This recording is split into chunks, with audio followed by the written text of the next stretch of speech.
XFM 104.9. Lovely, that one. Now, again, I broke the rules in the week. I met up with Karl. I had lunch with him. And we were chatting and having a cup of tea.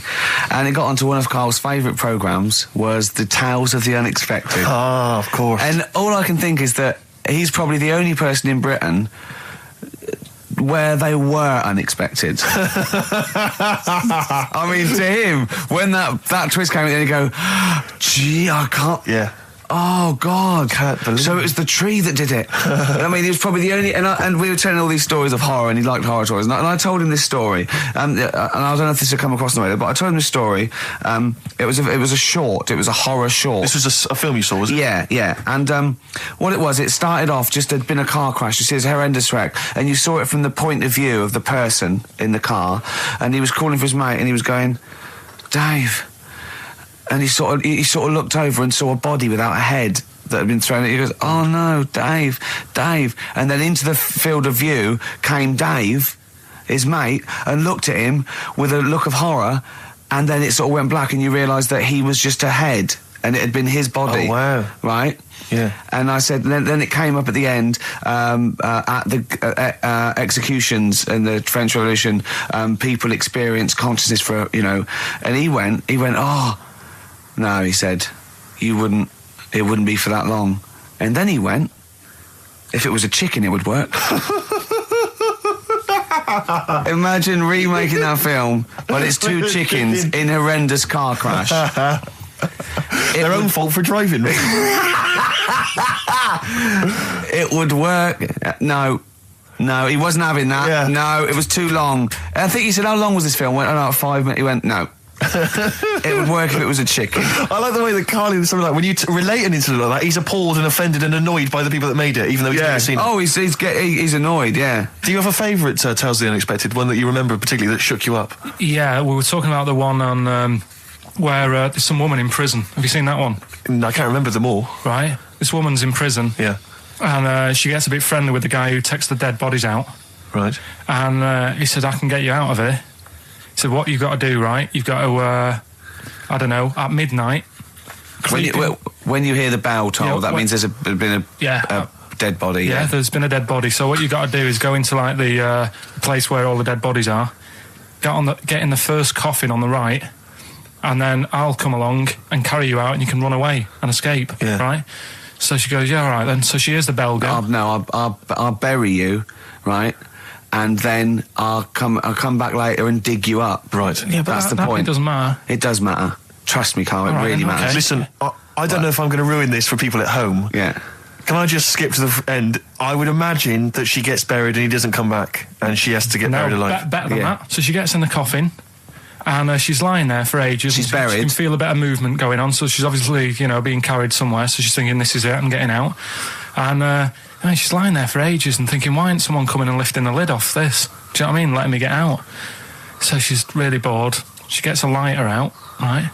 Lights it to have a look at who she's lying on. It's only the fella who said he'd help escape. Oh. How bad is that? That is... How bad is that? So it is quite important that she's buried alive then, isn't it? In retrospect, you realise that the jeopardy is that she's buried alive and can't get out. Yeah. It makes it so much worse, doesn't it, than just like lying in the morgue and going, actually, I'm getting out of here. Yeah. This isn't going to work. Look at Carl's face. Having told that, he's so pleased. His face is lit up. He's beaming like a child. Have you seen any? Is that your favourite horror thing ever? What was that one you told me about with the porn? That was a good one. Oh, this was fantastic, right? Right. There was this... Sorry, can I just check now? We're just remembering classic episodes of the Tales of the Unexpected. This is important. Well, I saw one, right? I saw one on Tales of the Unexpected, right? And it was these two gents. What they used to do, they look down the obituaries and they'd blackmail the wife or the son of a dead eminent person, like might be a priest or a doctor, like that, and they'd go and they'd say, he bought some erotic stuff from us before he died, and he owes 100 guineas and all this sort of stuff, and they'd pay up because it'd be so embarrassing. They just didn't want them to say, just pay him, right? And this one bloke said, who are these people? I'll meet with them. And he goes round there, and he goes round, and they go, your father, he goes, my father could not have bought any erotic material from you. They did it, he goes, he couldn't have, he's blind. Right, and that was the twist. And Karl went, So it was magazines, not videos, then?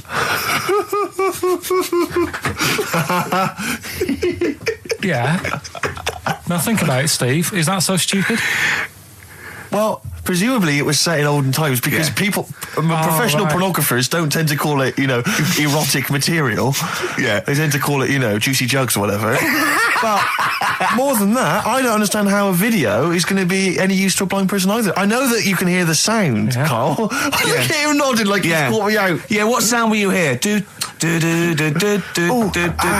Your meter needs looking at? Yes. Cut. What's then? What's that? Then it's just noises, isn't occasional groans. Yeah. Right. You could listen through the wall at your neighbours. He does. I mean, that's why I save a lot of money. But I thought you were going to point out, Carl, that they could have had a Braille porno. Now, have you thought of that? Look, feel the lumps on that. Exactly. Think about it, Carl. Think about it. You're excited now. Yeah. Your girlfriend's away, Carl. Yeah, the cheese grate is only under the cupboard. No, she's a good-looking lady. What do you make of the first genetically modified baby? Oh. Are you worried about this? Do you know what did they do? What?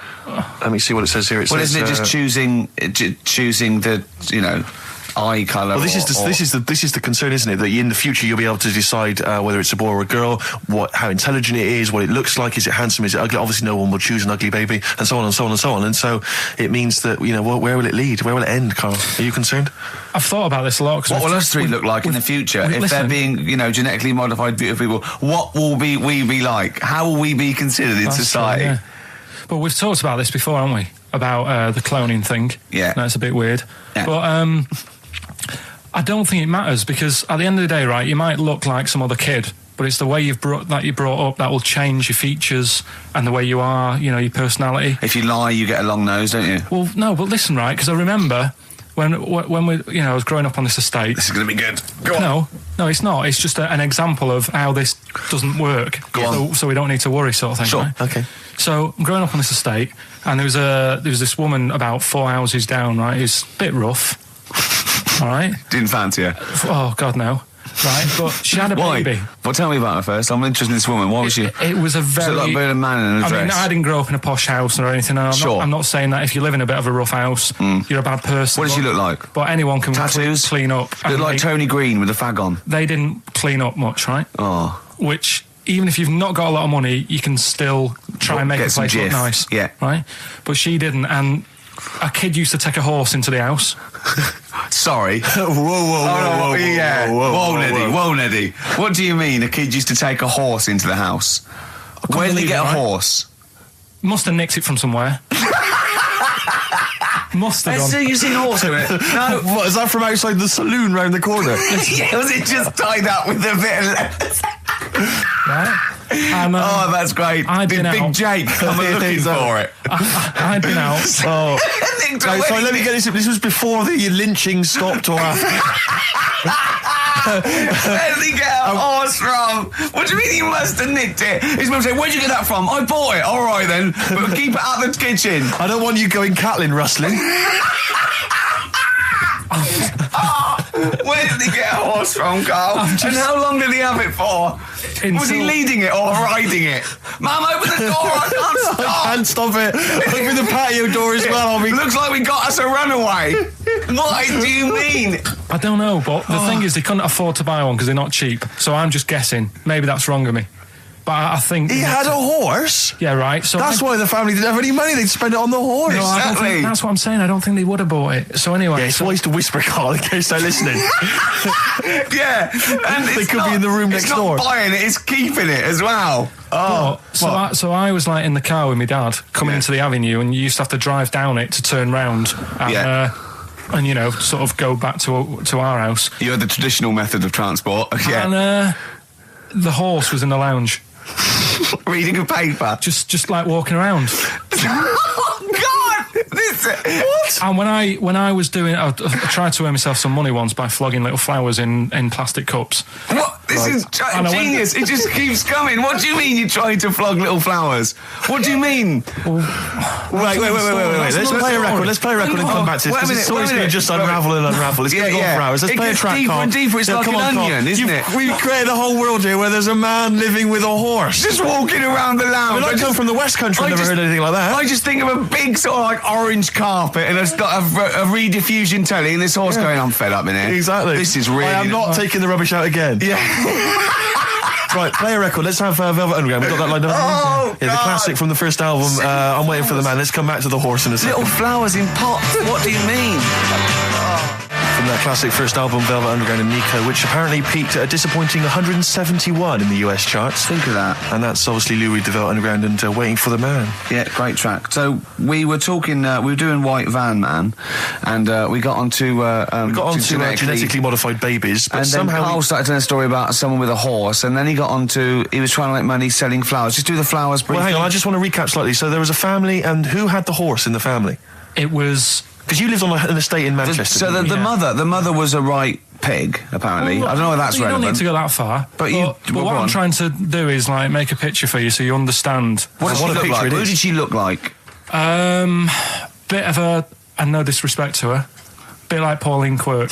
Quirky, yeah. Right? Okay, I knew you were going to say that. Yeah. I knew it was going to be Pauline. Did she have any tats? I've never got that close to it. Okay, all right. So who had the horse? Was this her son or her husband? No, her daughter. Her daughter had stolen a horse. Yeah, from I don't know where. There was I think there was some stables down the road or something. And they kept the horse in the house with them. They kept it in the house. Did they didn't get have caught? it for long. No. Sorry, and you said you were in the house one day and you saw the horse. No, what happened was I was. They did this thing at school about raising money for charity, right? For some local charity. And they said you can do anything to raise money, and they came out with all these ideas, and I thought that's good. What was the charity? Well, I don't know. I thought forget the charity. Yeah, that's just a good money making idea. So you're a charity. So I asked my mum for some because she used to have a lot of flowers around the house. Sure. I said, can I just take some snippings off them, and I'll go and buy some plastic cups, and got some soil out of the garden, planted the bits of plants in them. Yeah. Got a tray. Yeah. Had about 25 plants on it, selling them for 25 pence each. Excellent. Did you sell any? Yeah, so loads. Did you just cut? You didn't just cut them and stick them in the soil? Yeah, they wouldn't have survived. Oh. But I think people sort of thought, well, good on him for trying. But anyway, so I went round to theirs because I thought their house could do with a bit of colour and stuff. Yeah. So it's a bit rough. So as I went... The horse went, thank God for that breakfast. They've been feeding me kitty cat. So I got up to the door and they opened the door and it was one of them houses where no carpet. Yeah, a horse in the living room. You know. We've all been there. And the horse was walking around the living room. Oh. I looked quite happy and everything because I always say that about animals. Black Beauty was on. Yeah. Well, think about it, right? If you were a horse, where would you rather be? In a little wooden hut with a load of hay, or in like a house with a central heating, 3-piece suite, and a telly and that?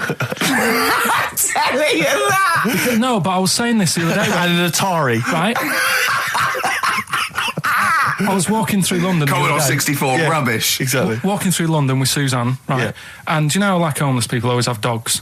And she said, "Oh, I hope she looks after it." I said, that dog is happier than most dogs, right? Because people always walk past and give it a pat on the head. Yeah. It's with its owner all the time. Yeah. It's out in the open. It's not locked up in a house. Yeah. It doesn't eat, but other than that, no, it does eat though. They're always all right. So that's what I was saying. I think this horse was doing all right for itself. Do you know what I mean? Well, not many horses have got their own house. Exactly. For a start, yeah. But anyway, that's by the by. Yeah. So anyway, this family.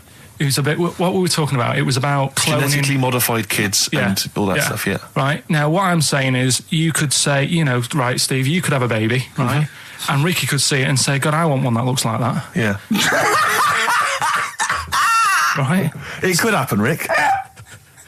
So come on, work with him. So you take it to the doctors, and I don't know what they do. They inject it with something or whatever. Yep, that's how it's done. Yeah, and get a little baby, and there it is. It looks the same. Now the thing is, you separate. You both go off and do your own things. Yep. Right. Now, you look at Stephen. You look after your baby. Yeah. You treat it well. You give it good food and I'm a good dad. All the vitamins and stuff. Yeah. Ricky just gives it cheese. Right. So then it changes its looks. It goes a bit fat. You know, it gets tired easily and that sort of thing. Now, when this family, Why am I just feeding a baby cheese? right? This family who had a horse in their house. Yeah. They had a little baby, and my mum went round and said, "You're not going to believe this, but it's a beautiful looking baby, right?" Yeah. And I was like, "Well, you know." And the weird thing is, it was a good-looking kid, but as time went on, they didn't really look after it. And I'm not saying like abusing it, but it used to run around. It used to play out till like 10 at night. Yeah. It used to chase cars. Right. It was a bit. Did it have hooves? Yeah, no. Chase cars. Right. What sort of kid chases cars? Oh God! No. Was it called Rover? The weird Did it catch sticks? It's Liam, it was called, right? Right. Now, the weird thing is, it was a good-looking kid, but as time went on, and all that, like, not eating properly and its hair was all patchy. It's not Liam Gallagher, is it? And chasing cars and that, and it became an ugly kid. It's definitely Liam Gallagher. And that's what I'm saying, right? You can clone all you like, but at the end of the day, it's how you brought up. Brilliant. Wow. Life. Wow. That was a hell of a point. Oh God. But am I right? Oh, you're always right, Carl. Finally, White Van Man, what do you make of the fact that Sainsbury's are bringing in square tins? Is that a concern for you? Is that true? Apparently so. Why? Dunno. It's like it's easy to stack. This is what the guy in the Sun has said. That should be interesting. That should be his comment on Sainsbury's are bringing in square tins. Is that should be interesting for meatballs.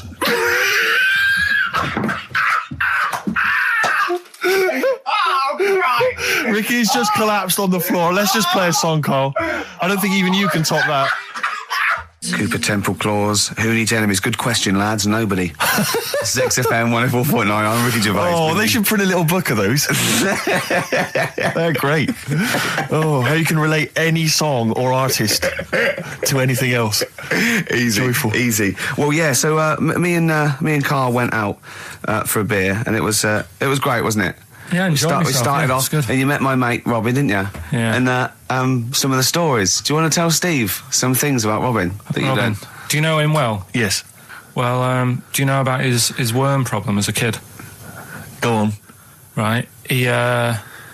What I can remember is he had worms as a kid. Not sure how you get him. He never answered me. He was getting a bit touchy about it. Right. This is like the second time I met him.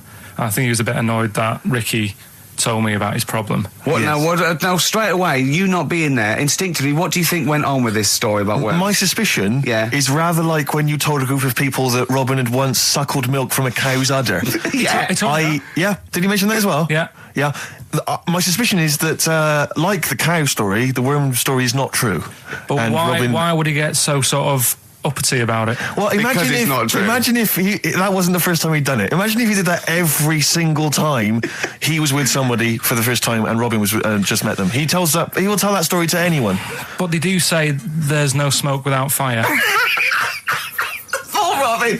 I also told him that the way Robin cured these worms was because the doctor told his mother, right, to hold a piece of ham or cheese near Robin's anus so the worms would come out for the food, and he believed it. I'll tell you why, though. I said to Robin used to sit on spam to try and get the worms out, and he believed it. But Steve, right, do you remember that story about 3 or 4 years ago where there was some bloke in the army? He went away to somewhere, Vietnam or whatever. He was messing about in the woods. Messing about in the woods? Shouldn't he have been fighting? Whatever. Yeah. Right, and he walked through some lake, and I think he'd cut his toe or something on something, and some worm of some sort crawled in the gash. Yeah. And it was in his body, and the doctor said, we've got to get this out of your body. So what they did was, they said, right, the thinnest part or something of your body that things can crawl through is on the top of your head. So they wrapped Where the skull is. So they wrapped some bacon. No, they didn't! They did. That's Oh, that right. thing. So he's gone in via the toe. So what we do is, I'll tell you what, that worm's probably heading straight for the head. We'll put a bit of bacon on it. The thinnest part of the body is the skull. Of course it's not the thinnest part of the body. It's where your brain case is, isn't it? It's the skull. There was a reason for it. And it was like they stuck some bacon on his head. And As ever, the vital piece of information, i.e. the reason, Carl seems to have forgotten. Because the worm was in his body, and they said everyone likes the smell of bacon. Including worms. Even a Vietnamese lake worm. They love bacon. Remember last week when I said about the little fella with the bone with no brain, and you were proved wrong? No. We were saying it wasn't a little fella. We were saying it was a stillborn child. It wasn't a little fella. You're changing it now. You weren't having any of it last week. Right, hang on a minute. I'm getting confused. There was a Vietnamese snake that went inside of a soldier. A little, like, maggot or some sort that you have to get out of your body because it causes problems. Yes, and so in order to get it out of the body, they strapped bacon to his head. Yeah. That is great. This doctor. And did that work? I think so. They had a picture of him smiling. Oh, God, what, the worm or the bloke? The bloke. Oh, dear. Honestly, I hope someone knows the story. Right. It was about 3 years ago, I reckon.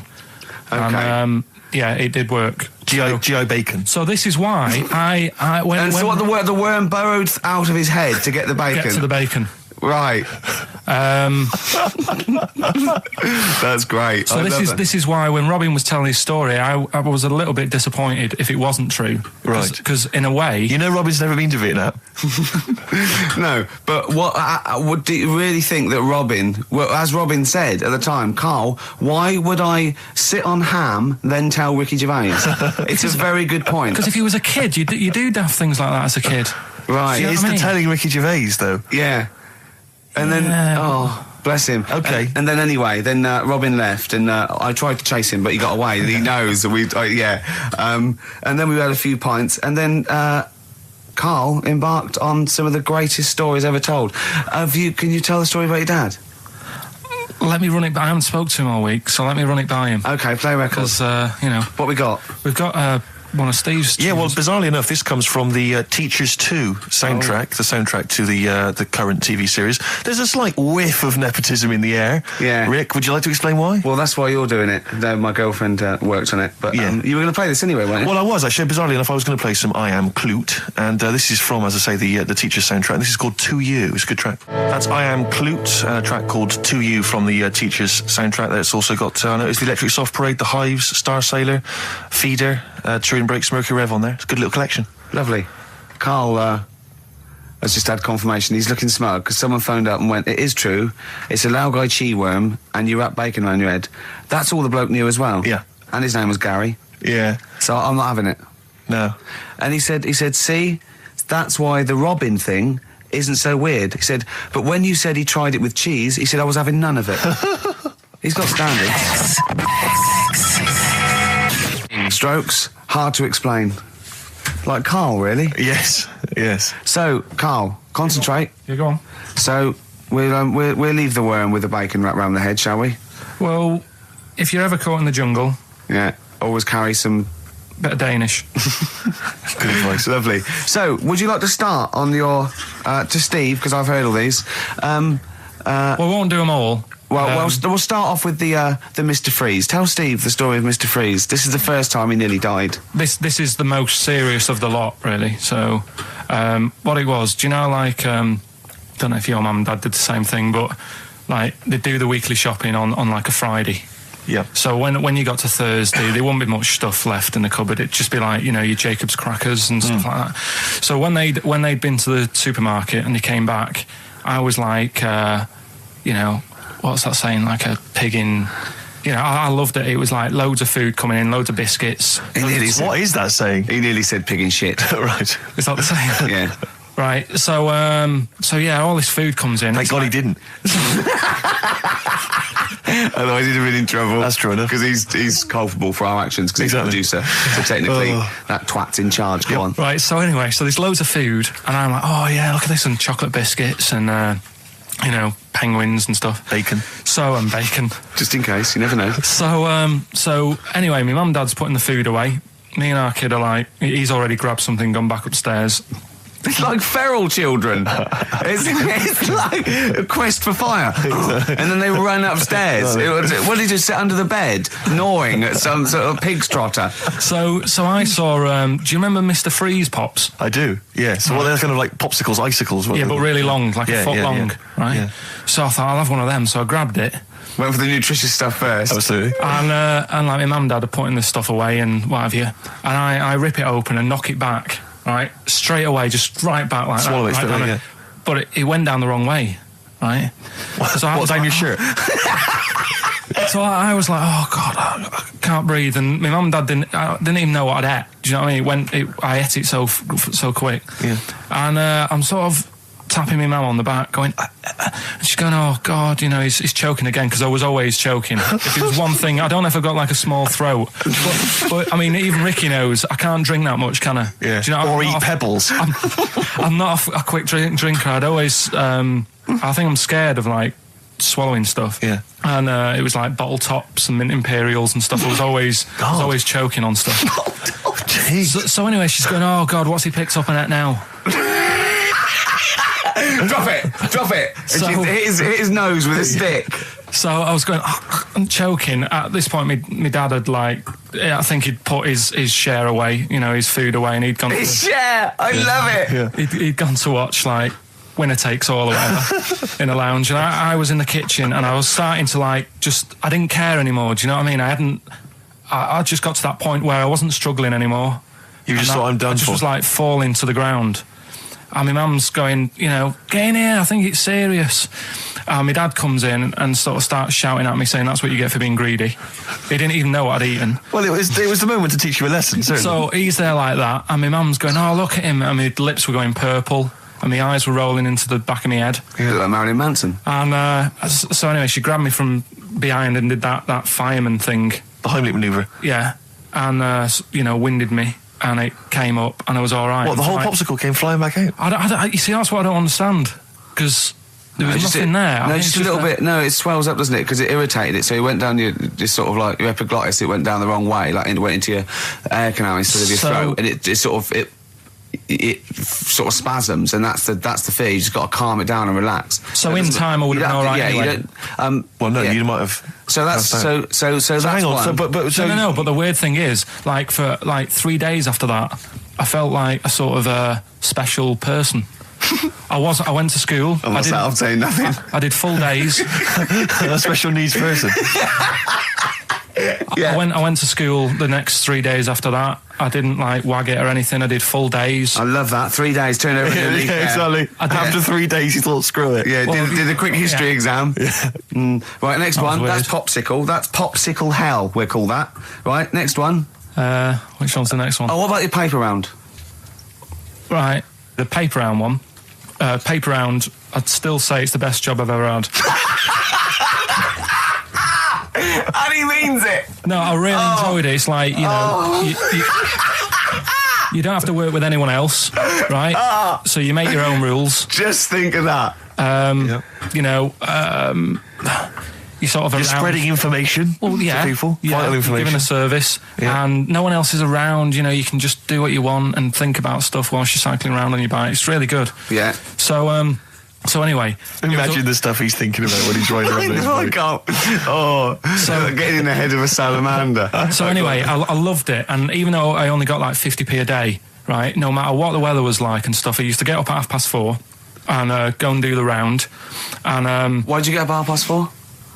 Because I wanted to watch the Pink Panther at 5:30, so I wanted to get me paper round done. I said, why didn't you watch the Pink Panther? And then he went, I can't sit there thinking I've got my paper round to do. He'll ruin it for him. Yeah. So is it a good job or not? So 4:30 I was up and about, and this morning it was like winter, really bad winter, bad snow, you know, freezing cold, really windy and all that. And my mum said to me before I went to bed, she said, don't be getting up tomorrow, I'll give you the 50p. I said, it's not about the 50p. So, you know, people want the papers and stuff. So, conscientious. So anyway, I went to bed thinking, you know, that's it. I've told her I'm still going, so, you know, whatever. Go to sleep, get up in the morning, and put all my kit on. And I used to have layers of clothing on because it was really cold. They had a big anorak on with the fur on. I had waterproof pants, and I got my paper round bag. And I went downstairs to get out and tried to open the door, and it was locked. thought, oh, God. So she'd locked it so I couldn't go out. So I'm searching around the house looking for the keys. She must have hid them somewhere. I thought, oh, God, you know, I've got the papers to do. So I thought, how can I get out? So I went upstairs, climbed out of the bathroom window. God. Right, and to try and jump out of the bathroom window onto the porch. But the problem was, I had so much gear on, I was like the Michelin Man. So I could hardly move as it is. Yeah. And I'm trying to get out the window, and I'm like, trying to stretch down like that, get my foot on the porch, and my bag got caught on like the hook of, do you know, like how you have a hook so you can put the window open? Right, yeah. The little arm goes on. My bag had got caught on that. I was holding on to the wall and my foot on the thing, so I couldn't sort of pull it away in case I pulled it away and then fell on my head. Yeah. So I'm stuck there. Dangling. My dad comes back from working nights. Yeah. He thinks I'm a burglar. Gets out his gun. So he's shouting and stuff, going mad and going, Dad, it's me. And he had to give us a hand using a... He's heard that wily trick in Manchester before. He had to help me using a washing prop thing, a big stick. What did he do? Well, he said, just hold on for your dear life, and I'll sort of push the paper bag off the hook. Why didn't he go upstairs and sort it out? It was at that point where I was in the middle. There was nothing you could do. Do you know what I mean? It's at that point where you've just got to make a decision. Yeah. And by the time you go upstairs, who knows what might have happened? Sure. Do you know what I mean? You've got to act there and then, not messing around. Yeah. So And you could hear downstairs, now here he is, the Pink Panther. Yeah. Dad! Pink Panther. Hurry up. Panther. Ever so pink. Oh. So that was close to death, because I must have been about 30 foot in the air. So, to cut a long story short, he gave me about 4 or 5 near-death experiences, and he went, and the whole point of this, he went, so that's why I think I'm going to die of something horrible, like cancer. And I went, why? He went, right, you ready for this? Yeah. He said, well, I don't check my balls. Wait. He said, I don't like the feel. Carl, always check your balls. Do you I check don't like the feel. Why don't you like the feel of your own balls? You know that I don't like bodies anyway. Right. Do you know what I mean? It worries me a bit that you've got all that going on in your body, right? And your skin's keeping it all in place. Stop. We're going down a whole other avenue of discussion. Let's play a track, let's come back to it. And now it's Carl's bit. It's the re-education of Carl. He's like Liza Doolittle. And now he's coming to, or Lawnmower Man, if you've seen that film. More like Lawnmower Man, if you've seen the film. You know what I mean. And his homework was to just study quotes, really, on happiness and stuff and general well-being. He's not a big happiness quote fan, are you, Carl? Not really. So what have you done? You've come up with something, haven't you? Right, yeah, I told you, right? Because a lot of these are just things you say every day. They're nothing special. So what I'm doing... Well, you say them every day. Well, the sort of things you come out with and you don't even think about it, do you know what I mean? Yeah. They're on the TV all the time. People on the radio are saying these sort of little quotes. Sure. And what I've done is, remember that programme on Channel 4, Faking It? Yeah. Where they got some, like, posh kid to be on a door and all that. What I've done, I've... Imagine if that was the pitch for the show. Dear Channel 4, just going to get a posh kid on a door or something? Yeah, Yours sincerely, Carl. Come in. Yeah. TV producer. Yeah, go on. So, what I've done, this little book of quotes, happiness quotes, I've picked 2 that are real. Okay. And I've made one up. Right? And we've got a guess. And you've got to guess which then, one it is. go on. Well, I'll tell you what, Rick, why don't we, when we've heard them, we won't confer. No. You'll write down yours, A, B or C, and I'll write down mine and we'll see how it Okay, works. Carl, off you go. Right, and just because I'm looking at this book, it doesn't mean I'm actually reading. No, I know. Don't worry, we're clever. No, we know. We can't see yet. Like, call my bluff. Yeah, go on then. Nothing is worth more than this day. Okay. Yeah. Yeah? All right. Yeah. The way I see it...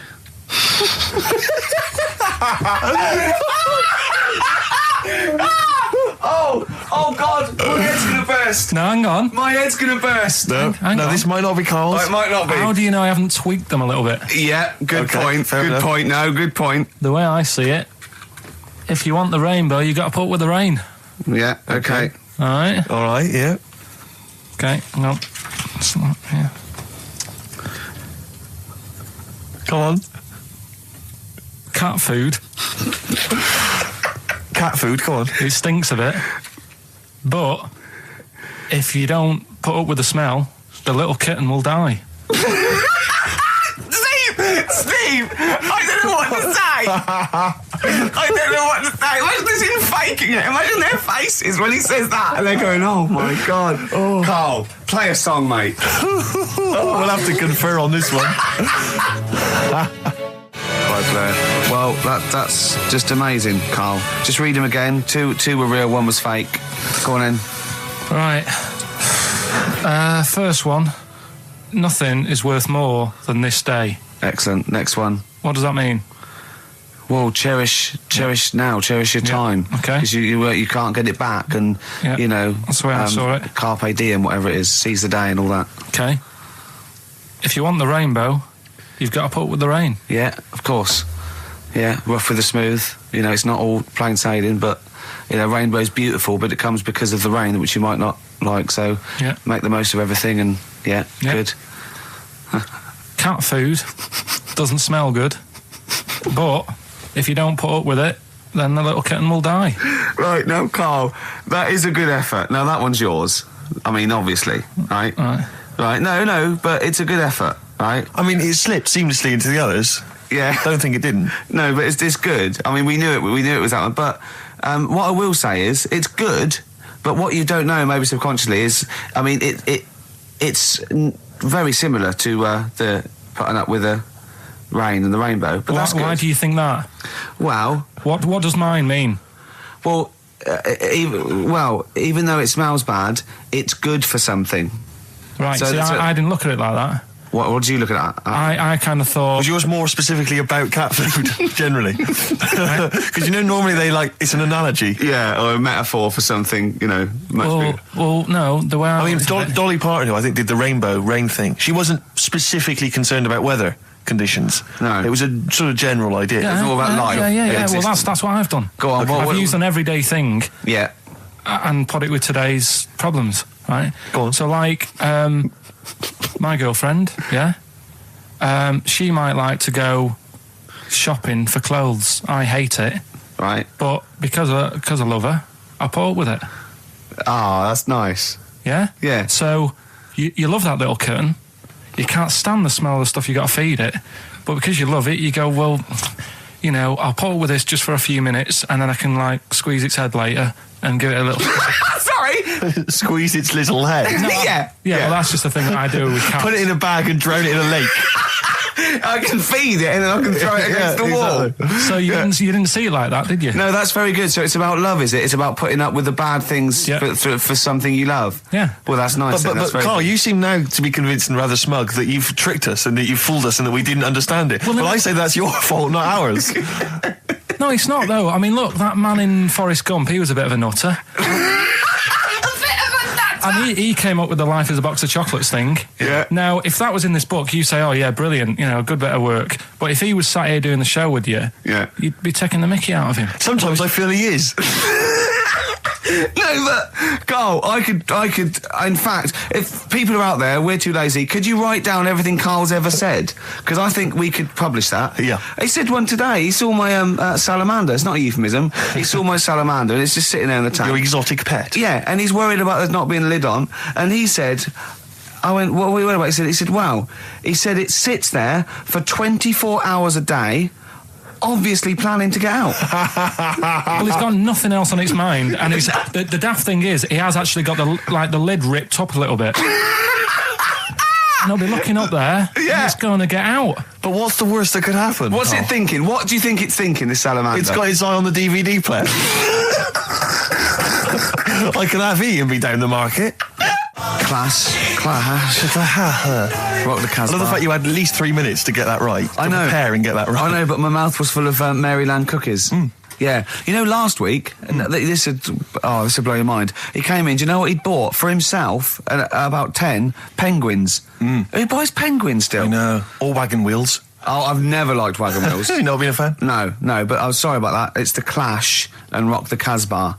Talking about records, have I told you that time my brother-in-law, he was moving out of his place, I think moving in with my sister, and I was about 13, and so he was about 30, and I moved in, and he brought round all his records when he was storage to leave them at our house, right? And he had all these old sort of records, 50s and 60s records, no Elvis, right?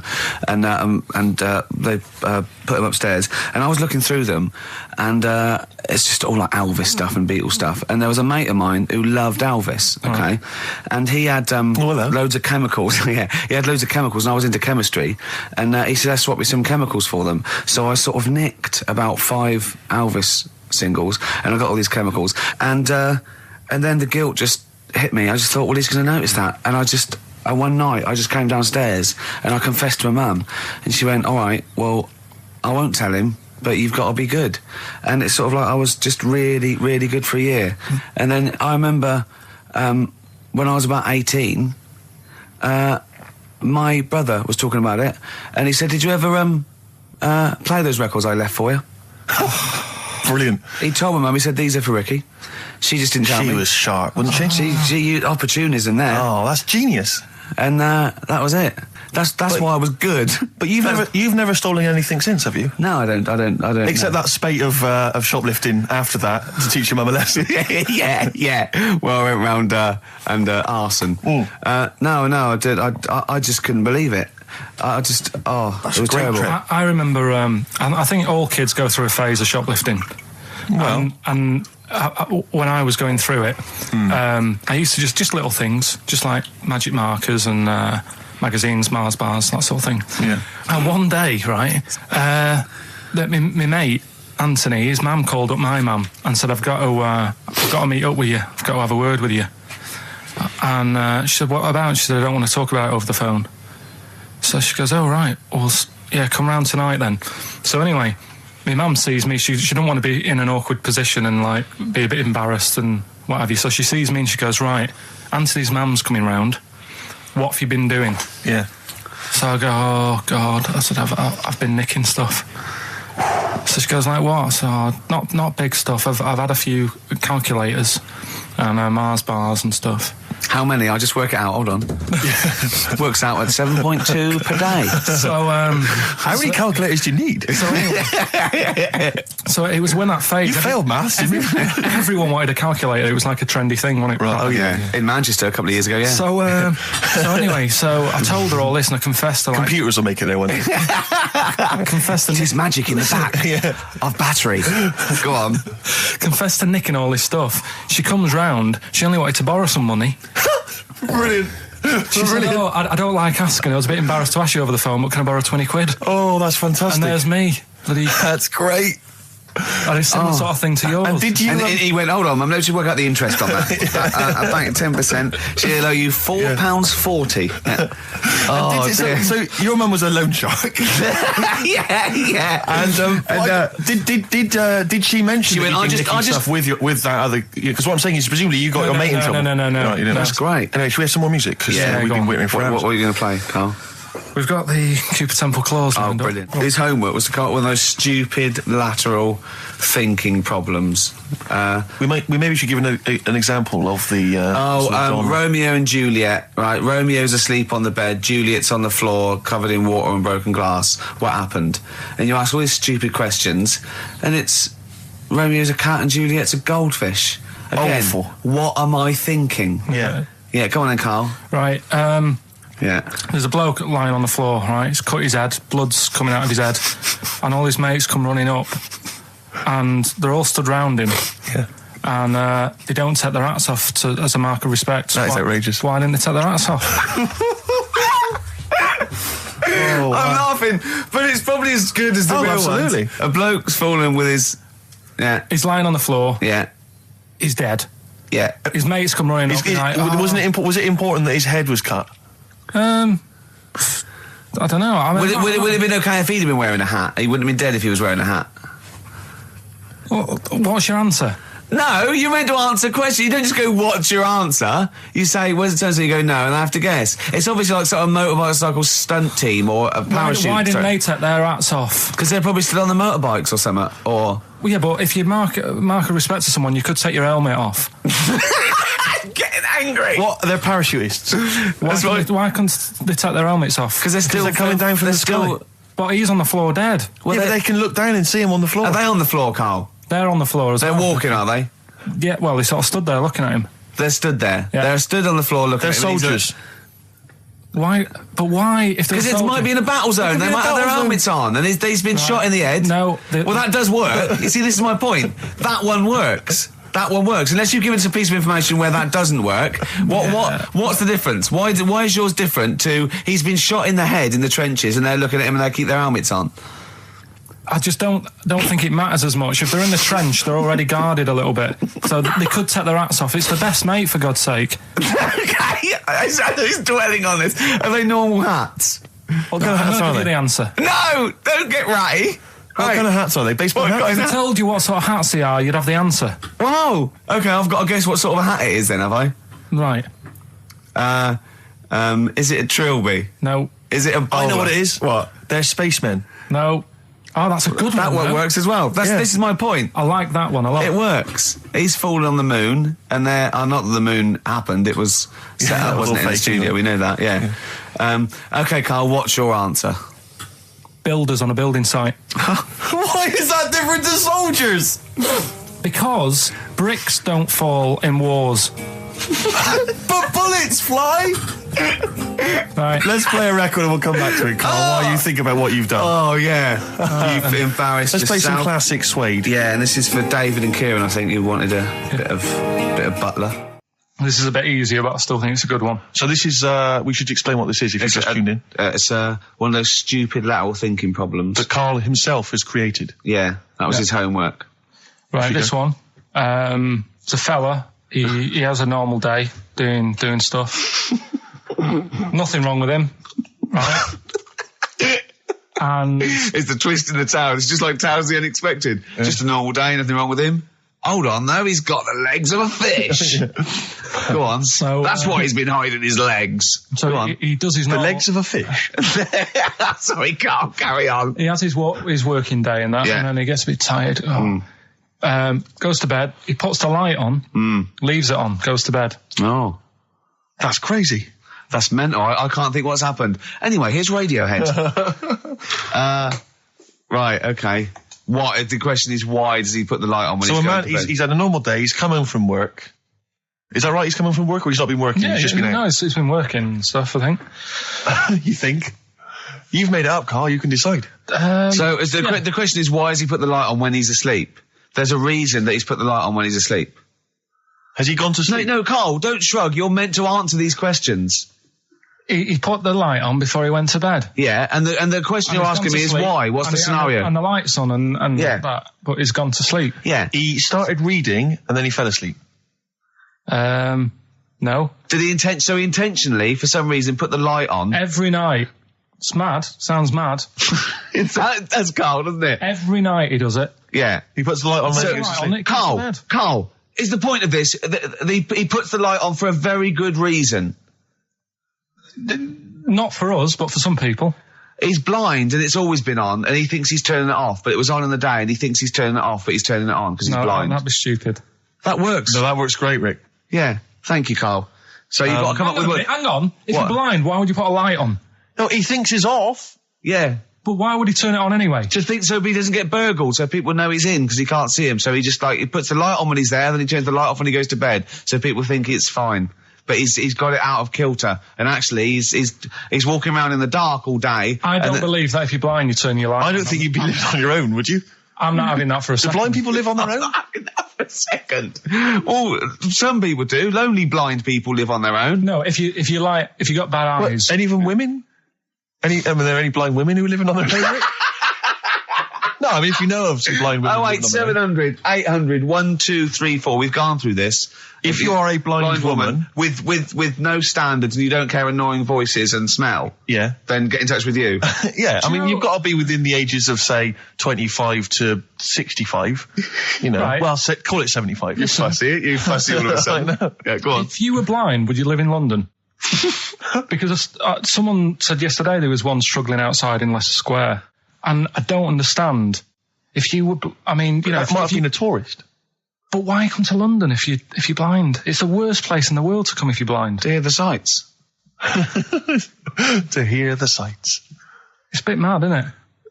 Well, they have. They do the same job. They have tourist needs like anyone else. Yeah. No, but it sort of stinks, and you'd go away going, "Oh, it's not that good." I just thought that I thought it was a bit weird. Well, never mind your concern for the partially sighted or sight impaired people coming to London. Get on with this. Yeah. So there he is. Yeah. It's like, a bit tired. Yeah. Just put the light on. Get to bed. Yeah. So he turns the light on and he goes to bed. Yeah. Oh. Should we play a track? He's not sleeping on the job. He's a lighthouse keeper. Well done. Is he a lighthouse That's keeper? not it, Carl. He's a lighthouse keeper. Right. Why wasn't the light on all the time? Because it's light in the day. You idiot. Play a record. What? Play a record. You're a buffoon. No, actually, the light isn't on in the day, is it? No, it's not. I think you're the buffoon. Yeah. Carl has won! You don't talk to anyone, do you, in the week? You just hide in your little sound booth thing and you really don't talk to anyone, do you? Much? Not really. No. I mean, you might call up. Yeah. But no, I keep myself to myself. Yeah. Then you don't get bogged down in the office politics and stuff. Yeah. Is there a lot of office politics here? I don't know. I don't get involved in it. Oh, yeah. Proved your point. So when we're away and we're like out of action, who, other than Suzanne, who will you talk to of the day? How will you get a sort of feedback from the world? How will you get sort of like input and... I always, if ever I've got like a question on anything, the internet's sat there and I can just go online and find out. The internet is good. It's brilliant. But it's not all verified. It's not all necessarily factually accurate. Anyone can put things onto the internet. It's it's freaks and things that put on things one, right? like... Here's one that I read in the week, right? Go on. About this woman. Yeah. She was a bit of a punk. And to get her hair done like she wanted it. Super glue? Right, no. She got lard. Apparently it's a popular thing, you might know. Put lard on your head. Yeah. And you put it in the oven. Now, apparently the heat that you get from the oven is different from the sort of heat you get from an hairdryer. Right? And she had to do that to get the style that she wanted. But anyway, she comes into some money or whatever, treats herself to a microwave. Right? It's not true. Opens the door, jams the things, like the little catch. So the microwave works. She jams it with a screwdriver or a knife or something. Yeah. Puts the microwave on, sticks her head in, boils her brain. Don't be ridiculous. Right? Well, why is that ridiculous? Boils her brain. She boiled her brain. She boiled her brain. And this is what's good about the internet. I went straight from that, and there was a subject about brains. And do you know that Russell Crowe, when he dies, he's given his brain to charity or something, some sort of some people who can do stuff with it. She gave hers to Pot Noodle. Vesta. Yeah. Oh, That's boiling a stuff. skull. Yeah. That's not true. No. It's not true, Carl. Just urban myths. Someone made it up. Yeah. For a laugh. They're just too convenient urban myths. Everyone says you can tell an urban myth's not true because it's always this happened to a mate of mine, and when you say what happened then, they go, don't know, that was it. Was it? Was that it? Was it? Someone boiled a brain and that was it. There was no more story. Well, Were there any dates, locations, times? I think it was in Belgium. There's that one that a bloke, right, was going to get a phone call at 4:00 to find out if his business was, okay, right? And if he didn't get the phone call, he knew he was broke, destitute. So dead on 4:00, the phone didn't ring. So he went up to the roof, his office, and he jumped off to commit suicide. And as he was passing his window, the phone was ringing. Oh no. Carl, it didn't happen. Didn't happen. Think it through. Think it through. Who told that story? Who told that story? As he hit the pavement at 120 miles an hour. He's the only person who could have known that series of incidents. Also, why didn't he wait? Dead. As his life's at stake, why didn't he wait till 5:00? I said I'm going to give it 5 minutes just in case. In case the lines are busy. Yeah. And what sort of bloke goes out? I'll call you at 4. Okay, if your business. Well, call me anyway. No. If I don't call exactly 4, then no, you commit suicide. Commit suicide. I would, because if I don't call at 4, that's the end of it. Well, call me anyway. No, that's not the way I work.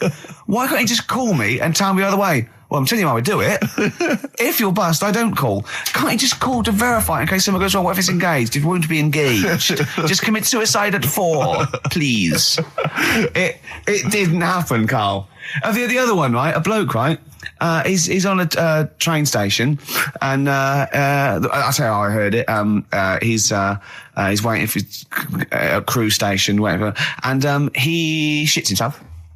As you do. And so he goes, oh, my train's in 5 minutes. So he runs across to Millets and goes, quick, Levi's 36.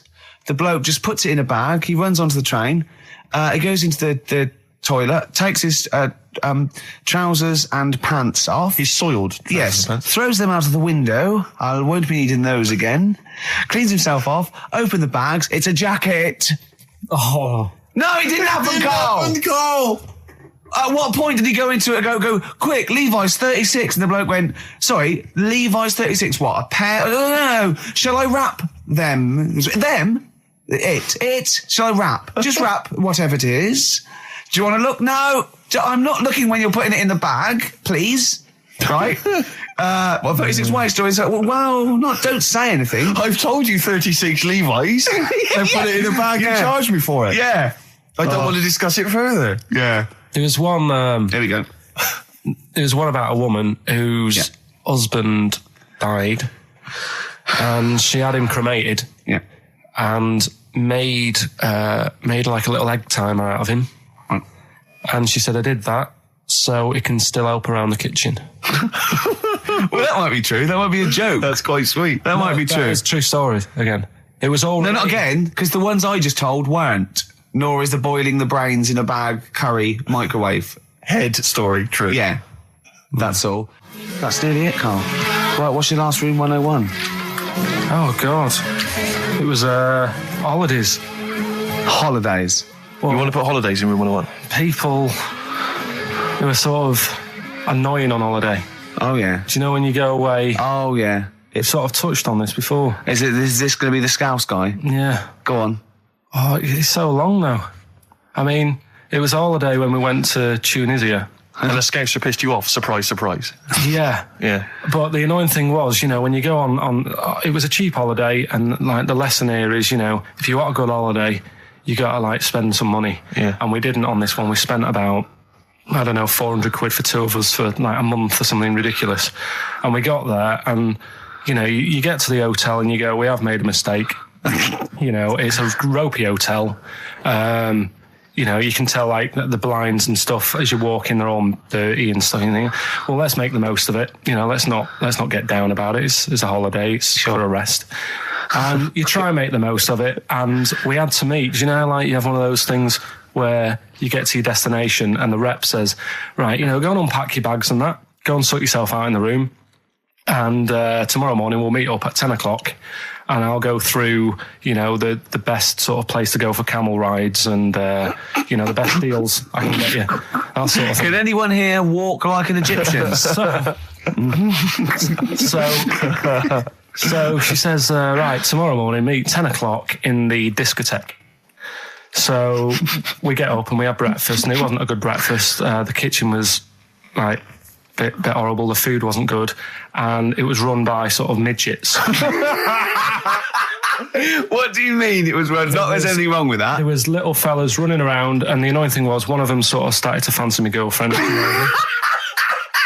How did he manifest his affection? No, you're not saying there's anything wrong with midgets, though, are you? Just saying it was strange. There was but even midgets shouldn't be cutting in on Karl Pilkington's territory. I know. But it's also that thing of, they've got little fingers, and it's sort of ruined. I'm so sorry. No, I'm not.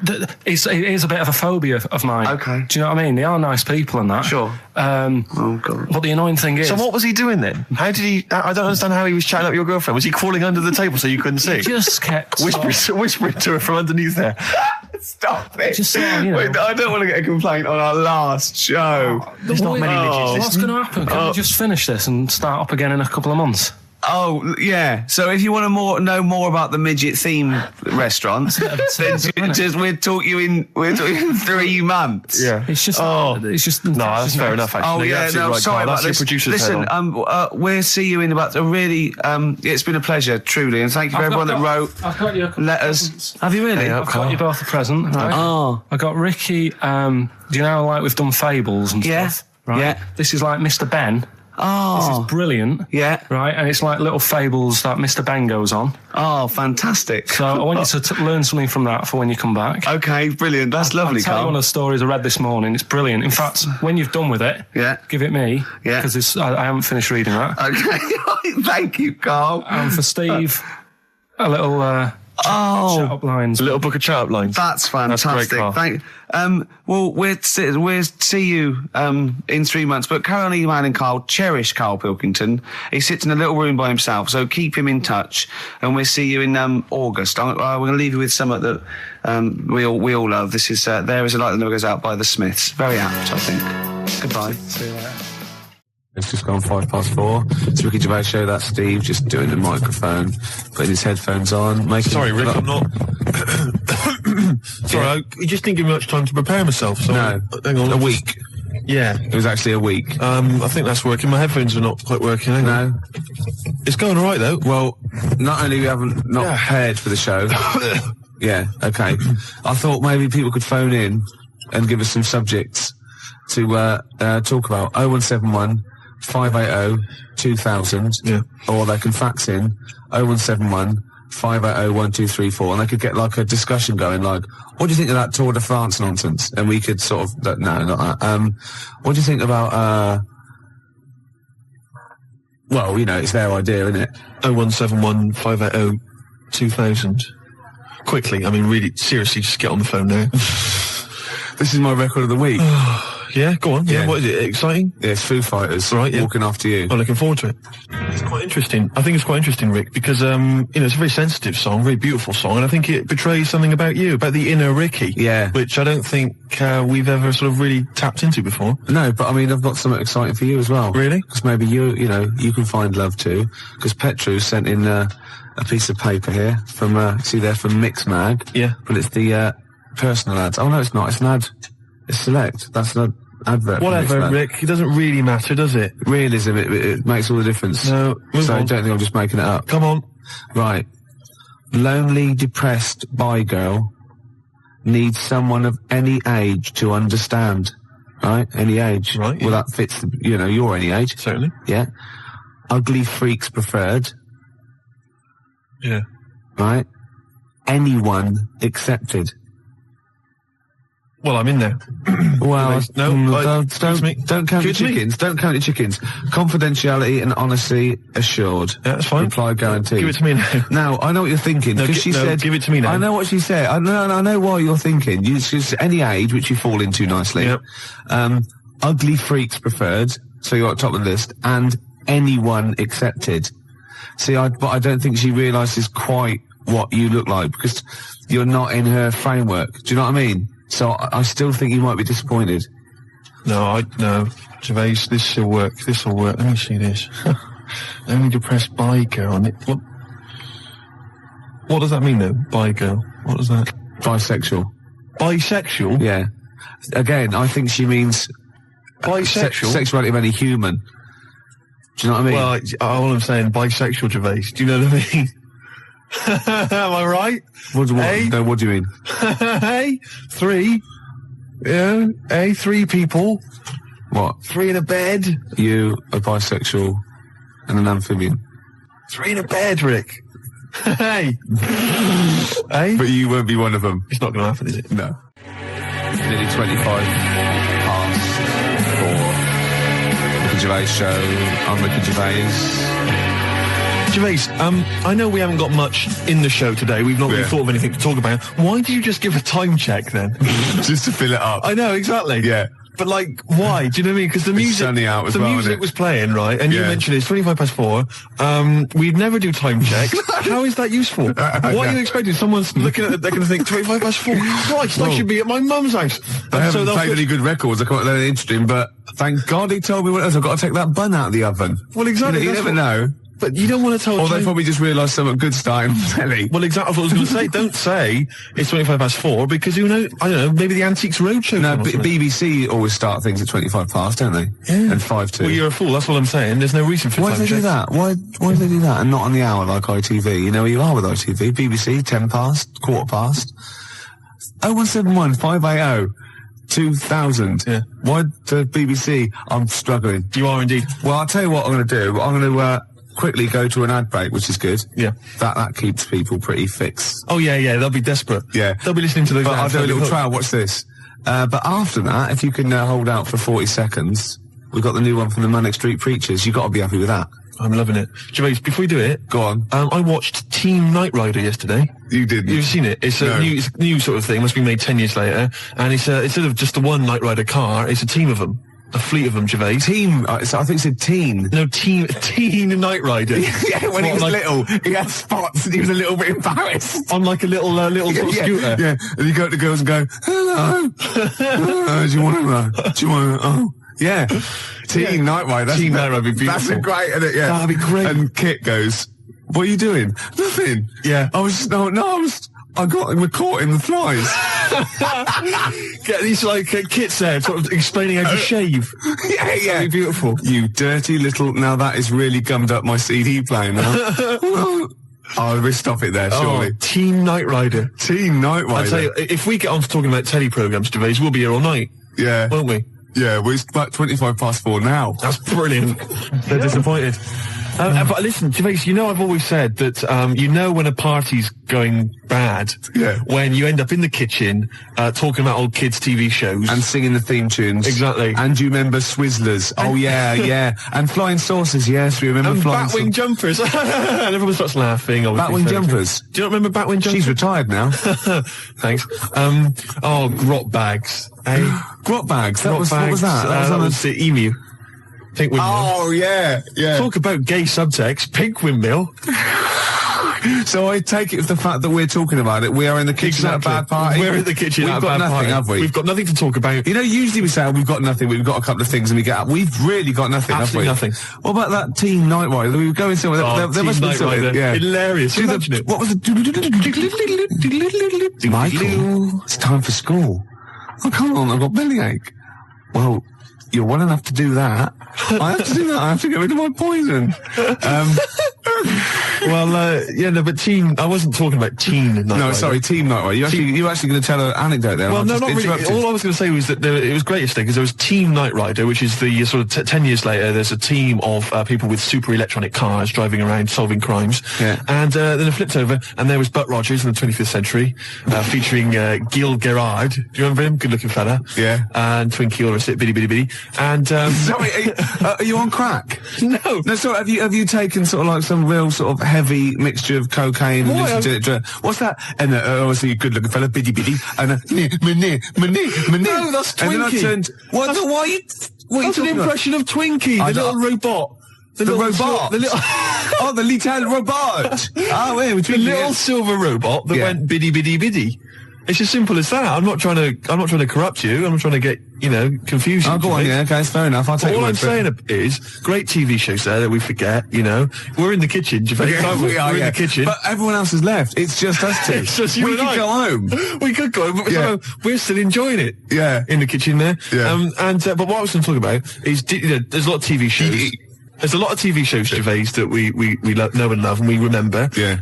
But a lot of films, right, that became TV shows. MASH, obviously, the big success. Did you know, Gervais, I read about this yesterday, fantastic. Do you know that they made a TV show, right, in 1982 of Casablanca, right, featuring David Soul.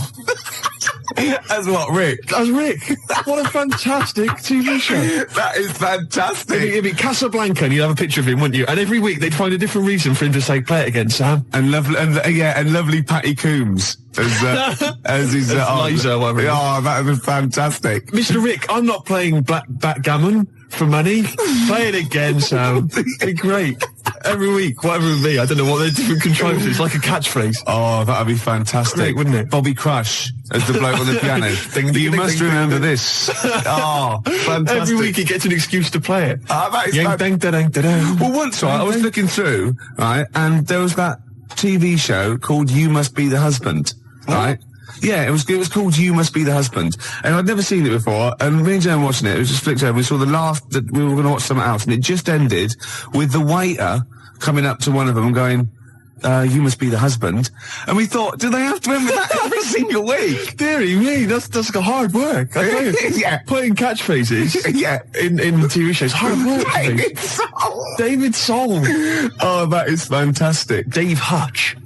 Who played Victor Laszlo? I don't know anything else Someone about sort it. of- If anyone's ever seen it, please give me a call. What a fantastic show that would be. Oh, I know who played Victor Laszlo. What's his name? Rodney. What's his name? Nicholas Lyndhurst. Nicholas Lyndhurst. He'd be great, wouldn't he? Nick Berry. Nick Berry, that'd be beautiful. And I'll tell you what it would be. It would be they'd be on a golf course, and Sam would like miss a stroke, wouldn't he? And they just go, "Oh, play it again, Sam," and everyone else would laugh. It'd be beautiful. Oh, baby bird, if you'll be mine, we can keep this cup forever now. Yeah. We're in the kitchen. Yep. Should we make a cup of tea? Apparently, Steve, who says this? He doesn't say play it again, Sam. No, I know he He doesn't. says, go on, play it, Sam. I know that, you stupid toss. Oh, for goodness sake. I studied film for 3 years, for Christ's sake, Gervais. Of course I know that, but it's the TV show. They're bound to have made the same mistake, aren't they? Of course that. You can do an academic subject Of then. course. Oh, I can't. Well, I'm sickened. I'm sickened. Because everybody knows that, Gervais, and yet he's come out and he's spouted rubbish. Oh, I'm just... Oh. He thinks it's a good show. Oh. God, I'm disappointed. Oh, I'm so angry. He likes the show. I'm so angry because everybody thinks I'm an imbecile. Well, yeah. Well, fair enough. Yeah. Yeah. No, because I was going to mention a couple, because I came up with a couple of my own TV shows. Go on, yeah, so I've got a few. Have you come up with your own? Yeah. Have you talked about this in the past? Well, yeah. Oh, yeah. You know, like the when they have a cliche in the title, and that's the. Like the best one we came up with. Like a touch of fantastic. Frost, and it's his name. I know. I love it. Yeah. But my favourite. This is one I came up with. Right. It was called Lady of the Night. Right, but that's night spelled K-N-I-G-H-T, right? Yeah. And what is clever about it is, what it is there's a knight, right, a knight of the realm, okay, but it's set about sort of 1870 or something, sort of Sherlock Holmes era, that sort of thing. And he's a knight of the realm, you know, was it Sir Johnson or whatever? And he's a knight, whatever. But he doubles up as a private investigator, right? Yeah. And he's got working for him a prostitute, right, who's also a private investigator. Yeah. And it's called Lady of the Night, you see, and it's double meaning because clever, it's a pun. Because she's a lady of the night, and she's a lady of the night. It's a night. It's fantastic. Brilliant. And they go around, but seriously, they go around investigating like crimes, sort of Whitechapel and stuff, and it's brilliant because you know, obviously she's a prostitute, whatever, and he's a knight, and there's a bit of sexual tension, Gervais, obviously, and obviously got all the Victorian elements and everything, and obviously they can't associate with one another openly in the streets because that would be, you know, he's obviously got to maintain a certain reputation. Yeah. So it's Lady of the Night, and there's all the intrigue and tension. What do you think about You that? thought this through. I thought that through. That is fantastic, using all your technical knowledge and your film study and your... Yeah. I came up with one, Go on. starring naughty Samantha Janus as a nun with Diana Rigg as a Mother Superior, and it's called None the Wiser. That's beautiful. And they're naughty. And the great. and the None the sequel, Wiser. she gets pregnant and she has to go and work in the kitchen, right? And that's called Nun in the Oven. I was going to say. Yeah. Of course it is. Yeah. Of course it is. Oh, that's beautiful, Gervais. Remember Ray Cooney, that thing in the 80s when all those had those farces on, and basically what he did was substitute the word life for wife. He had Run for Your Wife, right? Yeah. And wife begins at 40. Beautiful. Doesn't make any sense, does it, grammatically? No. I just thought of one like, I said to Claire a few weeks ago that it would be like a stage play and there'd be loads of people jumping in and out, like, of hospital beds. But in one of the beds, one of the wives, she just wanted to die because had no quality. And it's whose wife is it anyway? That'd be good, wouldn't it? That's nice. Yeah, Brian Rick. Oh, that'd be beautiful. I be love lovely. that. Touch of Frost. It's so clever. And the other one is loads of lawyers with their wives jumping in and out of bed with just underpants on taking drugs, and it's this wife.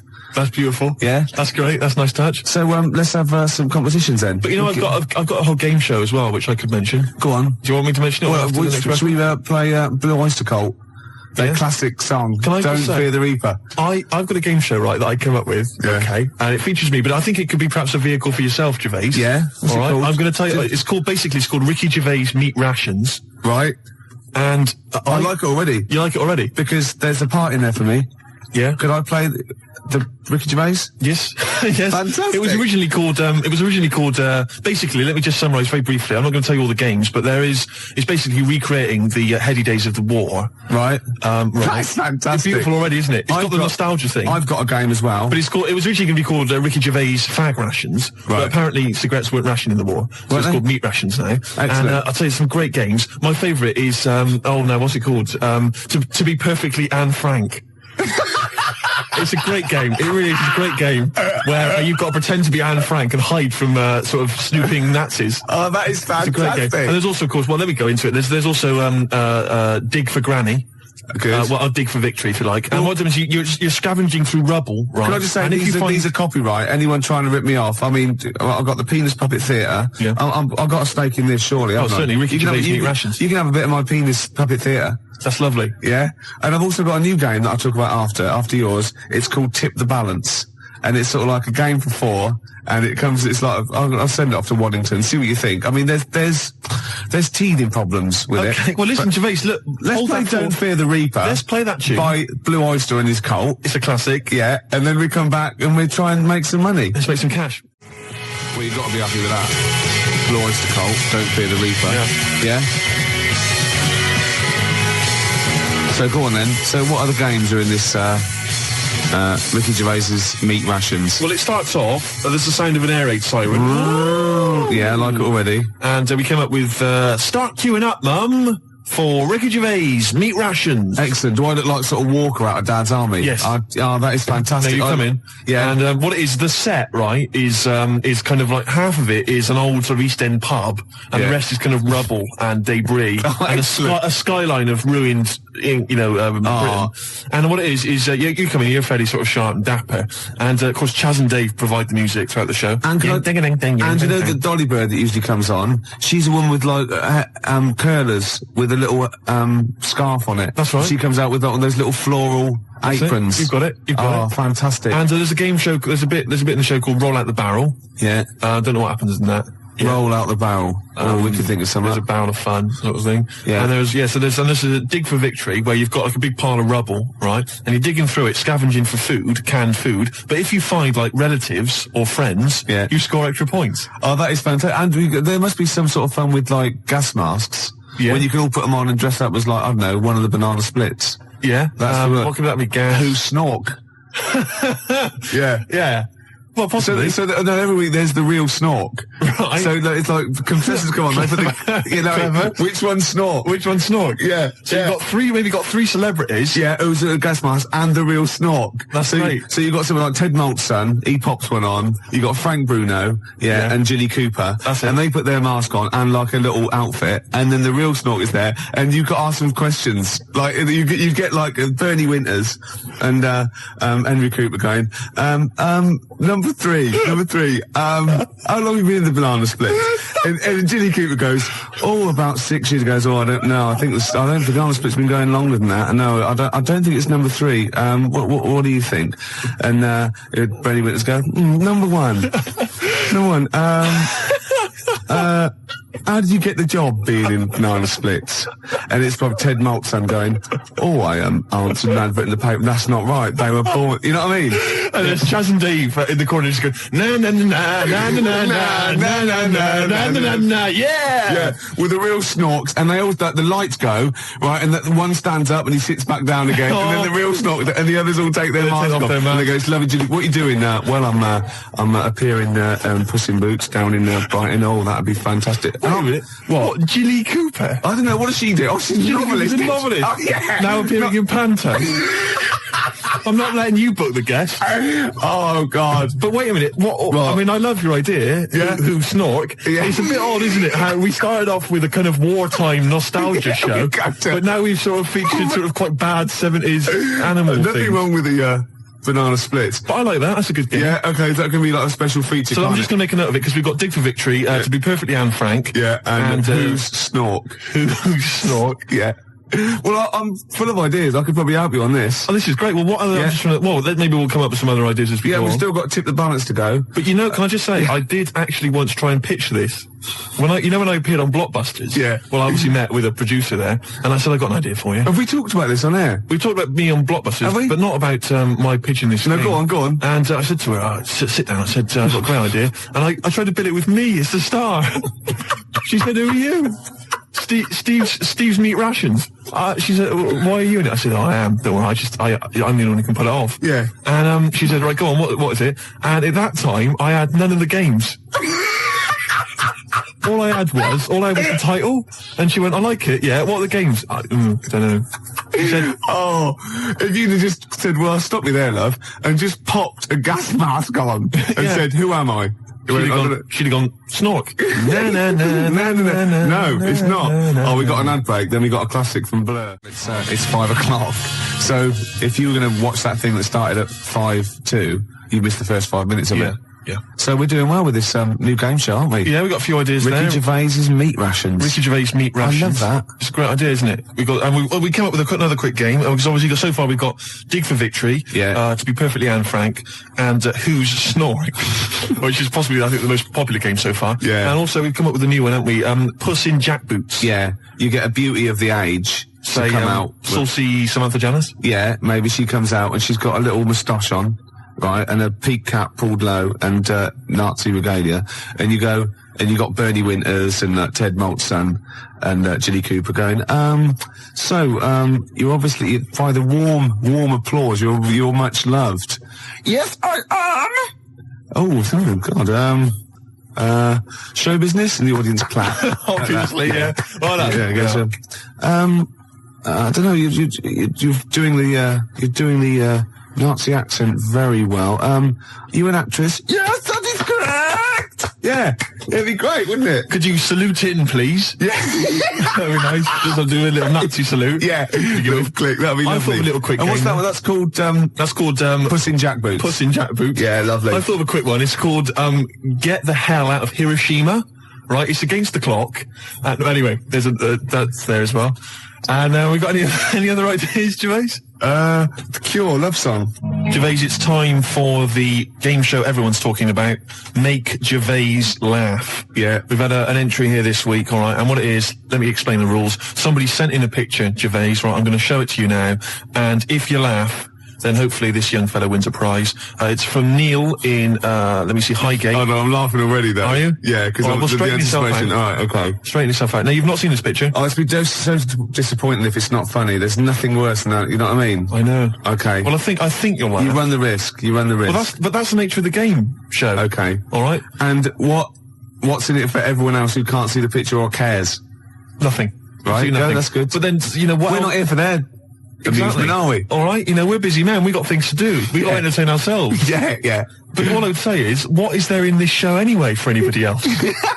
Good At point. least we get a laugh. Yeah, okay. Now, Really? what would it say? Well, the other thing though, is there a prize for Neil? Yeah, if I laugh, What can you give him? will you give him sort of like a chuckleometer? You go on the Ricky Gervais's chuckleometer. The chuckleometer. Yeah, this up to 10 CDs. Right. Oh, really? Yeah. Oh. Okay. All right then. Well, okay. Because that first one we did ages ago, that was up number 10, wasn't it? Yeah, 8, 9, 10. Yeah. Right. Here comes the picture. I think it looks to me like it's an internet picture. I'll be Okay. honest with you. You ready? Yeah. Okay. Here comes the picture now, Gervais.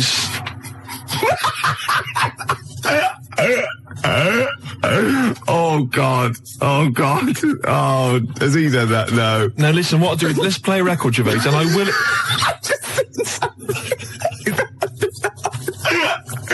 Don't explain it. We can explain it. We can explain it. No, don't, please. Right, no. When I was about 16, my nephew got mumps, and all the men in my family were really worried, right? And I soon found out why. Obviously, if you get mumps when you're an adult and you haven't had it before, you go sterile, or it can cause sterility. Really? Yeah, Blimey. yeah. And I was about 16, and this worried me, and I went to my mum and I said, have I had mumps? She went, you've had one mump. Now, I don't know what mumps are or is, but I'm pretty sure you can't have a mump. Or I think she meant that one side of my face swelled up. Like a gobstopper, it was. But what is a mump? Or what are the mumps? I mean, it's a viral infection, isn't it? I don't want to embarrass myself. I don't want her to be right. Like I don't know. Can you have a number of mumps or one big mump?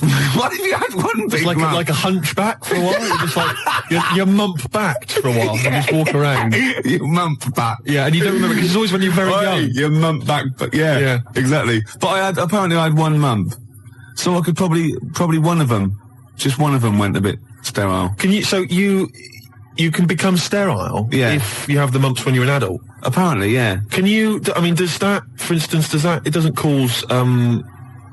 Say for instance, an adult had the mumps, right, and then he sort of had sex and he gave birth to a child. His wife gave birth to a child. Yeah. That can't cause any other problems. It can't cause deformity or anything. It's just because it's just my dad had the mumps. I don't know. We should get our facts right, really. If there's a doctor out there, I mean, can mumps cause sterility? How does it do it? I have stories about my teacher, his mate, had to have them. They swelled up, and he had to put them in cotton wool for about a month. God Almighty! Because it can, mumps aren't fun. No, I'm not saying it. I mean, all I can say, maybe you've had mumps and now you're sterile. That could be mumps aren't fun. Yeah. That's like go to work on an egg. Is it? Yeah. Who said that? I was having an argument with someone about who said go to work on an egg. Someone said it was that William G. Stewart bloke who... No, it was Faye Weldon. No, it was Salman Rushdie. It was. No, it wasn't. No, hang on. No, maybe it wasn't. It was Faye Weldon. It wasn't Faye Weldon. Right. It was either... Right, let me tell you what it was. It was either that bloke that wrote A Year in Provence, or whatever it was called. Right. 0171 580 2000. Who came up with the slogan, go to work on an egg? It was either the Year in Provence fella. Who's that? I mean, what his name was, I don't know. 0171 580 2000. Who was the Year in Provence? You know that fella who wrote that book, Year in Provence? Everyone read it. Everyone thought it was great. No, his name's Peter something or other. Right, okay. And I think he definitely wrote that. Salman Rushdie came up with something. I think it was the year. See, again, I'm thinking that maybe it was the egg thing. But I would say as well that fella that wrote Year in Provence, he also came up with the Fat Willy cartoon series. What a hilarious series of books they are. Not Fat Willy, is it? It was called Fat Willy, wasn't it? What's the one? Where's Willy? That's Where's Wally. Where's Wally? Where's Willy? That'd be pretty straightforward every time, wouldn't it? There's a fella there. There it is. Not where you come from, it wouldn't. Oh. Well, there you go. Well, Peter Mayle is the name of the bloke who wrote Year in Provence. Thanks to Neil. And also, Neil says that Salman Rushdie did Naughty But Nice for the cake commercial. Now, I still don't know who did go to work on an egg. I think it was Faye Weldon. No, it was Peter Mayle. Do you reckon it was? Yes, absolutely. Absolutely. I'm gutted. Yeah. And you very rarely, Jerry from Balham, you very rarely go sterile from mumps, but it is a viral infection, yeah. It's such an informative This programme, exactly, Steve. Yeah. It's like a public service. It really is, isn't it? And we treat things sort of sensibly and maturely, and we give out, the correct information. I'll be honest with it. It's safe for kids to listen to, isn't it? Well, imagine if you were this happens to us all the time. You're in the pub and someone will say, well, is mumps a problem? Is it going to cause infertility? And you're there just saying, Well, I was listening to Ricky Gervais. And... It's very rare. It is a viral infection. So, and do you know who did go to work on an egg? They went, no. Peter Mayle or Faye Weldon, we're not sure. Possibly Salman Rushdie. No, definitely wasn't Salman Rushdie. That's quite incredible, though, to go from writing Naughty But Nice about cakes to live in a hole for the rest of your life. Yeah. I used to write when I was at school. Oh, yeah. Now, I didn't watch sort of kids' programmes when I was growing up. I watched sort of crap adult ones. ITV on the telly from 12 midday through to like midnight, and I'd watch all the police series, Police Story, Charlie's Angels, Steve Austin, and Teen Knight Rider, yeah. And I wrote this essay at school, and I just couldn't stop, and I started serialising it. And every time I just kept writing, there was sort of like, people were reading it at school, and it was about a New York cop, who was as hard as, you know what I mean? Yeah. And I worked out what his name was. Now, God, this is how television influences me. Because it was one word name, which is his surname. That was the title of the book, title of the series, and that's what all his friends called him. Right. It was called Jezuk. Jezuk? Yeah. Jezuk. Yeah, I thought it had a Z and a J. Jezuk. Jezuk. Yeah. Do you know It what I mean? does sound so close to like Pillock or Jesse. Yeah. Or Nonce. No, nonce. There's no Well, nonce. do you know what I mean? Cross between sort of like Jezuk. Pillock and Jism. Damn you, Jezuk. Yeah. You're off the case. Give me the badge. Keep the stinking badge. I don't need a badge to be a cop. It was all stuff like that. And he'd burst, yeah. And so he'd look at his gun and go, this is my law. Oh my God, it's Jezuk. How did he find us? Yeah, it was great. There'd be shootouts and everything. Oh, fantastic. Let me just ask, did he have perhaps have a broken marriage? He was hard-boiled. He played by his own rules. Didn't he? Yeah. I imagine. Simultaneous with this. He was a bit of a drunkard as well, had a bit of drink. No, he didn't drink, Oh, no. good, He was a good. good-looking fella. But he was letting himself go. He was a bit hard-bitten. Yeah. And the other thing I was sort of simultaneous, which was more of a novel. I wasn't serious. I was actually writing a novel, and I got like 3 exercise books, right? It was about this kid, right? Oh, God. Right? He saw his parents just brutally murdered for no reason by a gang of outlaws, yeah? And he buried his father, and he knelt down on the grave, and he said, looked up, and he goes, as God is my witness, I will avenge thee. And then he sort of went to the store and he got loads of bullets and he practiced and he was the fastest gun. He was only about 16. Yeah. His name was Jody Barnes. Jody Barnes is all right, yeah. Yeah, good, isn't it? That's nice. Yeah. Oh, fantastic. Have you still got any of those exercise books? I hope not. That would be Because the incredible. teachers used to sort of like, I must have gone, yeah, it's good. I must have passed around the, he's done another one. Gervais has written another episode of Jezuk. Yeah. But I say, seriously, if you brought one of those in and read it out, I'd be entranced. Imagine it. Seriously, that'd be great. Do you think The your mum ramblings might... of a twisted 14-year-old brain that only ever watched ITV cop shows. Do you think your mum might still have some copies of she's Jezuk? No.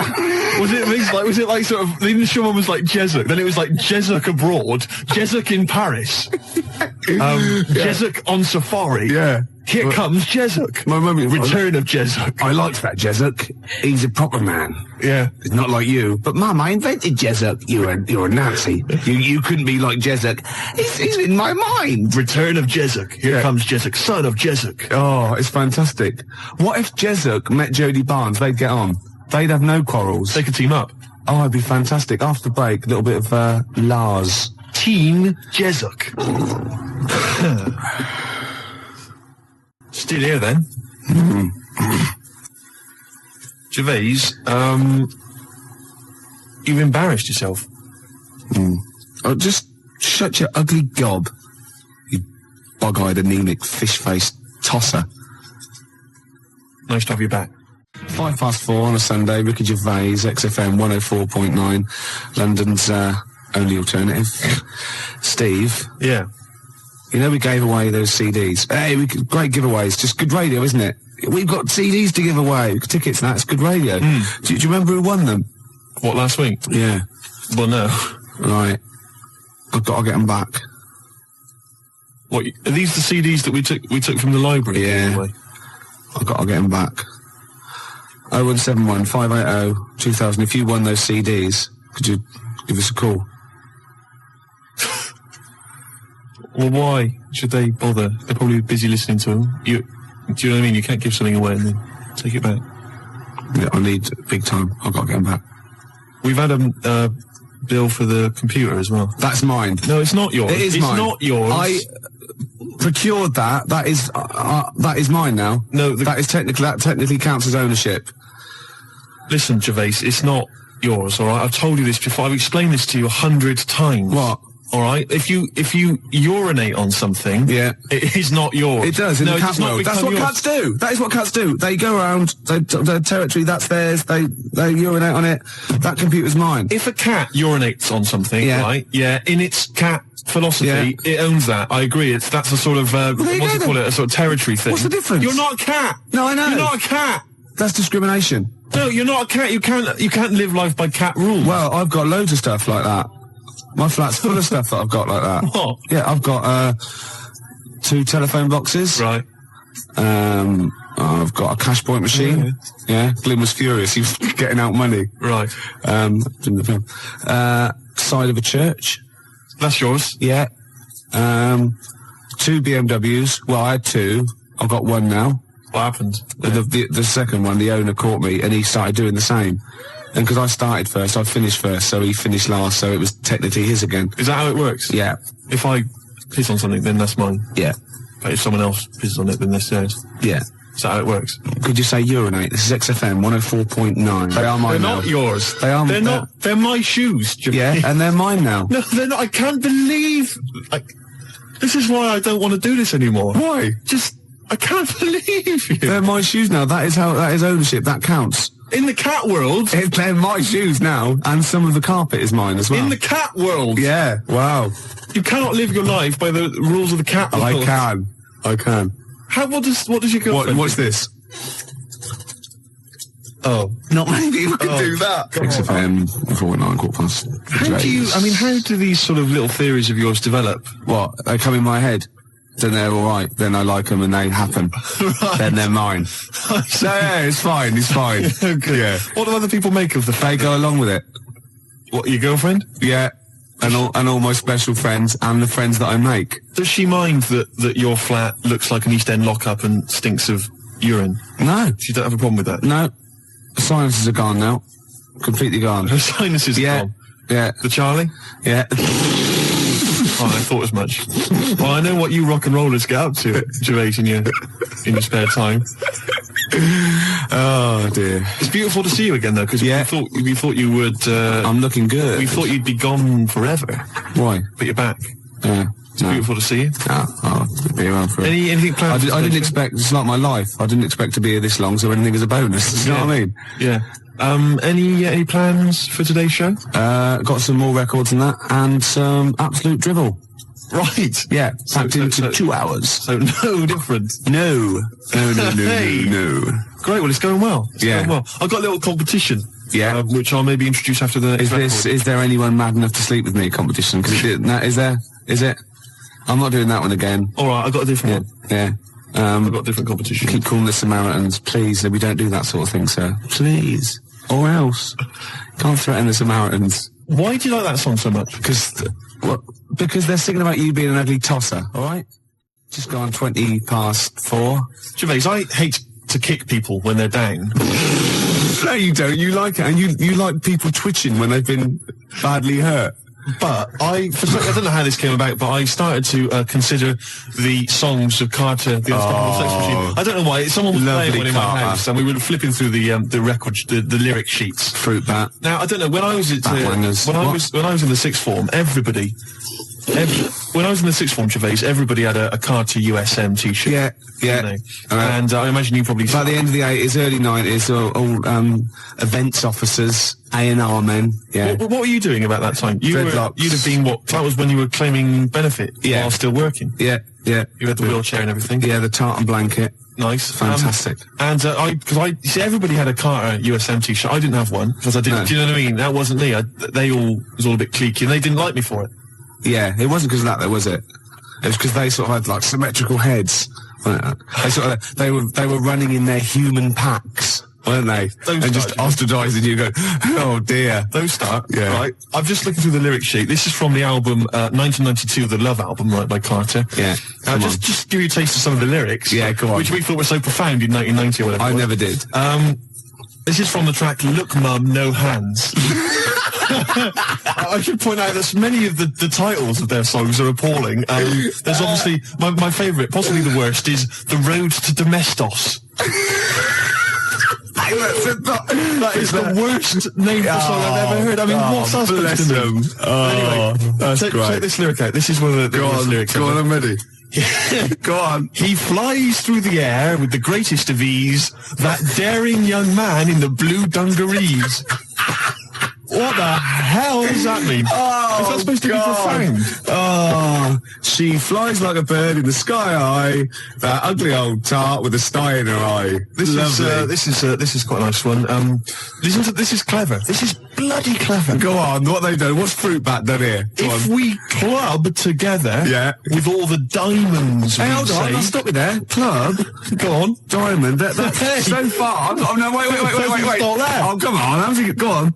If we club together with all the diamonds we've saved, we could look to our hearts and say, Hold on, hearts is a suit in the... That's incredible. Oh, go on. Clubs, diamonds, hearts. We could look to all our hearts and say, we've got it in spades. What does that mean? Spades. Hold on, what does that sentence mean? If we club together with all the diamonds we've saved, we could look to our hearts and say, we've got it in spades. I don't know what that means. I've no idea, but that's the kind of brilliance. So see what they did there? They got all those It's things incredible. Let me see, there's a good great one here. Could they do it with signs of the zodiac? Parts of the body. Here we are. I've been GBH'd and ABH'd for a packet of B&H. I've been taken and I've been driven away. My telephone is always ringing and my number is XXX directory. Call 0898 333 talk dirty to me. That is some of the worst lyrics, Gervais, surely, that you've ever heard. Unless you knew different. 0171 580 2000. I've been thinking some of my own as well. The worst lyrics you've ever come across. Oh, there's going to be arguments. 0171 580 2000. Or you can fax us 0171 580 1234. And think realistically, because I hate it when you see in like the Melody Maker Enemy and they ask one of these pop stars, what's the worst song of all time? And they go, the Birdie song. Or, no, it's not. It's something by Carter or Suede or David Bowie, because they're in that framework. They're potentially, do you know what I mean? Exactly. Don't go for chirpy, chirpy, cheap, cheap. Go for something like that, because that is disgusting. Let me just tell you, this is my final one before we go away, which is, yes, sorry, boy, there's nothing worth living for, but it really ain't worth dying for, so just say 3 Hail Jesus and Mary chains. Early in the morning, I put breakfast at your table. Make sure that your coffee has a sugar and cream. Your eggs are over easy. It's sort of like a breakfast song. I can't remember this, because I'm not your superwoman. Doom, doom, doom, doom. Yeah. This is, I've never heard this. There's one great bit as well. He goes, now you say your juice is sour. It used to be so sweet. And I can't help but wondering if you're talking about me. Isn't that great? Oh. Sorry, look, this juice is a bit sour. It used to be so sweet. Oh, fine, I'll change it. No, let me explain. This juice, it's sour. It used to be sweet. Well, it's thought we've always had. No, you're not listening. You're not listening. I think you're an ugly pig. I want to leave you. So I mean, he didn't state it. Your eggs are over easy. Oh, who's that by? No, I didn't. Never heard it. You've made it up. I'm not your superwoman. 0171 580 2000. I just thought of another one as well. So, do you remember John Waite? I ain't missing you at all. Missing you since you've been gone away. And he's worried about people that think that he's really not missing her. So, towards the end, he goes, I can lie to myself. Oh, he was lying all along then, wasn't he? Oh, got any more Carter lyrics? Well, I'm still wading through them, Gervais, and it's just making me quite low. So, I'll try and dig out a few more for the next time we have a chat. But I would say that Emma, of course, who helps us out here, she's mentioned track. What was it, Emma? What was yours? It was YMCA. YMCA. I've got a worse one. Have you? Oh, hold on. Oh, what's that another one? That's worse. Oh God, yeah. Well, Emma, we'll save that one. Emma's was, you can get yourself clean, you can have a good meal. You can get yourself to a good meal. Well, I don't have a problem with it, you see, because I just think it's a wonderful thing. You know, the YMCA doesn't get enough publicity, good press. Yeah. And the Village People did them a favour. I mean, why on earth they wrote that song? Well, you know, to publicise the YMCA. I mean, who thinks, I don't know, people have done the police force, you know, they've done... Hold on, wait a minute, this is very good to disagree, but I think you mean this, so you don't know what that song was, you think that they were actually some sort of advertising for the YMCA, were you? Well, I don't know, it just seems really odd to me. Well, if I remember at the time, the YMCA complained at the time because the connotations.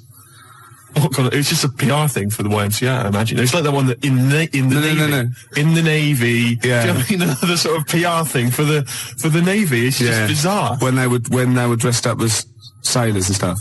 Yeah, well, whatever. Whereas usually they sort of like construction worker with a nice moustache, aren't they? Yeah. Traffic cop. Yeah. Jumpers. And, what? I don't, it's just... I'm worried about the Red Indian chief. Am I supposed to be reading... Am I supposed to be reading between the lines or something? I don't understand. I mean, I don't really understand. I mean this seriously. Okay, I don't right. understand what you're talking Okay, about. this is fine. Well, that's it. Obviously, there were gay connotations. It's like a gay icon record, isn't it? YMCA in the Navy. That was the point of it. What did you need? One of them dressed as Judy Garland. What? I don't understand. What was your problem with that? What? But there's no. I don't understand why that suggests that people are gay. I don't. It doesn't necessarily. It's like it's high camp, isn't it? It's been adopted since as well. But the four of them, there's a guy dressed as a motorcycle cop. There's no reason why that he should be gay. There's no reason why anyone should be gay. They've chosen. There's a builder. Yeah. All right. So no builders are gay ever. There's another one. I can't remember what the other one is. Right. And then there's a Red Indian. Why on earth the Red Indian is supposed to be an icon? I don't know about that. I have no idea. I'm flummoxed on that one. I'll be honest. But so what I'm saying to you, Gervais, is if you're going to if you can talk about gay people, then why don't they use the cliches? Why isn't there a hairdresser? Right. And because it's probably the sort of cliches that even scene gays want to get away from. Also, you're confusing camp ITV gays with real homosexual people who live normal lives. If I'm going to write a song about gay people, I'm going to have a hairdresser. Yeah, you are. In order to appeal to a gay community, I'd have a hairdresser, John Inman, Larry Grayson, obviously, and I don't know. You wouldn't have Jason Donovan then, obviously, because he's not. So you wouldn't have him, would you? No, I wouldn't have Jason Donovan. No. Well, I wouldn't have Philip Schofield. I wouldn't have Andy Peters. Right. I wouldn't have Andy Peters. Okay, I'm getting scared. Shut up! I would not have Andy Peters. I'm getting scared. I would not have Andy Peters. A few more Carter lyrics for you. Go on. You'll enjoy this one. It's just one big knees up, a night on the town, a storm in a teacup, more like a teacup in a storm. Yeah, man. Yeah. You know what I mean, man? Yeah. It's more like a teacup in a storm. Yeah, they've twisted it, haven't they? All right. Yeah. Ian Camfield, you know, he's 12 now. He Right. does the rock show. Oh. He called, and that I'm not your superwoman. It was Cameron White. And he also says a worse lyric in YMCA is young man, there's no need to feel down. Fair enough. Another Carter lyric for you. The tequila sun is rising. And listen to me. The tequila sun is rising and the Harvey's Bristol moon is shining. Because they've got Harvey's, shine on Harvey's moon. Yeah. And somehow Harvey's Bristol moon is shining. I have no idea. It's got to be something about pulling your trousers down in a coach. It's just Isn't it? rubbish. You know, Quick Space, I played that and you said, oh, why is that your favourite? And I got annoyed because you've got no taste and shouldn't even question me. And I said it was about you being an ugly tosser. Well, Nina, from the band, who's round at Jan's, said, no, it's not about him being ugly. And the worst lyric is from the Beatles. You should see her in drag in a polythene bag. What's that from then? I don't know, Polythene Pam or whatever it's called. Could be. Yeah. Could well be. All right, then the worst Beatles lyrics, we'll have those as well. There's a lot of them to choose from. There are a lot. They're good. No, I'm not dissing the Beatles. No. I'm just saying they wrote, they can't keep up that level, can they? Gervais, I've heard the songs you've written. Do you understand me? Yeah. You're not in a position to disrespect anybody. No, I don't. I'm talking about people on the tube, all right, that can barely speak, all right, that just go with like a kazoo. There's a guy near my tube, he just got a kazoo, right, and he just taps his foot, right, and then tries to sell lighters to you by playing a kazoo. Right? You can't even disrespect him for his musical ability. Of course, you're laughing about him now. If that was female, it'd be a whole different story, wouldn't it? Well, you've got to take it where you can get it. You'd have a lot of lighters every day, wouldn't you? You'd be struggling down that road with loads of little, clippers. I'd say, I think there's a sad lack of kazoos on the wireless, and I'd have her in here for a quick session. Well, we better do a competition now. Okay, yeah, well, we've got these two pairs of pulp tickets? So you've no idea, have you? I've no idea. You just want to, we've got there. Oh, can I do this bit? Man, you don't know what you're doing, do you? It's never stopped me, no. Well, exactly. I wasn't going to mention it. No. All right, you do it. Go on then. I'll sit over here. I'm out the way. Okay, how many tickets have we got, Emma? 1 pair. 1 pair. That's 2 to you, Steve. To give away. See who? Pulp. When? Next Saturday. Where? Finsbury Park. At what time? About 9. And what have people got to do to win tickets? Yeah, now you're stumped. What? You suggesting I should plan this show? Yes. Is that what you're suggesting? Yes. Why? All right, now listen, I think we should just give people an added reason to phone in with their worst lyrics ever. They can win this pair of pulp tickets. Yeah. And then if we get bored with that in, say, about 10 minutes' time, we'll come up with another reason. If it'd take 10 minutes for us to get bored. I'll be surprised if we actually bother. Yeah. Yeah? Yeah. Got an ad break, and then I've got a pulp song lined up. Before you do that... Oh, we should tell them what the competition is, shouldn't we? I just did. What was it? I wasn't listening. I wasn't listening. I really do turn off when you talk. Emma, what was the competition? I'm not sure. I wasn't listening. 01715802000. Any ideas what the competition was? What was the competition? Carl, what's the worst present you've ever had? You see, we don't really celebrate birthdays in our house, so... What? Where are you from? What planet are you? What do you mean you don't celebrate birthdays? Are you here from another world observing? Like, trying to blend in, but not quite managing to pull it off? Not that fussed about it. Right. You know what I mean? It's... Yeah. My mum and dad's are on the same day, and I think that just was like... That's a bit weird, isn't it? And their anniversary, and... Well, they got married on their mutual birthday. But Carl, can I just... and Christmas. But Carl, there's a difference between you saying... What do you mean their anniversary's on the same day? Of course it's on the same day. Yeah, and the birthday. But, Carl, what I mean is that... you say that you don't really celebrate your birthday, but presumably you have received some presents at some point in your life from your parents. Or anyone. Yeah. Okay, well, we'll come back to you later. Yeah. Thanks. Let's play a record. Carl, have a think about that and we'll come back to you later. Thanks very much. Rick, we were talking earlier about stuff... True story that's, about a little Australian freed the Scottish. the stuff that's dying out that I think you and I single-handedly need to kind of resurrect and salvage. I thought the trilby was dying out. Yeah. I'll surprise you, and thought yet, so as well, watching Top of the Pops last night, Yeah. Jamiroquai was wearing one, and then lo and behold, Danny Minogue came on, she had one as well. I thought, blimey, those two people, they're trying to salvage the trilby, and good luck to Really? them. Well, Yeah. that's on its way then. Let them The do trilby's that. fine. Let's do something else. But the bowler hat, the bowler hat. You never see the I always bowler. fancy myself in a bowler I love hat. a bowler hat. Carl, would you wear a bowler hat? I know you'd wear a cape. I did wear a trilby. You were really? You must have looked like a... That's brilliant. What? Because you're a Mancunian. Well, there was a phase, wasn't there, in about 90... When was it? I think that was just round your way. It might have been. It was in Manchester. Did someone get a job lot of trilbies? And persuaded you kids? Yeah, I'll tell you what's trendy. No, Sean Ryder wears one of these. Does he? Yeah, go on. Yeah, quid. And then everyone in your street had trilbies on. But you've never worn a bowler? Never. What about Kangol bowler? You might He think had one about out again. I'll tell you what. I would like to wear a bowler hat in a dark hat, but I'm worried I look like one of those little fellas off the Home Pride advert. The Home Pride guys, they've been persevering with the bowler for years. They still look good in it, though, They're don't still they? looking good. They're dapper guys. Yeah. There's a lot of the Jolly Green Giant. He had quite a distinctive look, which is obviously what I've been thinking of exploiting. What the Being little about 6 foot 7. I know the little sort of like a little dress. Was it Corncroft Yeah. that made up his little skirt? Yeah. KP, you were going to tell us, Pilchard, you were going to tell us What tickets are we away? But it worked for me, you see, because when I was younger, we Yeah. had a mobile disco. Brilliant, so did I. And it was me and my mate Colin Makin. And the disco was called Pilky's Making Music. That's brilliant. I mean, genuinely brilliant. Pilk is making music. Guess what? When I first started the mobile disco, and this was when I was about 14, we didn't really go out touring. We just would do it for like people's parties and stuff. We were called the rock and roll DJs. No, really. We drew it on some sort of see-through paper and put a light behind it. Rock and roll DJs. My first disco, I had 2 nights a week in this pub. What, you ran a disco? Yeah, this pub near King's Cross, right? And it was just their records, right?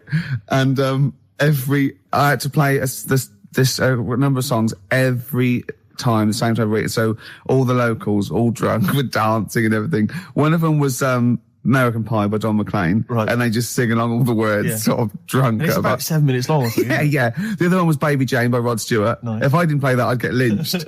And what was the other one? There was another one that I always had to play. It was a ballad. I have to remember that. But yeah. But So, Carl, do you think, and maybe Ricky as well, do you think you know much about DJing for like, the sort of the wedding party or maybe someone's yeah. 18th? Oh, really? Okay, let me just offer a little hypothesis for Go you on then. All right, the buffet's been served, right? Yeah. People have done some speeches, like it's a wedding do. Yeah. So you've already played some records early on, you've stopped for food, Yeah. you've just played some light backing music in the background while the food's been served. You want to get the party rocking again, what do you kick off with? It depends. I've already got it down to 2 or 3 records. Okay, I'd like to hear what they are. Well, I've got it down to Earth, Wind and Fire. Right. That'd be great. If there's, depending on, or you want to go a bit more modern, I'd probably start off with sort of Will Smith. Well, careful, Rick. I've got to bear in mind, it is a wedding do, so there's people from age 8 to 80. You got to cater to every market. Okay. Carl, what about you? See, this was back in '88, so Yeah. Kylie. Yeah. Yeah. Can I tell you what the definitive track is? Go on. Oh, What a Night, Frankie Valli and the Four Seasons. Ding, ding, ding. People don't realise what it is exactly. It's straight away. Ding, ding, ding. Bow, down, down, down, down. I can't actually play it. But, the record, oh, what a night. Late December back in 60. That leads you straight into a 70s medley, and everyone's loving that. I'm thinking Bee Gees. There's going to probably be some kind of ABBA track, Dancing Queen, all going to storm. You're turning your noses up. I can tell you this, that we got bookings endlessly. People are going, you're amazing. I don't know how you do it. I wouldn't have got up. I would have sat there. Well, you might be, because you're one of those grouchy, you're one of those moody teenagers. Oh, I'm not going to dance to this. I'll tell you, the old ladies would have been up. The people with a decent bit of musical taste would be up. No, the Ricky first Gervais would person be to get up is a fat lady in a dress with bad ankles and a little kid who's got problems and he's in a little DJ. See, the problem with you two is you're not catering to the market. You're trying to be all sort of bohemian and kind of off, teach people about music and stuff. There's no place for Kylie, not at a mobile disco. Far too avant-garde. All right, kick it in. Grease Megamix. Play a record. Come On Eileen. Have you got Come On Eileen? Play that. What are you going to play? Love Shack. Coldplay. Excellent. Yellow. Well, you'd never There's say the that. excellent single by Coldplay. It's Yellow. Oh, Yellow. That's Yellow by Coldplay. That was the stunning new single from Coldplay, Yellow.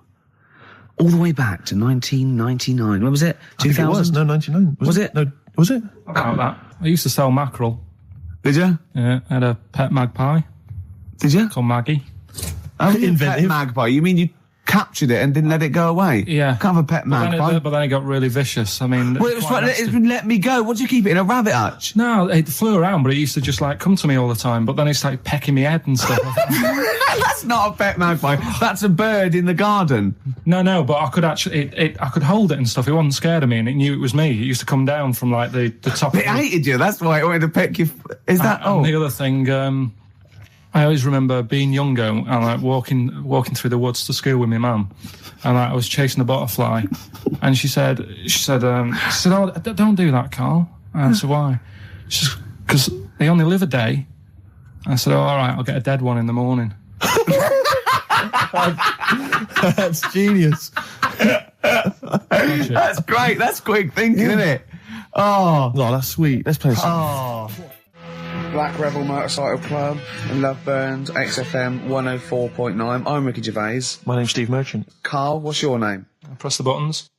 That's it. Carl, I press the button. Yeah. Oh, bless him. He's People got- are loving the K-Man, aren't they? They are. People are saying they love him. He's just. He is. He's I think we've created a whole new Will McDonald. I like to think so. Yeah. Or Gordon the Gopher. I used to have a show in Manchester. You Did used to ya? host a show. Yeah, overnights. What kind of things was it? What kind of stuff? What sort of tip were you on? Phone-ins and stuff. Yeah. You did a phone-in? Not a proper one. What did people phone in about? No, they didn't. That was what's problem. There was no phones. Go on. No, just, how things were going and that. Problems. Were you like an agony uncle? Kind of. That's amazing. Imagine that. Imagine sending someone to Carl. You got problems? Is it delicate? We'll go to Karl Pilkington. Hang on, looks like maybe there's some questions. We've got coming in. got a few questions here. What's the one? What's Carl's view on? Carl, what do you make of nudism? Who's that from? Let me just check who that's from. Hang Sort of on. there's a time and a place for it. That's from. It's very difficult to tell. That's great. You see, There's a time and a place for it. That is just brilliant. That is Dickie Bird. That's that sort of northern confident soundbite. What do you think of nudism? Time and a place for it. There's a time and a place Would you for do it, Steve? Would I do nudism? Yeah. He's not allowed. Not again. No, Yeah. It's not nice, is it, really? No, it's not with Steve. He's not allowed on any national trust land doing it because he's caused the death of millions of starlings. That's true. There was something on BBC Choice the other night. It's a really short show. I haven't seen it before. Like an odd It's court not thing. a bloke eating cup of soup and then another short show, like maybe someone cleaning their teeth with Colgate, and then the really short show. What was it called? No, what it was about this old fella who he's into nudism. And he was saying he's done all right. Did he out play of it. volleyball a lot? He said he's done all right out of it because there's not many blokes who are willing to go nude for modelling and that. And he's about 70, so it's not. Is there much cry for that? Do you think? Is there much demand for a He's doing 70-year-old all right. nude? He's doing all right for it. Sure. Good luck to him. And the odd thing was, you see, He had a corkscrew penis. he was It was just like walking around on a main road in like a seaside town. And Right. yeah, and cars would... See, that's not nudism, is it? That's mental illness. Yeah, he's just a bit dear. Yeah. Yeah. Yeah. I tell you, one of your favourite programmes, isn't one of your favourite programmes just that one with the hot air balloon? And it's Yeah, adventures. you love that, don't It just you? goes, it's like Oh, in you love Sydney, that. sometimes then it's at a carnival. His favourite programme when he was little, he used to watch it for hours, was that little girl by a blackboard with 2 toys. Yeah. He used to love You that, didn't you? enjoyed that, didn't you? You weren't raised as an experiment and you escaped from a laboratory. You had regular upbringing in Manchester and that. Yeah, I didn't go to school much because my mum and dad had a caravan. Right. And No need, is there? No need when you've got that sort of fun at home. I used to just go away for weeks. Really? Yeah. Is that true? Yeah, honestly. Where'd you used to go? Port Maddock. But And so you didn't go to school much? No, I did, but not as much as everyone else. yeah. How many holidays were your parents having? Oh, What loads. was their income that they could... No, my dad used to work nights, and he used to travel back, because to Manchester from Wales, it wasn't that far. And he used Manchester to Wales? He used to do 4 on and 4 off, so me and my mum were like loving it. But what Port Meredith? Port Maddock. Port Just Maddock, down the road from Port Merion, where they filmed The Prisoner. right? Oh, so that's cleared up for me. Yeah, Location-wise. so what did you do then? You were in this little 2-berth caravan on the back of a Cortina estate. Right. Well, what was it? What was the car? I want the. What was Granada, full Granada. it? Ford Granada. What we talking? 1980. Yeah, 82, 83, 80, right? 84, 85. Okay. Oh, jeez. And you in the car down there, park up. Yeah. What was it? What was Port Meredith? Port Maddock. Port Maddock. Remember Ruth? It's just, Oh, yeah. it's just a holiday camp. Yeah. And had an arcade and a beach. I was loving it. Yeah. But, so of the 52 weeks of the year, let's assume, I don't know how many weeks you take off normally for holidays anyway. Let's just say, I don't know, you go to school 45 weeks of the year maybe? Generally, most kids? Nah. Bit less. Bit less than About that? 42. How many weeks would you say you actually spent in school? Well, how many weeks do you have off for summer? Well, we'll work that out. That's what About I mean. 6 off for summer, about 3 for Easter, about 3 for Christmas. Put it this way, I'm surprised I'm not Welsh, to be honest. Right. So there was there more than was in Manchester. Did the school authority not come and check you out? No, they didn't. Didn't get Manchester, I suppose they didn't care, do they?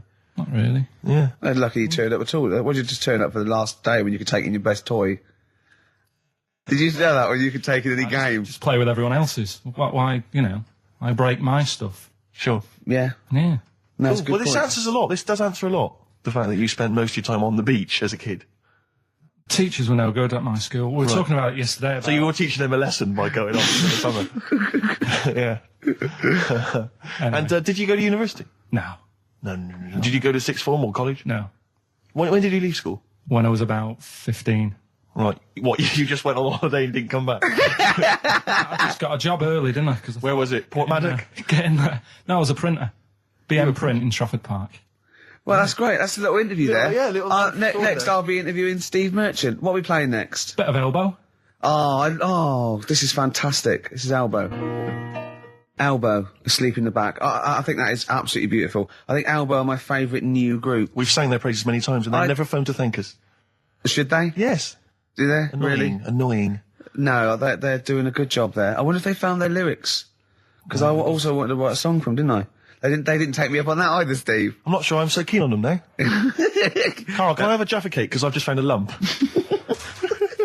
I think. You don't mean me, do you? No. All right, good. Thanks. Steve. Now we interviewed Carl there. I think we've learned a little bit more about Carl there. We did, yeah. And I'm going to interview Steve now, Carl, because I used to be. You concentrating? Don't put it all in at once. Carl, chew. Chew before you swallow. Careful. All right. I used to suffer with that a lot. What? Not chewing. The amount of times I nearly died as a kid. What? Forgetting to chew. Choking. Sure. Mint Imperials. My mum stopped. Drinking them with water. She didn't have to hide them. He's coming out of his shower, isn't he? He's happy Saturdays. He's miserable all week, and he's happy Saturdays, isn't he? Oh, look at him. It's like we get him weekends. Yeah. And he's just happy because we sort of spoil him, don't we? And he has Jaffa cakes and everything. We let him on the He has to go radio. and live with his stepmum again. Don't we? Oh, The no. ones who listen. Oh, really? Your girlfriend does, doesn't she? I imagine. She's been away for ages. I know. I imagine she just switches off after a while. But we love you, don't you? We're excited. We talk about you in the week, and we think you're great. So don't just think we're using you as cheap comedy material. I'd hate you to think that, Carl. Right. Carl, what? Don't you like us arguing? Is it like mum and dad arguing? Do you get all It's a bit like that. In the caravan? There was nowhere to escape to. Oh no, rattling round. Did you make any friends when you were down on the caravan site? Yeah, a lot of people from Birmingham were there. What kind of pals did you have? What were their names? I can't remember, it was years ago, but Yeah. they all had rich parents. Right. Like, they had, like, their own car to drive around the campsite on and all that. Right. Yeah. So Their own fence. So I'd have a With- go. And but they were mates, and you saw them every year, did you? Or every 3 weeks when you went down there? Yeah. Cool. And you didn't keep in touch with any of them? No. I'll admit now, I went to the same place in the caravan for about 6 years running. I went to a place called Riverside in Bognor, because someone round the corner from us had a caravan, two-berth caravan. Me, my mum, and my nan. I think I'm really lucky to have had it, really. Because a lot of mates who I had didn't have enough money to go on holiday, and they just get a present for the summer holiday. Of Of course, they got an education, so it swings Yeah, around but a bit. Carl, the thing is with Carl is, right, I want to give him gifts. Yeah. I want him to have the loveliest Christmas ever. I want to go pony trekking. Do you know what I mean? I want to just... Scared of horses. So many things we don't know about Carl. Fell off one out of fate, and the woman didn't know what to do. She couldn't handle the horse. It was running off. I was hanging underneath, getting a kick in the head. No, Really? Now, hang on, what age were you? 'Cause this could explain a lot. I was about 6. That makes a lot of sense. I think we've got to the bottom of it here. Oh no, got kicked in the head by a horse, lived in a caravan, and had to live in Wales half the time. Oh, no wonder this is your favourite time of the week. But also, right, we were playing football, so I can't play football, right? And so we were playing Was that football. just in the office, or? Yeah, just in the office before he came, right? And we were sort of kicking it back and forth, and I started kicking it a bit hard. And but he was quite good. I said, this is great, right? And we finished anyway, because we thought we'd break something. And I went, I bet you were quite good at football, weren't you? And I thought he looked like quite a natural, I thought he'd be good. He's from the north, and I thought that's all he'd have. You know what I mean? Exactly. And he went, I said, I suppose you're quite good at football. And he turned, the quickest flash, I went, I've scored once. Right? He said, and that's because I was being chased by a bee. And I went, save it. Yeah. He went, no, I said, please save it, because I wanted to see that. No, you can continue now. Please tell us the rest of the story. You've scored a goal once because you're being chased by a bee. Yeah, you've done it now, really. I was on the... There must be more to that story, man. I was in the school team. I wasn't that good as a kid at football, to be honest.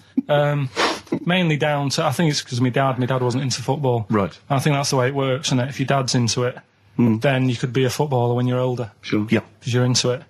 And so I was in the school team because I got on with the other lads. And they let me in the team. Popular guy, yeah. Sure. And I was stood there doing nothing because I didn't really know what to do. I never knew which way I was meant to be shooting. Yeah. I got all that messed up. Yeah. I just stood there, right, and with my hands behind my back, and something landed on me on like this part of my thumb. You can't just point. It's radio. It's this bit here.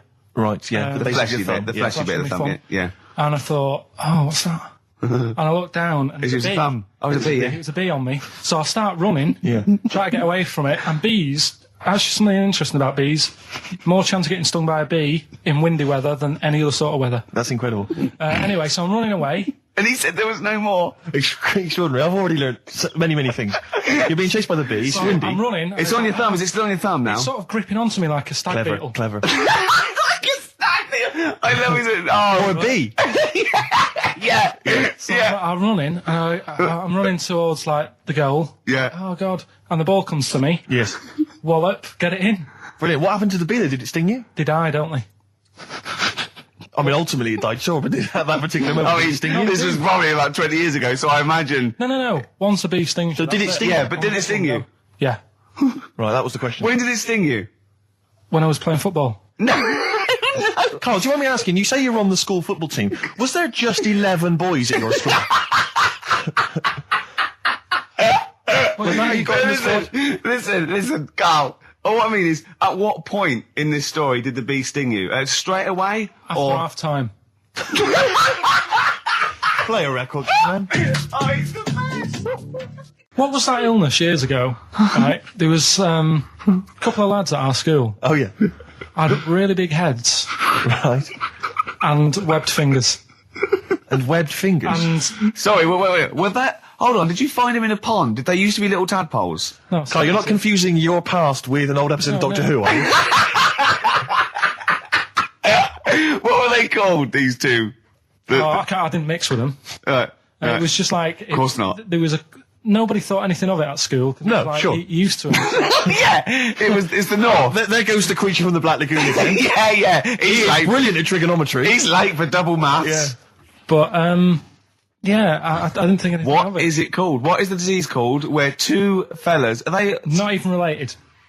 Rubbish. Not related. Were you near a nuclear power station when you were growing up? Yeah. You weren't really? Yeah.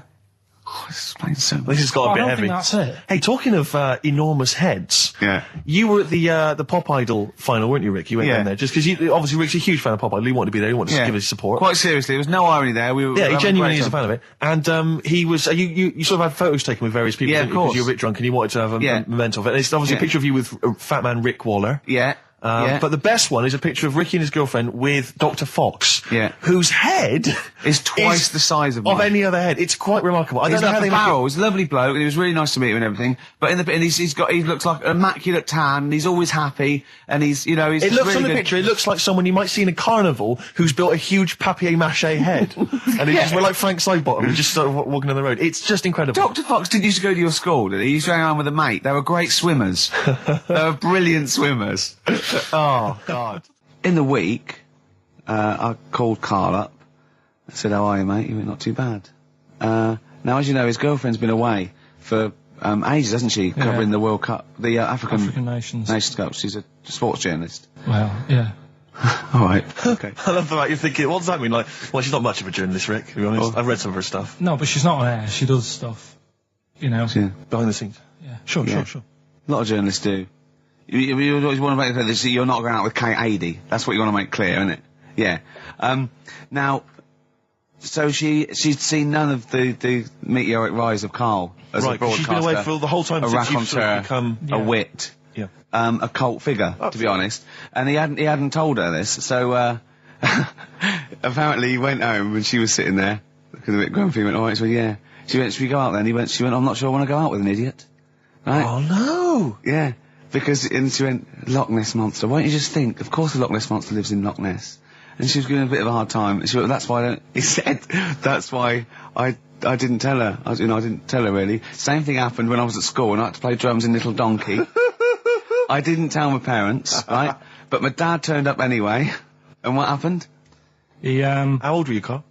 well, it was the school that I used to go to. Oh, yeah. Like, Oh, yeah. So- You went, you used to go to the school you used to go to? no, but what I mean is, on. I didn't go to secondary, did I? So I missed a lot of that. Sure. But primary, I liked. Oh, it was okay. all colouring in and stuff. Yep. And it was a Christmas play, and I managed to get a part in it. And, Did you audition? got a part in it, and I should have been playing the drums to the one about Kings.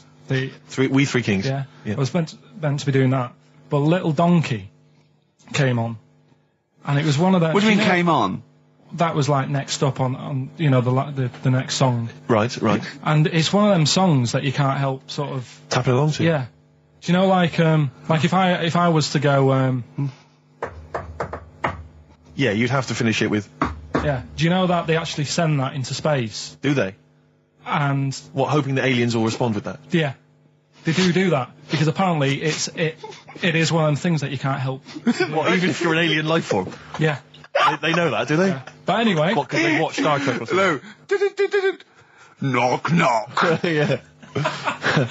seriously, Is it true, like, if you send there? out knock knock into space, they have to say... Oggy, oggy.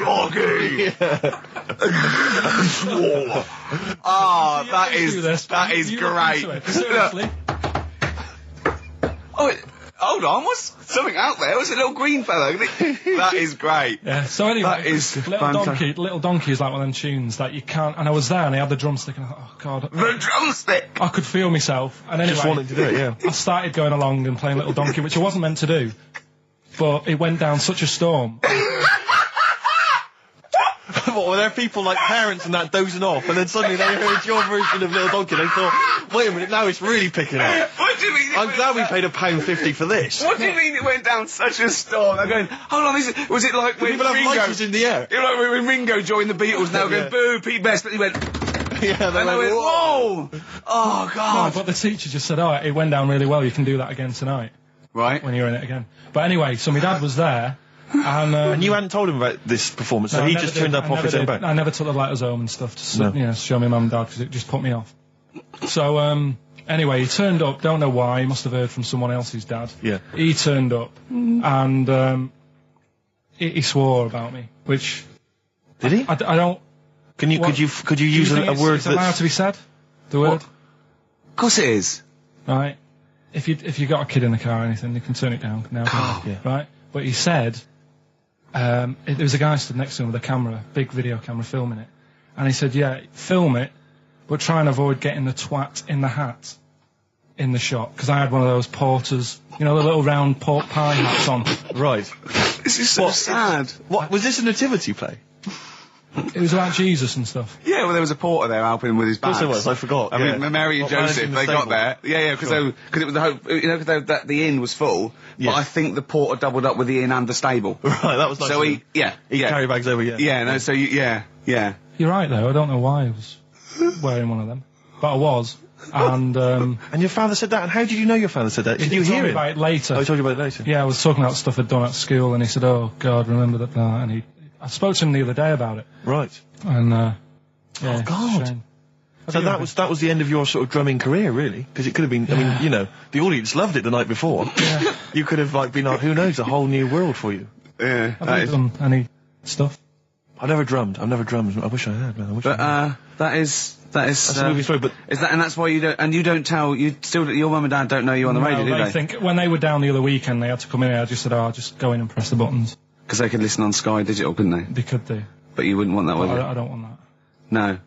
Play record, I want to talk to you again a little bit about this later. Yeah. Right. Anyway, Carl, look, you almost let it slip then as you were talking about your filling out that application form. There's some big news that everyone needs to know, which we were stunned by in the week, although the more we sort of talk to you, the more it starts to fall into place. Yeah. But Carl, what's the story?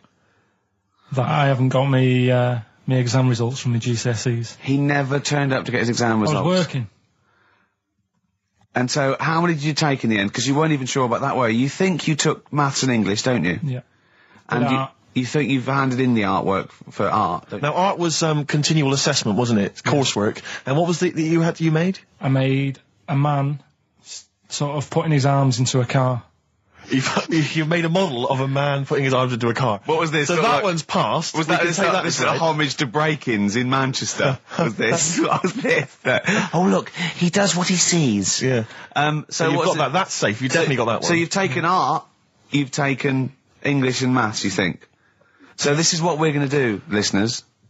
We're going to try and find out his exam results for him and tell him next week. Live on air. We're going to call his school, we're going to try and track him down, and we are going to have a little envelope, and we are going to give Karl, at the age of 29, his O-level results. GCSEs, yeah. Now, Karl, so you took maths, yeah. You think, you took English, do you remember turning up to do those? Do you remember sitting in the room filling in the forms? Yeah.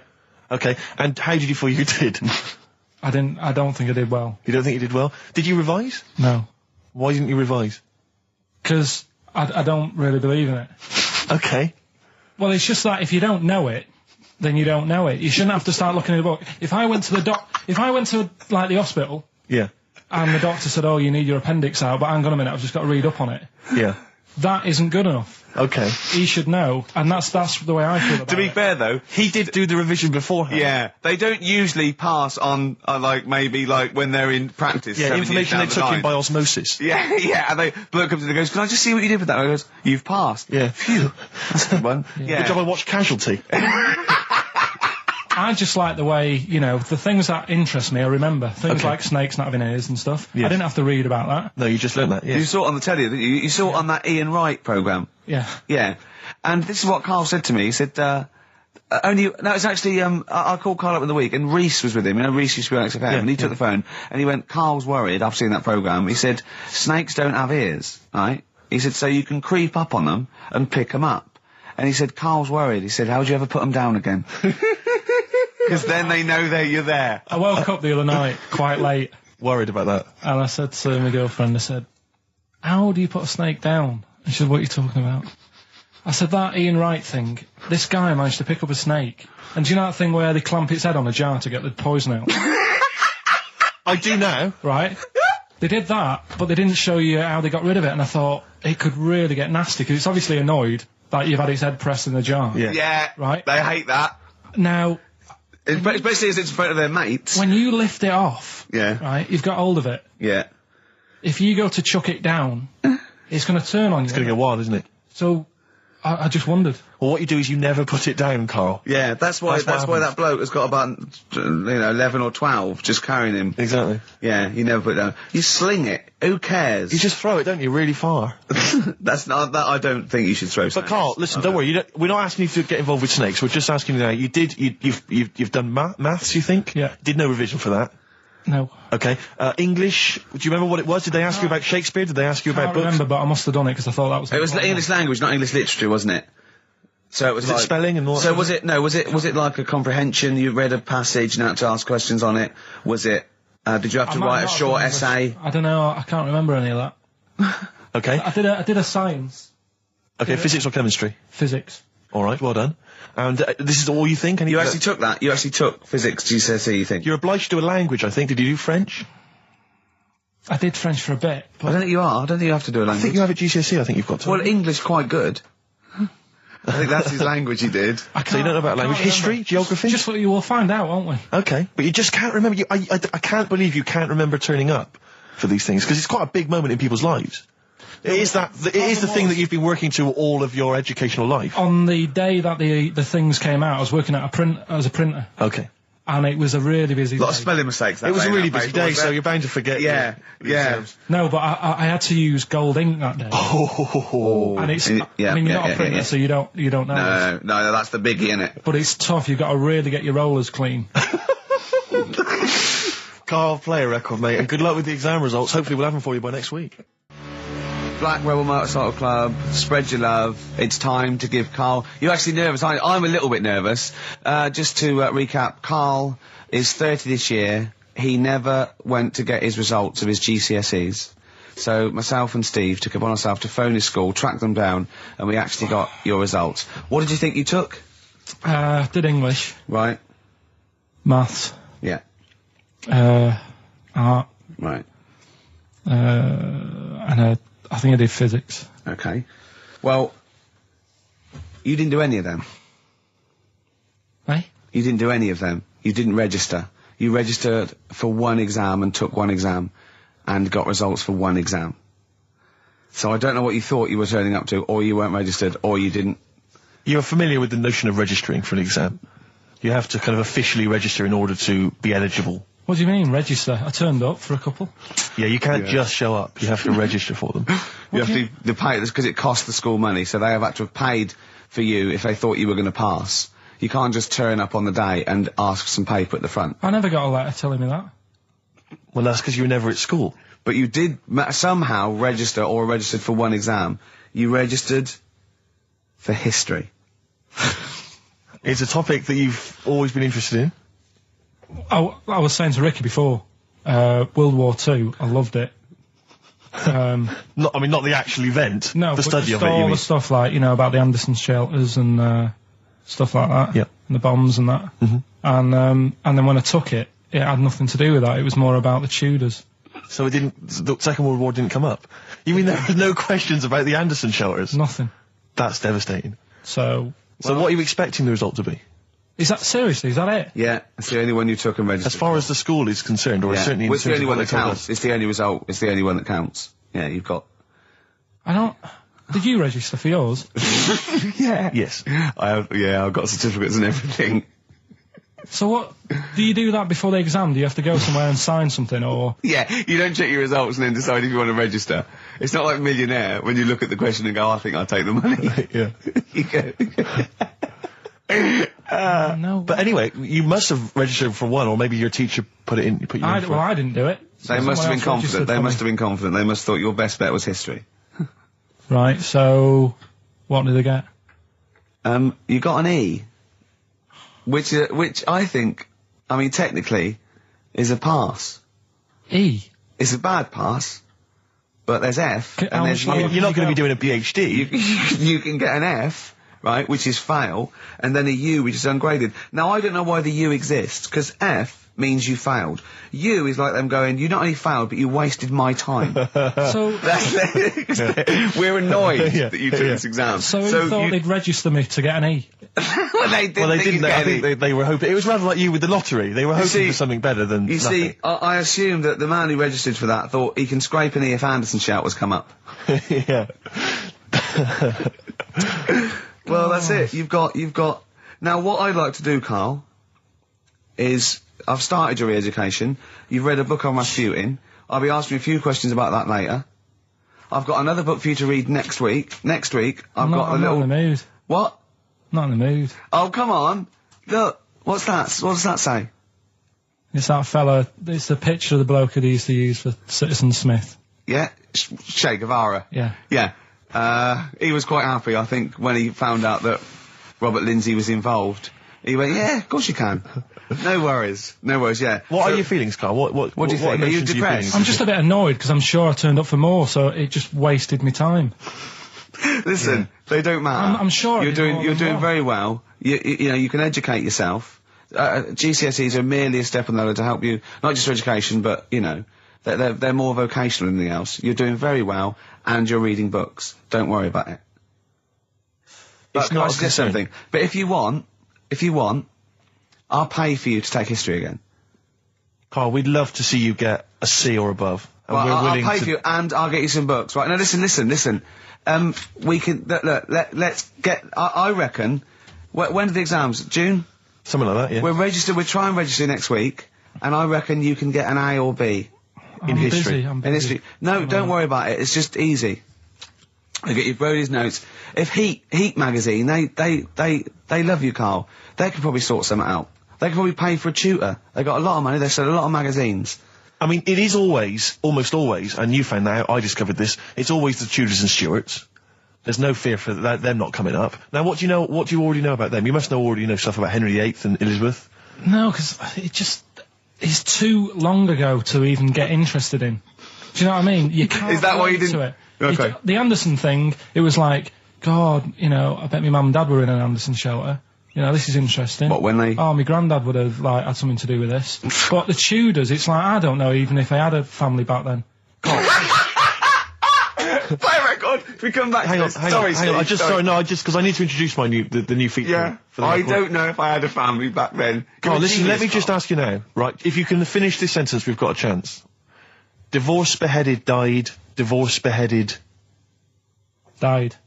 What is it? We just need to do a little bit of work, but otherwise I think you're going to be fine. It's how you remember what happened to Henry VIII's wives. They're little... Divorced, beheaded, died. Divorced, beheaded. It's like spam. Support... What's it? Support, protection, anchorage, movement. That's how You're going to... that's nothing to do with the Tudors No, and nothing to Stuarts. do with the skeleton. Yeah, see, no, we're not doing biology. Mnemonics and acronyms. and What happened to Henry VIII's last wife? Did she die, or did she not die? Divorced, beheaded, died. Divorced, beheaded. Do you know that the only king that has got a moustache is... No. The only king that hasn't got a moustache is the King of Hearts on the playing cards. What's the record you're going to play? I want to resurrect the career of a different artist each week. This is an artist who's overlooked by the general public. The red card. This is Amy Mann, and she always seems to get overlooked. This was a single a while back. Well, I I've think got it's one called eye. Red Vines. Play it, Carl. Fantastic. You see, what upsets me is the way that Amy Mann, Yeah. she's written songs as good as that. She's Yeah. released it as a single. She had to, I think, put the album from which that's taken out by herself over the internet. She was Oscar nominated Yeah. for the songs in the film Magnolia. She couldn't get a record label. I don't know if she's now got one. And yet there's people like Alanis Morissette shifting That is shed absolutely loads of songs. beautiful. I don't That is understand what the fantastic. rules are. I don't know why she's See, not a household Carl, name. well, there's What- beautiful things like that in the world. Why do you care about epoxy Well, what GCSE? did she get for history? What did she get for history? Yeah. I think she did very poorly. Why do you care? See, I was just going to say, this has backfired a little bit, because Carl is genuinely... I don't know if he's actually upset or embarrassed, but it doesn't matter. Why does it matter? You were 15 and didn't go to school. If you were my friends, I think you would have just said, "Oh, we can't find them." Why? But you just didn't matter, What's though. to do with that? Well, what do you mean? What do you mean? It's ridiculous. Do it again because you want to learn, because there's great things in the world to learn about. Don't worry. The GCSE is vocational. Is vocationally for a 15, 16-year-old to go on to do A-levels or whatever, or to get results. But you don't need that because you've done very well. You don't care about the Tudors and the Stuarts. I mean, you know. I mean, I've had a couple of jobs, not this one, because you don't need qualifications to get a job. Obviously. Yeah. In the radio. Obviously. You're absolutely right. But the ones that I have got in the past, I did, because I didn't collect them, I had to lie. And I didn't like go mad. I didn't say I had A's and stuff. But I didn't put history down because I didn't even know I did it. So it's a bonus. I kind of treated myself to like a D and a couple of C's and that, so it's like, well, he's not. I love the fact that Karl even then was honourable. It's like, I'll at least put down the ones I think I took and lie, but the ones I didn't take, I won't lie about. Yeah, and don't give yourself a B. Exactly. If they're going to find out you lied, give yourself a B next time, It could Karl. backfire, couldn't it? I mean, my brother's a bit mental, and he used to do things like go for jobs and say, "Oh yeah, I've done this before," like being a mechanic, and he's never even picked up a spanner, and yet he'd have the confidence to go and try and fix cars. Well, I'm not that daft, but God, and he. Who do you blame for this? That's just an easy way out. I have to blame myself. No? Yeah. What was the teacher like? Well, there's loads of different ones. I didn't like. I mean, the history teacher, it is my own fault because with her, she's a bit mental, and I used to kind of stop the lesson by saying, "Oh, miss, tell us about your fireplace you've got that is made from a gravestone." Because that's what That she would had. stop any English teacher in their tracks. And she loved telling you about it. Yeah. So it was like, oh, I learned brilliant. that from a teacher. So that's why I didn't know about divorce, head loss, and all that. Yeah. Dandruff legs. Horse, head loss, dandruff legs. But remember now, divorced, beheaded, died, divorced, beheaded, survived. That's all you got to remember. And what's that? That's what happened to Henry VIII's various In order. wives. In order. What does it spell out? No, it doesn't spell out spell anything, you just it's gotta saying remember it. the rhythm. In order in which he married. Yeah, but it helps. It's like when my mum taught me the alphabet. She taught me as like a song. A, And like B, C, constant- D, E, F, G. Yeah, constantly. No, not like that. Huh. That's how everyone else could do it, and I couldn't do it that way. Right.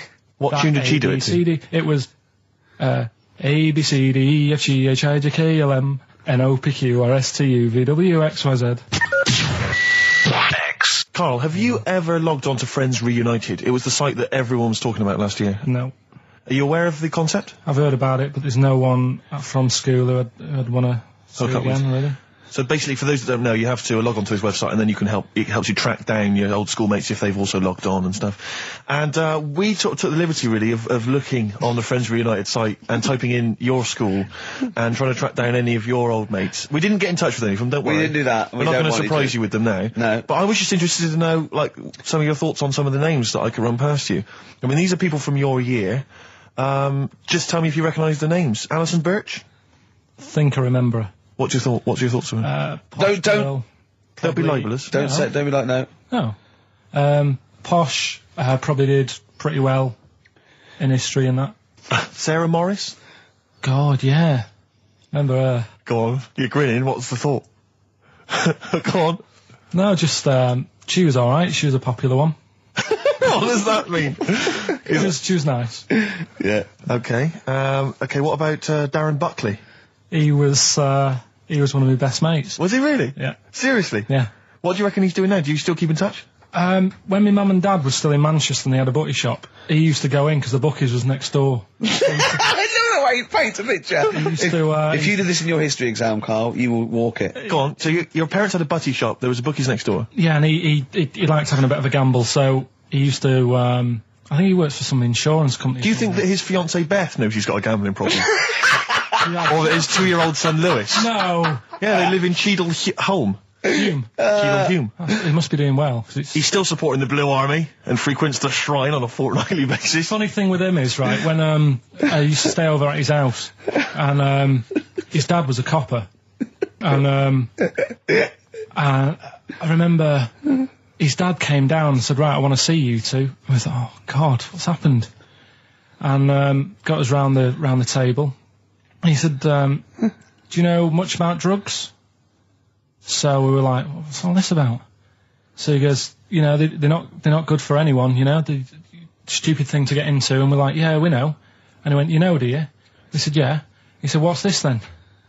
And he'd found something in his bedroom, and it was a Skittle. What, the sweet? Do you know, little sweets with the S on it? And Oh, really? Drugs. Yeah. So he said, well, yeah, it's a Skittle. Yeah, I know what it is. Oh, he was bluffing like that as a slang word. Yeah, he thought because he was a copper, he probably had to be down with all the terms and that. So we said, oh, it's a Skittle. And he said, yeah, I know what it is, but what's it doing in your bedroom? Oh. It was like, no, it's a toffee. So, Darren there. Yeah, I know, it's a toffee, it's a squib, it's a, yeah. Carl, more people from your past. Debbie Carr? Yeah, she was another nice one. What does that mean? Is that a euphemism? No, she was one of them that you'd sort of go, she's nice, but she'd never be your girlfriend.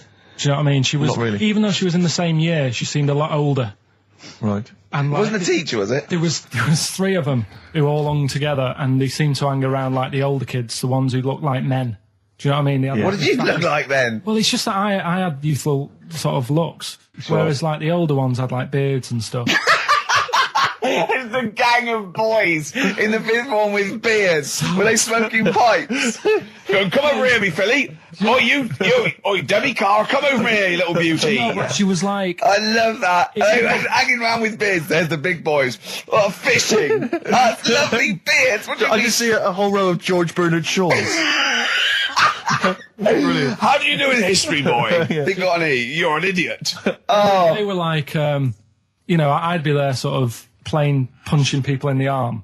Cause we used to play that at that's a school. great game. Oh, I love that. Punch people in the arm. Is that part of the Olympics now? it's I think it was exhibition this year. Right. But it's going to be a pro next year. It's going to be the Winter Olympics because you've got to do it in just a cap sleeve shirt in winter. Yeah. So you're playing that? She, but whilst I But was she didn't doing appreciate that. She used to go, ow! that, you know, I always think whilst I was doing that, they were like the Charlie's Angels and they'd be sorting out a mission somewhere. Because they were really like, there was something about them that you thought, you know, they're special. They were private detectives. What did it work for a man they never see? Okay, well, here's a name I'm interested in because, well, let me just tell you the name first. Adam Clifton.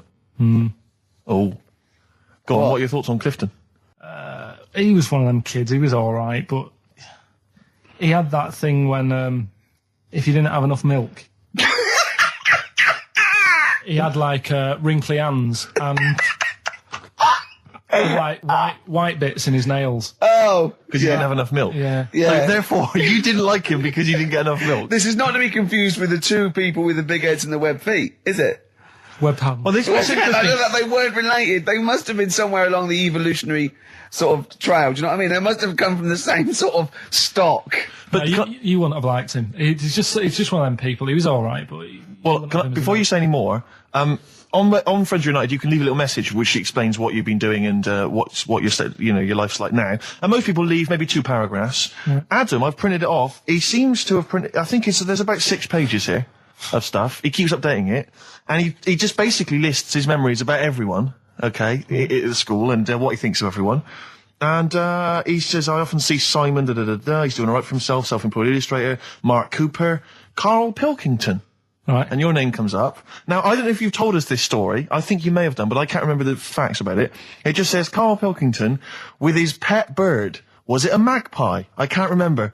He brought it to school to show everyone, and it flew away. Oh, God. Oh, no, they do that, don't they? You show them What was the story then, You Carl? give them seed and they just leave. What do you mean? Well, This sounds like Kez. Well, that's it. I was a big fan of Kez. And it was the time our dog had just died. Yeah. So I didn't have any pets, and the cats were always getting run over. Yeah. And so we didn't want any more pets. Yeah. But there was a magpie that used to fly about on the estate, and I managed to sort of tame it. And in the end, With a chair and a whip? What do you mean you tamed it? Well, just used to sort of hang around it and talk. But how did to you it. get hold of it? Did you catch it? Well, eventually, yeah, it used to just come to me, and the annoying thing was, it got to a point when I wish I hadn't bothered, because it used to pop me bike tyres. It used to sit on like, if I was talking to my mates and I was on my grifter. I love the way he just throws things in. It's like an Alan Bennett play. it landed on my tyre, and it used to peck at the tyre and pop it. And then it used to then never go away, so it was always like around the house, and my dad said never bring it in. So he used to sit on the porch, and I used to go out, and it used to fly down and land on my head, and it really hurt. It used to like peck and stuff. He thought it was a tyre. So it wasn't so much tamed as a stalker. Oh, God. So you took it to school and it flew away? Yeah. So did you take it in proudly going, look at my magpie? Oh. Yeah. Oh, Well, no. I think it got a bit confused in the area that it was in, because I used to just keep it sort of around our estate, but Sure. the school was a bit of a distance away. How did you get it there? Tying it on my finger. Did you walk? Yeah. Wow. So it was happy there, and then it got... But it used to be one of those things that people would stop me in the street and sort of go, oh, what's that? And I don't suppose Maggie, called it Maggie. you didn't get Charlie's Angels to go and find out what happened to it? Investigate? Were they impressed? No, not really. No. Carl, this is quite a little insecure sort of chap. And he was just worried about that last bit. He was going, who would ever find that interesting? He was worried about people finding him boring. And Steve said, as I said, you know, it's like an Alan Bennett thing. He went, yeah, but, you know, no one would care about Alan Bennett if he wasn't such a hit maker. They wouldn't care what to say. And we just looked at him for a while, and he went, thinking of Tony Bennett. Bless him. Listen, it's almost the end of the show, Carl. Oh, yeah. And it's really been a Carl special. This is a Carl special, yeah. Well, next week, We won't we'll be getting lay this off you much next week. We have to We're know. not going to... He wants to retire a little bit. Just, A few more names that you may recall from Friends Reunited. Go on. Lisa Shufflebotham. Do you remember her? Yeah, she... Was she one of Charlie's Angels? No, she wasn't that nice, but she wanted me. her and a mate Rachel, I remember, I don't know why, but it was some sort of PE lesson where it had to be a bloke and two girls, and they were fighting over me. could you hear what they were saying? They were just like, I want him, and I was loving it. Stuck in the middle, and they were fighting over me. And then the next week, I thought I'll sit near them. What sort of game do they play at this school? I don't know. That's an incredible game. But I think Punch me on the arm. No, punch me on the arm, Carl. They just went through it. Because the following week, I thought, right, I'll sit near them again, because I quite enjoyed the way they fighted over me. But then they picked somebody else, and I don't know who I was with that week. So you didn't get any action with Shufflebotham or a friend? No. And then as she got older, she went a bit off. She didn't look that good. She's probably nice now. It's just, I mean, I'll say about myself, when you get to sort of the end of secondary school, you do sort of go a bit odd looking. Right. Do you know what I mean? When your sort of head grows funny. I would just love to go back to his school of that era. I mean, just what happened to people, whether, you know, all people sprouting limbs. No, do you know and what I mean? things. When you're like 12 and that, you quite, no, not 12. When you're 10, when you're 7 to 10, you sort of look healthy, and you look at your pictures when you go, yeah, I was a good looking lad.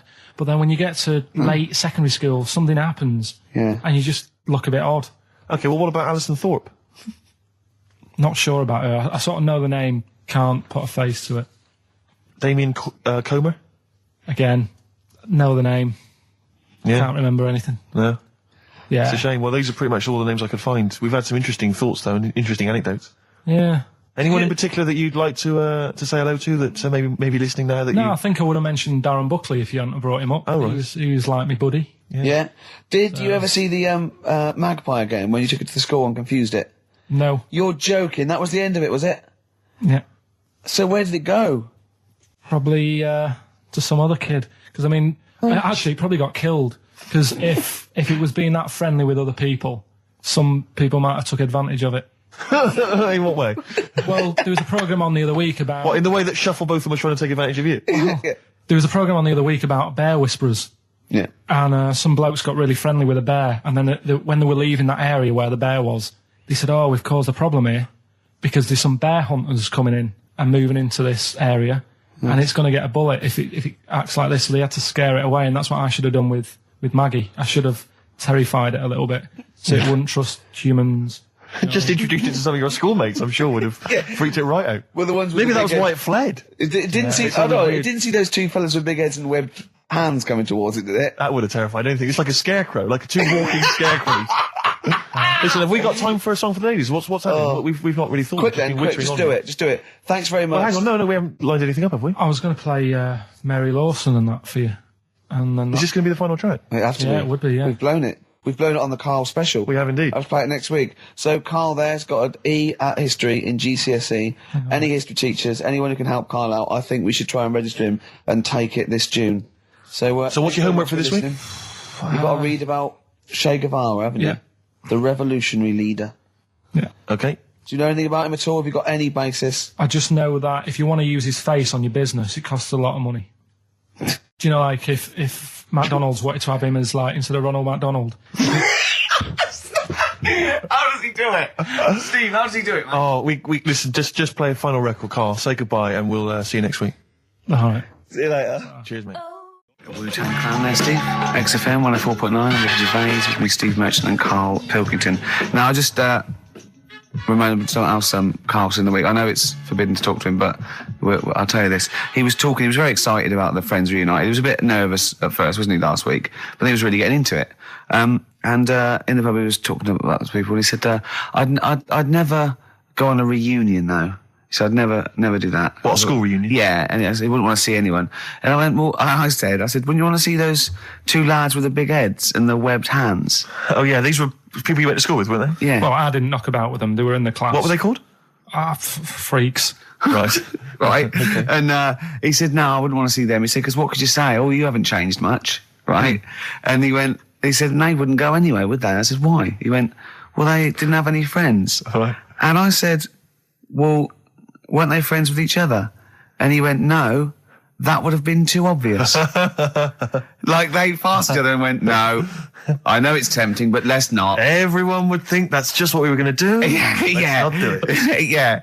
So they didn't even hang around with each other. No. See, I must say, in my head, I've got something like it's like some sort of extra thing from Blake 7 that they're like some sort of lagoon monster, but they just had slightly oversized heads, did they? See, does your head grow? Your eyes don't, does your head? Because maybe they've got to a point now that it's all sort of caught up with each other.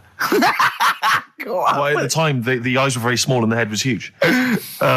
Just a very big head. And I mean, the fingers aren't going to change, that's not... They had webbed fingers. It was like the penguin in Batman. Really? Are you sure? No, honestly. Are you sure they weren't wearing mittens? No, seriously. Yeah, it wasn't home economics. They weren't getting something out of the oven, a very hot dish, were they? Every time you saw them. But why were there two, but they weren't related and they weren't friends? I don't know, I suppose it's like asthma and that, innit? Some kids have it. And it just was a coincidence. Yeah, but asthma's quite a common thing. Webbed hands, Carl. Yeah. I don't know, you don't think of it, do you, when you're a kid? You just sort of...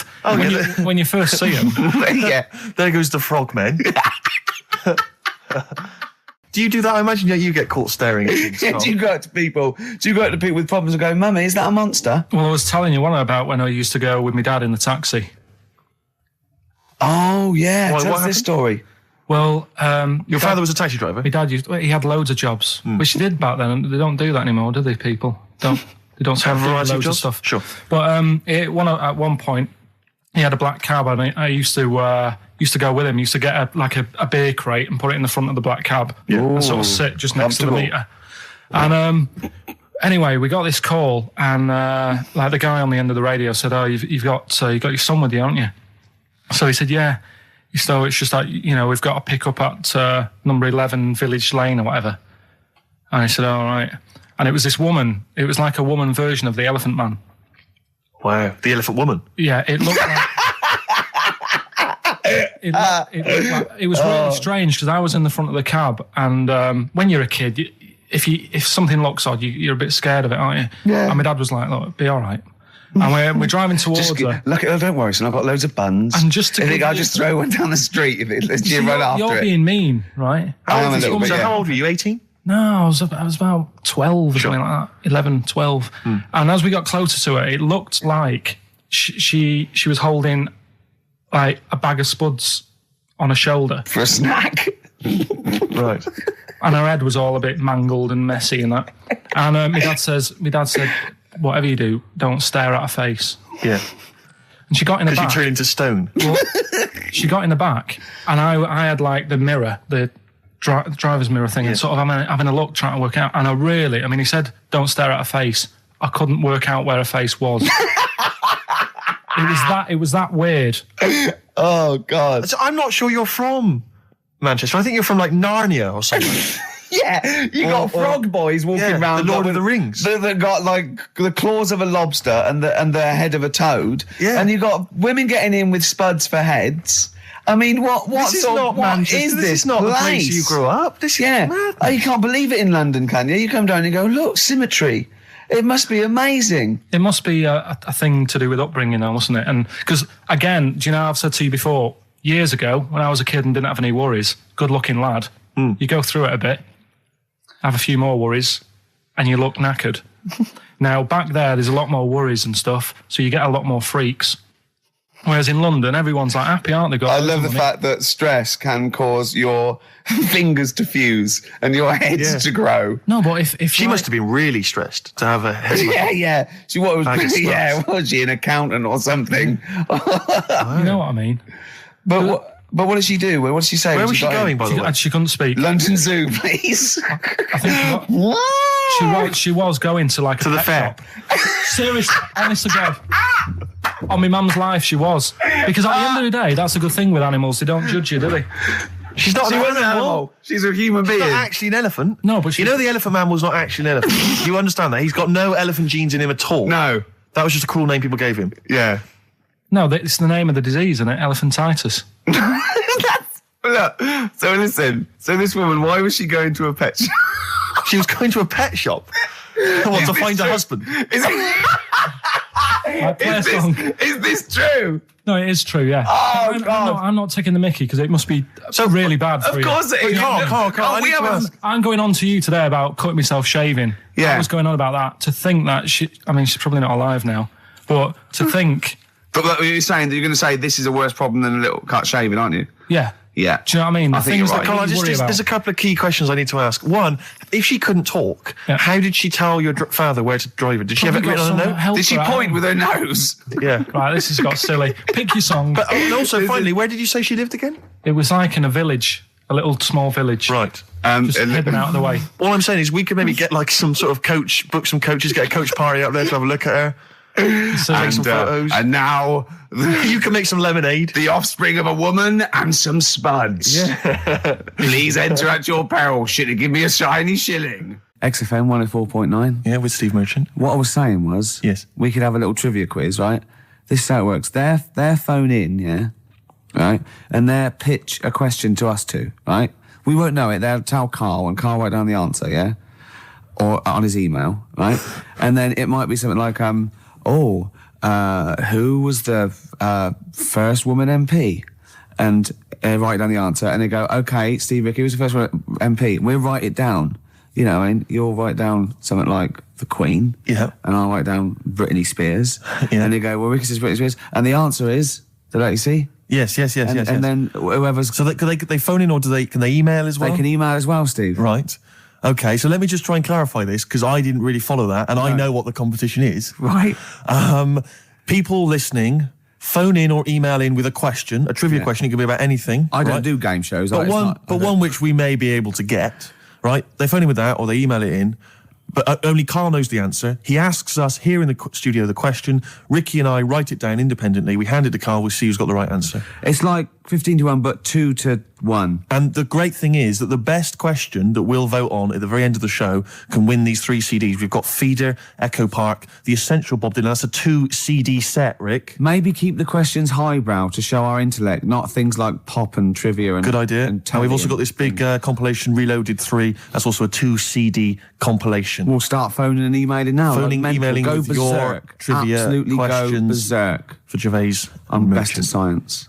Well, don't start giving hints. That's not fair, because I'll say I'm best at films if they want me to. Yeah, but win. I've already said don't do trivia and entertainment and that. Well, they should do. They should do trivia and entertainment. Music and films is what they should do. No, they shouldn't. Or old TV. That's the cliche of XFM listeners, and I know they're more intelligent than that. They're not, Rick. They're stupid people.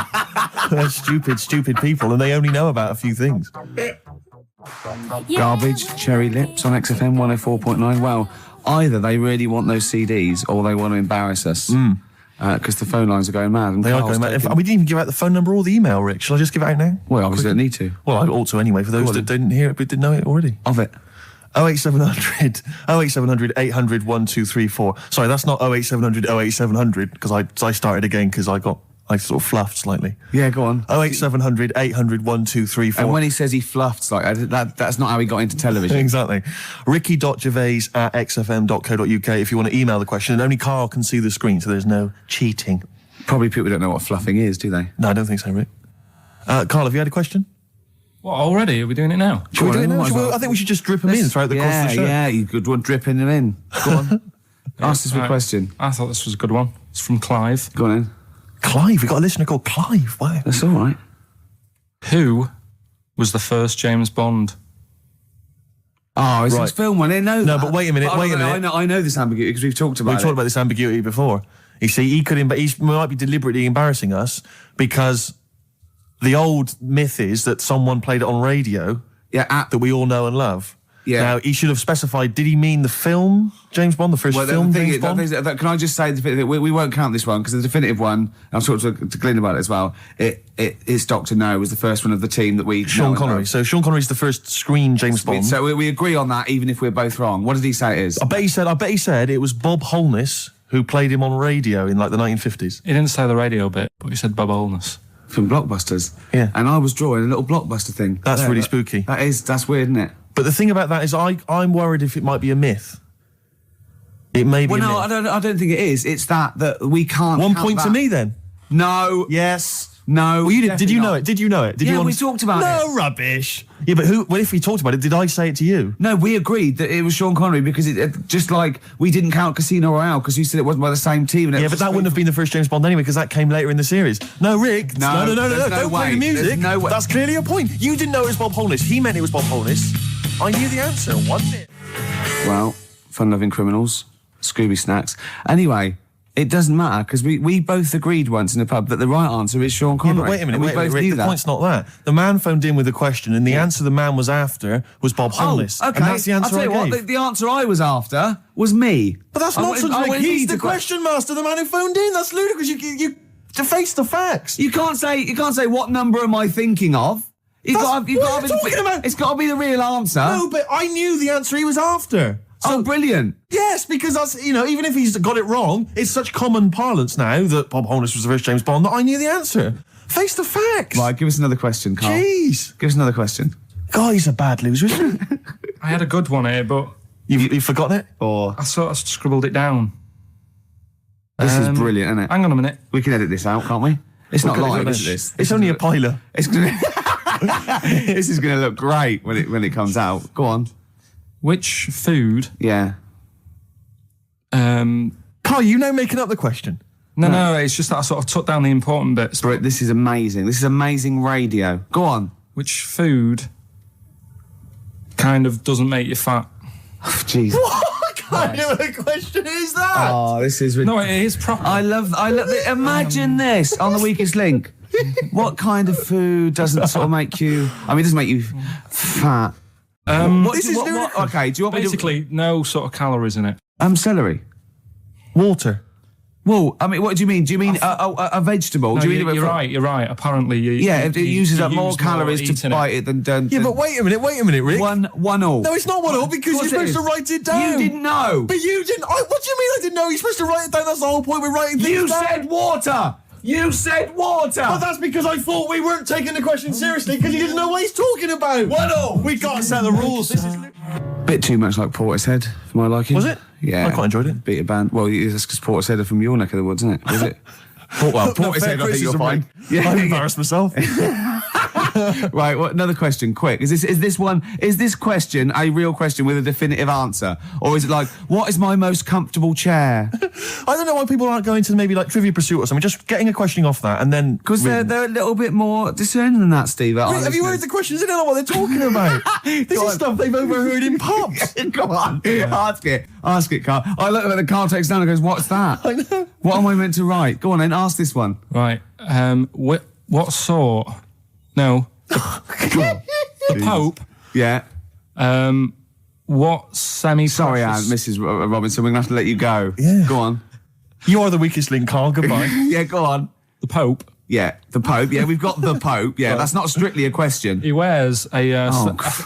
He wears a dustman's hat. He wears gore-blimey trousers. Yeah. Does he live in a council flat? Yeah, he lives in a council flat. He wears a semi-precious stone. What's the stone? The Pope wears a semi-precious stone. What is the stone? You mean, what is it called? Yeah. What is it called? What is it got like a kind of papal name? I think it's like, you know, is it a 18 carat one? So we got to try and get the carrot yeah. of the Pope's big diamond. He calls it Dennis. He calls it Dennis the Stone. Do they want do they want the type of gem it is, like, or is there some kind of papal name for it? Or do they want it like the Rosetta Stone, or I don't know. I can't sleep. Play a record. Play 2 records. Let's not. Where's your head at? Basement Jacks. Right. Okay. Let's get this. Have we knocked this on the head? Then it's just not happening. Oh, here he is. Look, here he is. Come in. How have you? Oh, I don't believe that. Oh, that's pathetic. I do not believe that. That's absolutely pathetic. Now, they won't believe this, will they? No. Right, if I say that Jonathan Ross just got his massive member out, and he is a big lad, come and sit down. I've got your tickets, Mr. Gervais. Thank you. What's going on here then? I mean, why are you dropping off tickets? Well, because, you know, in the spirit of the Comedy Awards, we like to have the rising young stars of the British Comedy Awards. That's right, and that's me. Well, we couldn't find any this year, so we've asked Ricky whether he would sit in the rising young star seat, and I wanted to deliver the tickets personally, so there's no excuses if he doesn't turn up later. Yeah. I always suspected that you were sort of pretty well endowed. Yeah. And now we've seen, you know, it's on webcam. That was just one of my cocks. That's the one you're wearing today. That, didn't we? Did We you? got in Don't trouble say saying that. No, we were This is meant to be the happening young station. What's going on? No, you can't say stuff like that. You can't. Just careful what you say. Look after Judy and Clary. 10 years in the wilderness, and he comes back in a person line. 10 years and in the that can wilderness. happen to you. That's Jesus you're thinking of, isn't it? Just because you're on everything at the moment. I walked in here and I came in there and I thought this is the young happening place. And what do I see in here? 3 old men sitting. What are you talking about? I'm only 28, 27. You all look, you're wrecked. You all look wrecked. Well, that's because we're always partying. I was looking for some youngsters. Where's the youngsters? I wanted to see some tight leather pants. I wanted to see some foxy chicks hanging on you every word. What is it? It's a bunch of old blokes and a bloke up there washing up in a sink. But look at him. He even dresses for radio. Look This at is him. ludicrous. It's amazing. It's like, you're I love the fact you were on the phone to Gervais last night, weren't you? Asking his advice on clothes. Look at him. He's going for the man down the DSS. I like that look. That's a nice look. Have you got a single pair of trousers that aren't elasticated at the waist? They're maternity jeans, aren't they? They've got a whole frank panel that pulls The forward. thing is, what I do at the end of the week, I can pop these in a pan and I can make a nice soup with all the food that's encrusted in At them. his years as a homeless coming to the fore there. Look at you, But one why- step away from Lawrence Llewellyn Bowen. I'd like to be that bit closer. But why are you dropping off tickets? Are you a little bit... Because I thought you were married and stuff. Why do you suddenly got this obsession with Gervais? Because I'm a bit rough, aren't I? yeah, it's like when you see Dale Winton out with those rough boys. I'd like to get one of my own. When a top celebrity in a lovely looking suit walks down the corridor with his penis out, Yes. Yeah. I know that I'm still an attractive You know man. you've arrived. I was inaugurating the same way. For me, it was Des O'Connor. It's like it's the passing on of the baton, if I may use that euphemism. and you've been battened. But it's fantastic. Well, it is a pleasure. I don't think I'm complacent just because I'm mixed with you. I still wake up and think, I don't believe it. I'm mates with Jono. Can I just point out? Jono. I was listening to the show last week, and I heard you, as always, revealing a little too much about yourself, if you don't mind me saying so. Yeah. Steve, Not as much as you. No, but that was just for the benefit of the room. Yeah. And talking about when you used to occasionally urinate in the sink. Yeah. When you were around my house last time, and I came in, and you looked a bit shifty. No, please reassure me. It was more ownership. That Yeah. I was like, I went to my territory, and then other people that come in that go, has Gervais been round here? It's like just marking my territory. Because my coffee the next morning had a hazelnut tang to it that I don't remember putting in. Can I just say something? Because I mean, I used to, mention to you, Gervais, when we first started getting involved in the business. Yeah. I used to say, if there was one celebrity I'd like to be friends with, it's Jonathan Ross. Yeah. Lo and behold, Ricky's befriended Jonathan Ross. I'm nowhere to be seen. But Not Ricky invited told me- round. Ricky told me that I could be his friend, providing I never extended the arm of friendship. Right. with you. Yeah, if you ever... I thought as much. He tries to keep everyone else down he works with, from the office, all the other shows. He tries to keep them down. He said, I didn't even I'm want you number coming one. in. I wanted Yeah. to meet you on the steps. Yeah. I didn't even want to tell him you were around. But you called. He went, who's that? And he saw your name come up and he went, well, can I meet him? Well, you're all coming tonight, aren't you? This isn't Radio 2, by the way. These links are way too long. This is snappy radio. We have to play out... Yeah. You might The be kids have lost lost, interest. But the kids want to hear Coldplay, Catatonia, You know what I like? Faithless. How about some more of that instantly forgettable hip hop you play each week? One of those obscure hip hop hooray. That's the worst feature on British radio. You should be ashamed of yourself. Wait a minute, I've heard your quiz on Radio 2. You're having a laugh. The hip hop's had its day. You should get that one. Put it away. Put it away. I'm Carl. Carl, how you doing? I'm all right. Got a question for you. Quiet man. Got a question. Yeah. The Pope. Yeah. What semi-precious stone does the Pope wear? That is easy. Go on. Topaz. Is that the right answer? I don't know, I might have wrote it down.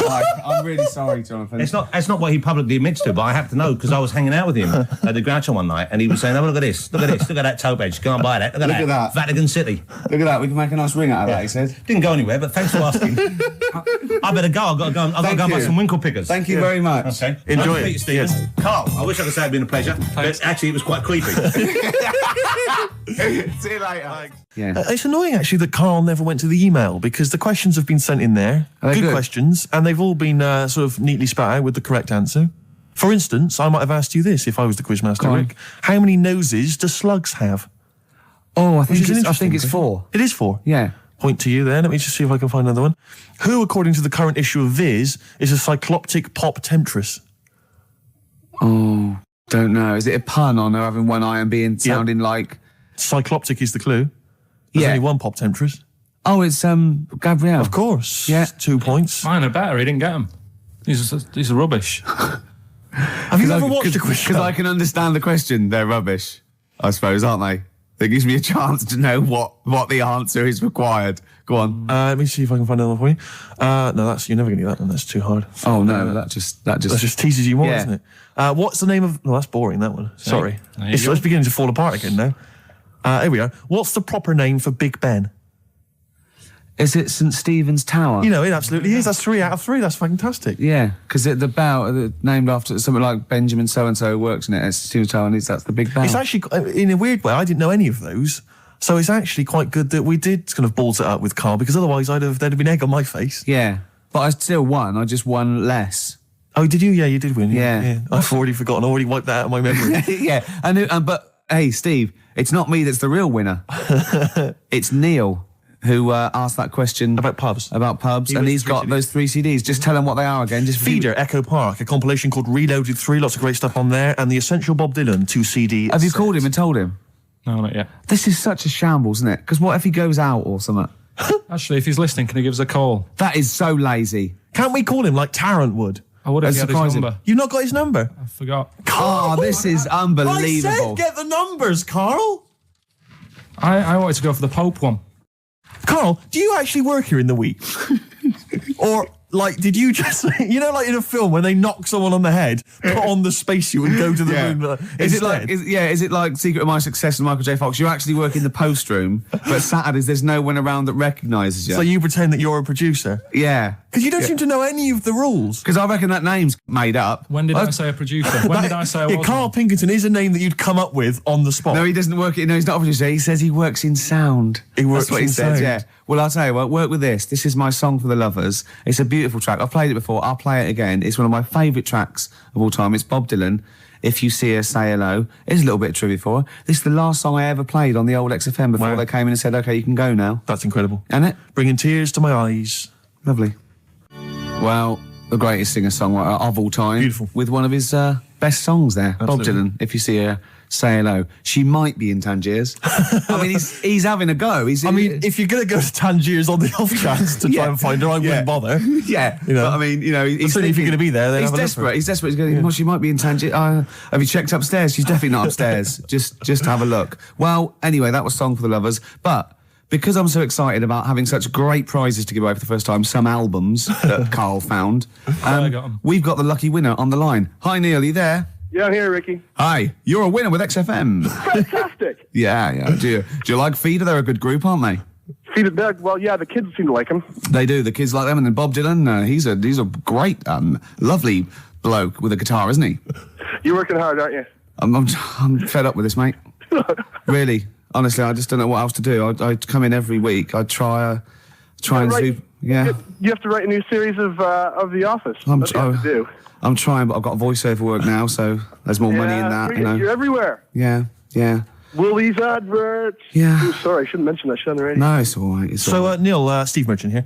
Will you be looking forward to receiving these albums? You've got Feeder, Echo Park, Bob Dylan album, the best of, and a compilation. You looking forward to them? Oh, absolutely.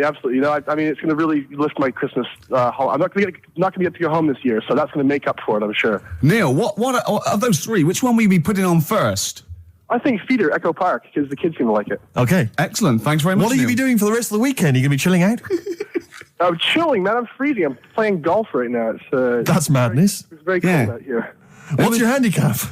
was my handicap. My short game's terrible, but Right, yeah. You're going to be watching the National Comedy Awards this evening. I hear that The Office is nominated. you guys are the shoe-in. Sorry? You're a shoe-in. It's yours. Thank you. I don't know what a shoe-in is, but I'd like to go to one. I think it means like foot in the door. Lovely. Yeah, not foot in the door. It's like it's yours. Your name's already on it. Oh, really? I Wow. would think so. Yeah. Well, why would Ross stop around?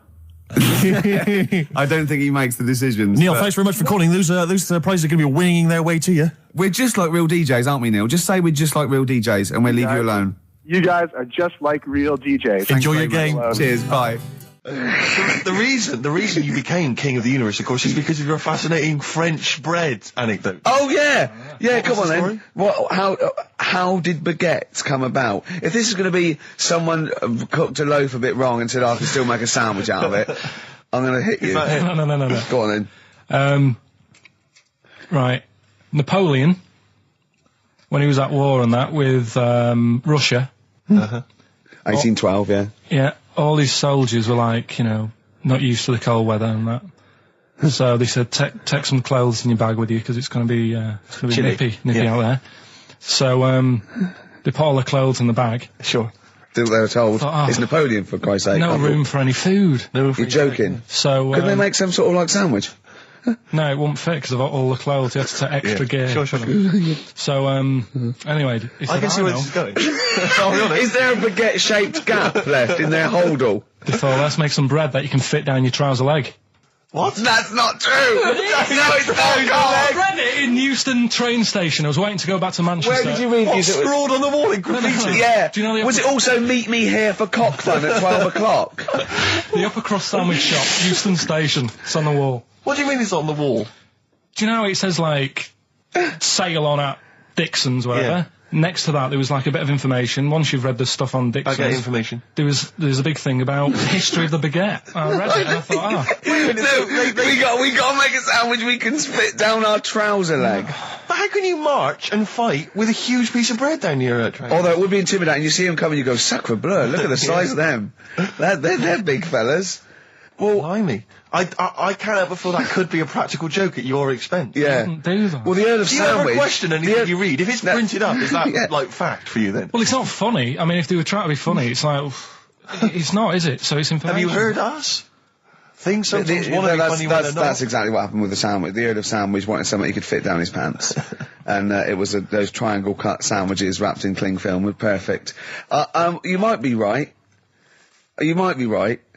I am. Because the Cornish pasty is so they could drop it down the mines, isn't it? Is it? They wrapped it up they wrapped up like meat and vegetables in pastry, and they sort of crimped it, and it was like and they dropped it down the mine, so, yeah, that's how that came about. And bagels were originally made so that people could play hoopla, but then eat afterwards. I don't know if you're aware of that. That is true, Carl. Well, anyway. Call my bluff. Is one of them true? Yeah. They're all true. They're all true. Yeah. Tell your kids that when you have them. Yeah.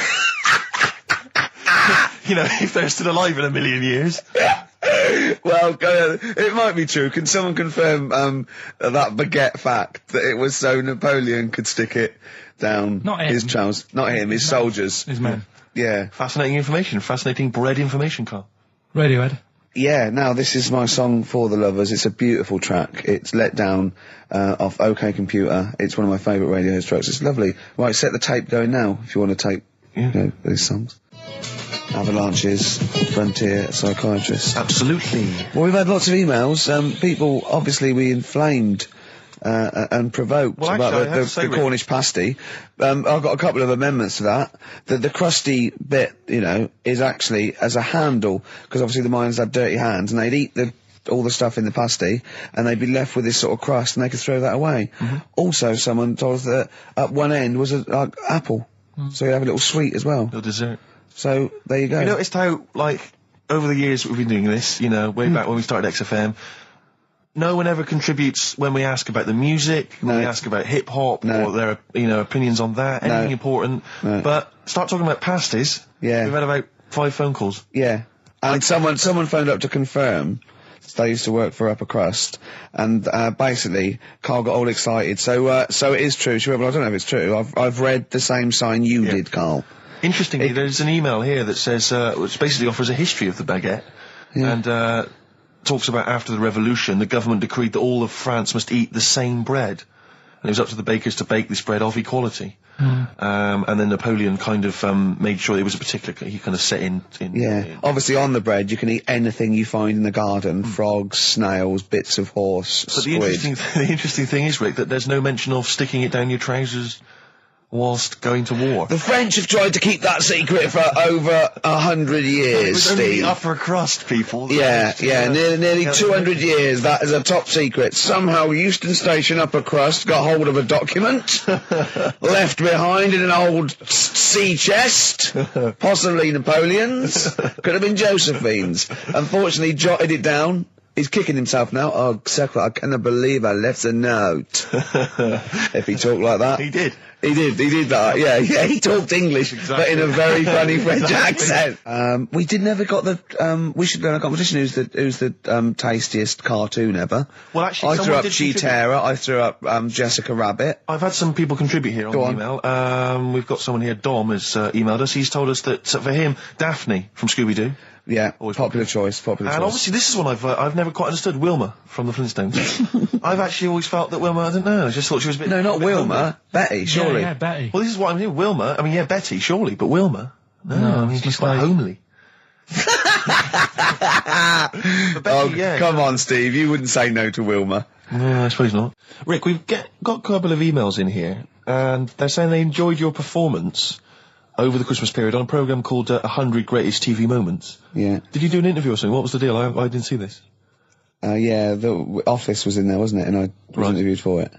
But what are they talking about with they enjoyed your performance? Come on, tell me You what know, do you? No, I don't. It's the thing that I did on Razzmatazz. Oh, is this where they found a clip or something? Yeah. No, alright, I was in a band and we had one single out or something and I did one TV appearance when I was about, oh god, and they showed a bit of it, about 7 seconds, me on Razzmatazz.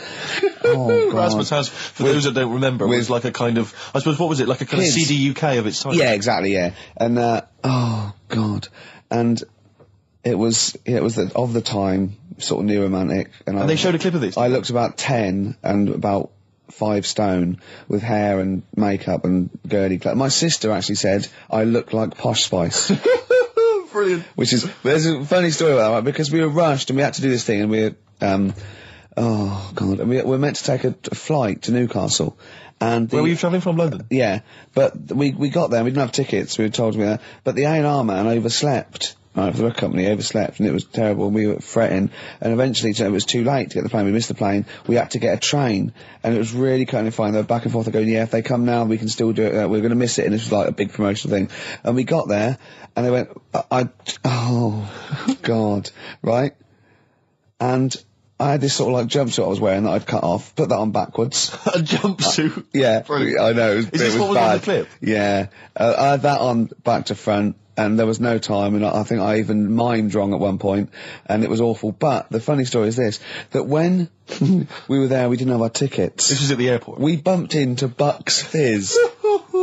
The guys and girls from Bucks Fizz and their manager, so there's like 5 of them, right? And there's 2 of us, and they had 5 tickets, and Bucks Fizz tried to smuggle us through.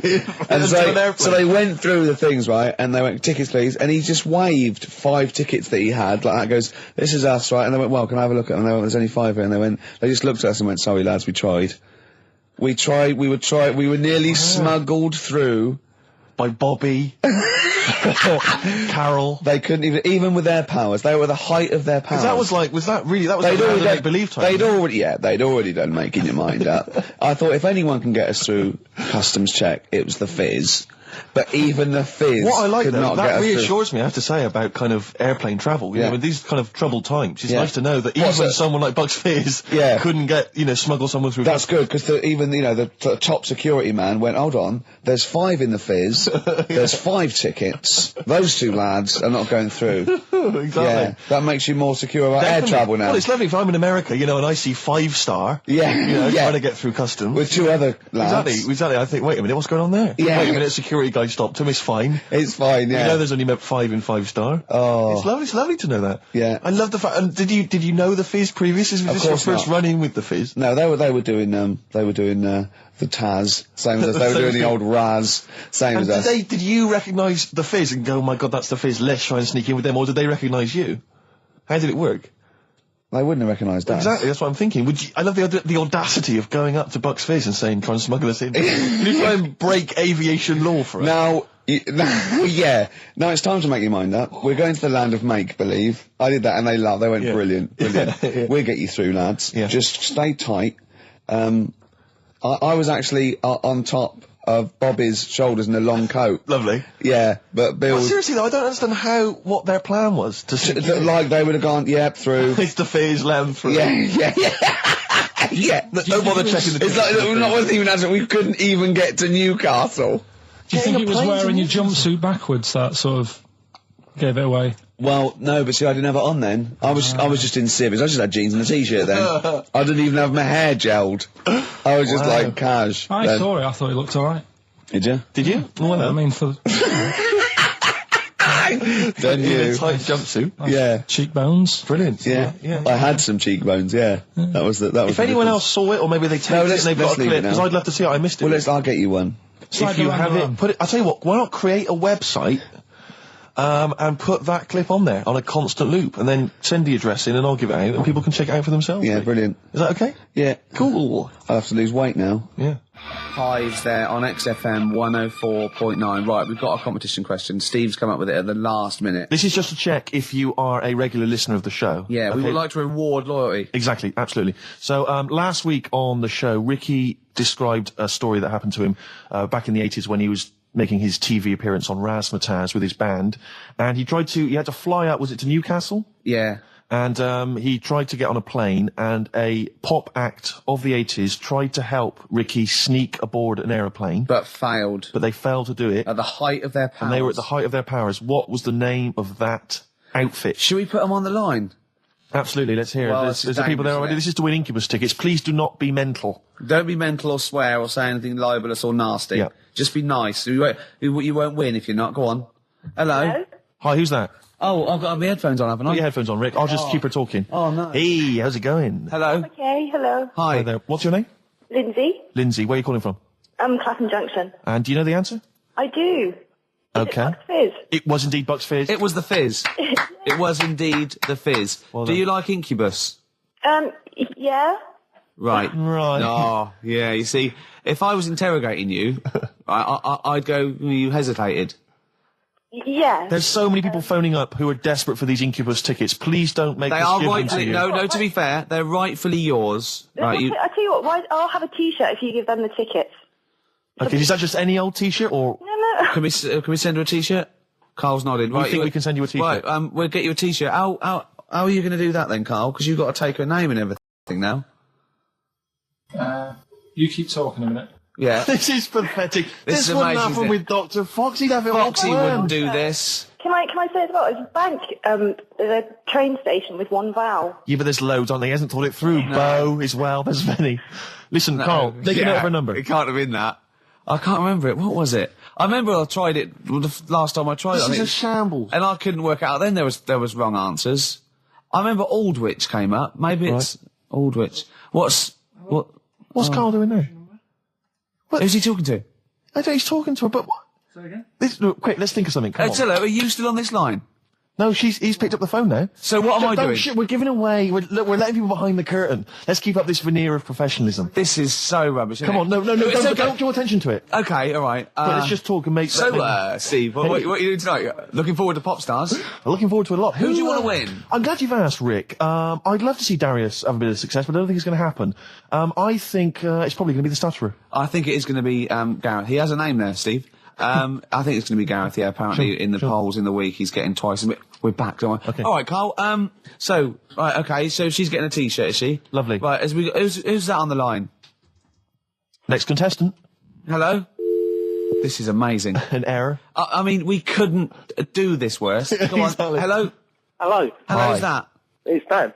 Dan. Hello, Dan. Danny. So, mate. do you want to go to Incubus? I'd love to, man. Okay. Hold on. This is pointless because he's just heard the last. He's heard the answer. Yeah, it's definitely Bucks Fizz. This is mad. We didn't think this through. No, but let's be honest. He wouldn't have been on the line if he didn't know the answer. Are you cheating, No. Dan, he said he's not cheating. This is fail-safe. That's fail This safe. is our rigorous. I can't Screening believe this. Dan, you're going to Incubus. Oh, cheers, man. Well That's done. blinded. Well done. Nice one. Thanks for Cheers. listening. Cheers. Carl, what do we have to do? Do we just hang up or what happens? No, you play a song and... Play a song then. You've got his details. Yeah. Oh, Play God. it. He is, He's isn't on he? a different No, plane you to can't us. just say like that. The other week, I came in when it was really miserable. And I said to you, God, can you imagine dying today? Yeah. Because Whereas today you feel it would be a much better day to die because it's bright. the curtains open, sun Sure. shining. It's like... I mean, you'd still be a bit angsty about the dying thing, wouldn't you? I mean, I don't suppose that would be alleviated. Sure. Okay. Well, hopefully we'll still be broadcasting, when one of us reaches that happy moment and we can check. Yeah. It's quite a lot of emails, Rick, coming in about band names. I think a lot of people are going wrong for a simple reason. They think it's funny to have an ironic band name. Yeah. They think it's a bit comical. And I just don't think there's any great bands that have had a comical name that have made it into stadium What filling. was that band? Where's Me Jumper? What were they I called? don't know what they were called. I mean, the obvious example of one that was never going to make it internationally. Splodgeness Abounds? Splodgeness Abounds? No. I like them now. Splodgeness Abounds. Splodgeness Abounds, they were great. Ladies and gentlemen, please welcome to the stage Carter the Unstoppable Sex Machine. USM. These are some of the ones we've had emailed in. These are bands, obviously, that haven't made it so far, and I don't think they will. Ladies and gentlemen, please welcome to the stage The Lazy Birds. Nope. No. Ladies and gentlemen, please welcome to the stage The Paperclips. That's not a real band, That's what is it? someone sent in. I don't know, yeah, but no band name is weirder than the others, and also you grow into it. I mean, the Stones and the Beatles are iconic because they are iconic bands. What you think you'll grow into? Ladies and gentlemen, please welcome Shuttle Rock. Ladies and gentlemen, please welcome Treehouse Casino. I don't think they're gonna... That's just made up! Well, possibly. Well, they all are, But they all obviously. are. But my point is, people say there's Yeah. no logic to band names, but if you think a band name like the Smiths, Great. that's genius. It is, yeah. sums up everything that band is about, Yeah. the kind of... They're capturing that mediocre world of grim up northness, My it's- favourite, Sonic Youth. Sonic Youth is genius. Nirvana. These are incredible band names. So Yeah. there is some logic to it. Yeah. I genuinely Sonic believe. is It's not just arbitrary words. What about The Madness? Cure. The Cure. Madness sounds rubbish, but they're good, aren't they? Yeah, but again, they were never going to be... They were never going to be world beaters. But they were a comical band, essentially. Yeah, they they were were, a but knees they- up party band, yeah. and Madness is fine for that. But they had some great songs as well, and but it did. Then it sort of turned it all because then. I mean, Rick, I don't know how many members... Not Home Today is a great song and a serious song. This is from an email. I don't know how many members of the band there are in Chimney Factory, but if there's 5 people, who decided? Have they all agreed? Yeah, that's the best name Do you know we what can I come up with. decided? Dell. Right. Well, he started the band and they rehearsed around his house. So Dell went, look, it's called Chimney Factory because my granny's doing it. They go, all right, Dell, but it's not. I've got some other. But no, it's called Chimney Factory. I own the van and the amps. There's Paperclips gone. There's a band in Leicester called Paperclips. We can't, we'll just argue over that forever. And just all I'm saying is think before you name your band, all right? Because it's never going to happen if you've got a comical band name. There was a feminist band called Clitoris All Sorts, which is quite good, isn't Yeah, it? but you laugh and then you just think, oh, Yeah. I'm never going to have that on my T-shirt. Imagine that. Clitoris All Sorts. It's that time of the day now, talking of that. Yep. Song for the Lovers. Sure, it's beautiful. Now, Steve, I will play great old tunes till the cows come home. We got to give them a little bit of Dandy Warhols and Air and Athlete. I know that, and they're great, they're good, right? But, I wanted to play a Cat Stevens song, but I thought I'd better not, because I've, play that a little bit. And we quite like resurrecting old reputations, don't we? People like Elton John who had bad phases, or David Bowie. People whose names now are largely laughed at in the serious or rock people circles. that people might not have considered. I thought Cat Stevens, oh no, Rod Stewart, I thought. Was he Rod Stewart? Many people now are thinking of the leopard hot pants and the ludicrous Do you hair. think They're I'm thinking- sexy and all those sort of old stadium sort of disco things, but he wrote beautiful tracks from Maggie May through, and I thought, hold on, 2 birds with 1 stone. What about a Rod Stewart song written by Cat Stevens? Wow. Is there such a thing? The first cut is the deepest. Let's hear it, Rick. On this album as well is The Killing of George. Georgie Part 1 and 2, remember? About the gay bloke. Georgie Boy was gay, I guess. His favourite song. Carl's favourite song, right? And I was going, oh yeah, I remember that, yeah. I said about, and I said, did not intend to take his life. He just pushed it when he gets mugged and killed. Do you know what he said? Go on. I was sitting outside, I was singing, he went, well, as I said, they go out too late. They go out too late. He meant gay people go out too late. He went, no, they do. I went, what do you mean? He said, well, they're always out, they go out when people are coming home. He said, if he'd have been in bed by 10, he'd still be alive today. That's a sobering lesson. And he went, Carl. there's one that works here and he's shattered every Monday. Oh, if you're gay and you're listening, just be in bed earlier. Go out when sensible people go out. Yeah. You're right, we're not on the continent, Carl. If you're gay and you're not in bed by 10, go home. Yeah. I don't get it. First cut is the deepest, Rod Stewart. It's the phone. Answer it. See who it is.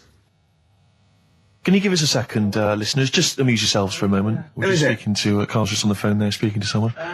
We'll just keep you abreast of who that is. is it? Time. It's 10 to 3. Wants to know if you're doing a live show somewhere tonight. So just a private call now. Asking Ricky. I am, yeah. Later. But Ricky, of I course, don't want to has say it appeared now.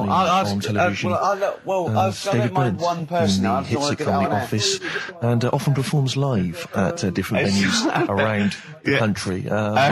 So while those two take care of business.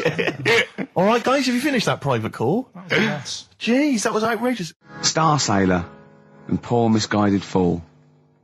With me, Steve Merchant, and Karl Pilkington. The K-Man, round of applause for K-Man. Yeah. But no one's announced who you are. Ricky Gervais. Ricky Gervais. It's XFM 104.9. Saturday afternoon. If you didn't know that, I don't know why I mentioned it. That was stupid, really. You must know that by now. Well, we've got some great things coming up. We have haven't indeed. We've got songs and chat and things. We'll also, of course, be running through the white van man questions from the Sun again, but this time Carl will be answering them. I look forward to that. Yeah. Can we do that fairly soon? Oh, there's some good questions this week. Yeah, we will, but as I was coming in, there was like a bunch of posh lads, I think university students, trying to get in, because they're doing one of those scavenger hunts that they have to get points for charity and do stuff, and one of theirs is get on a live radio show. Right. So I sort of felt sorry for them, so I said they could come on here, just for 5 minutes. Who are That's they? all right. They're just, Are they toffs? they are sort of like toffs, but they're trendy toffs. They're obviously... Trendy toffs? I don't know Yeah. what's that. Is that like Lady Victoria Hervey? Is she a- No, I don't mean that, no. They're both sort of like that, Will of Pop Idol. Right. They're like him, sort of like trendy but posh. Okay. They seem nice enough, and they're doing it for a cancer charity, and they just get... They've got, for what is it, like they got their sponsor to do various... Exactly, I challenges? don't know quite how it works, but they're gonna come on and, because we get, for coming on this live radio show, they get 17,000 points. Right, good. If I can put that in context, Yeah. if they were to say, to help deliver a baby, they only get 7,250 points. But it's much easier. It is. There's lots of women just Happily gonna let dropping a couple of sprogs posh all boys. over the place. You can't get on a live radio show these Exactly, days for love nor money. That's true enough. You know what I mean? Yeah. So When are they coming in? Carl said they're going to just... 1:30. I had a word with them. Okay, what did you make of And, them? They are posh, Really? but they said they're going to wander about and go and see if they can deliver a baby and that, and then come back here for 1:30. And I don't know if it. I hope they don't like leave a baby sort of half out. You know, if they've got it. You know, they're push. Sorry, we're gonna have to shoot off. We've got to go Yeah, and see. we've got to play an instrument in a marching band for 8,500 points. Well, I did say be here definitely at 1:30 because I don't want you getting in the way of the white van questions. And the other thing is, right, they get 7,500 points for delivering a baby, but they get 9,000 points if they cut Peter Stringfellow's hair. Well, he's very precious about his hair. It's a more delicate operation, isn't Absolutely. it? There's more that can go wrong. That's true enough. Take an unconventional animal for a walk in a park.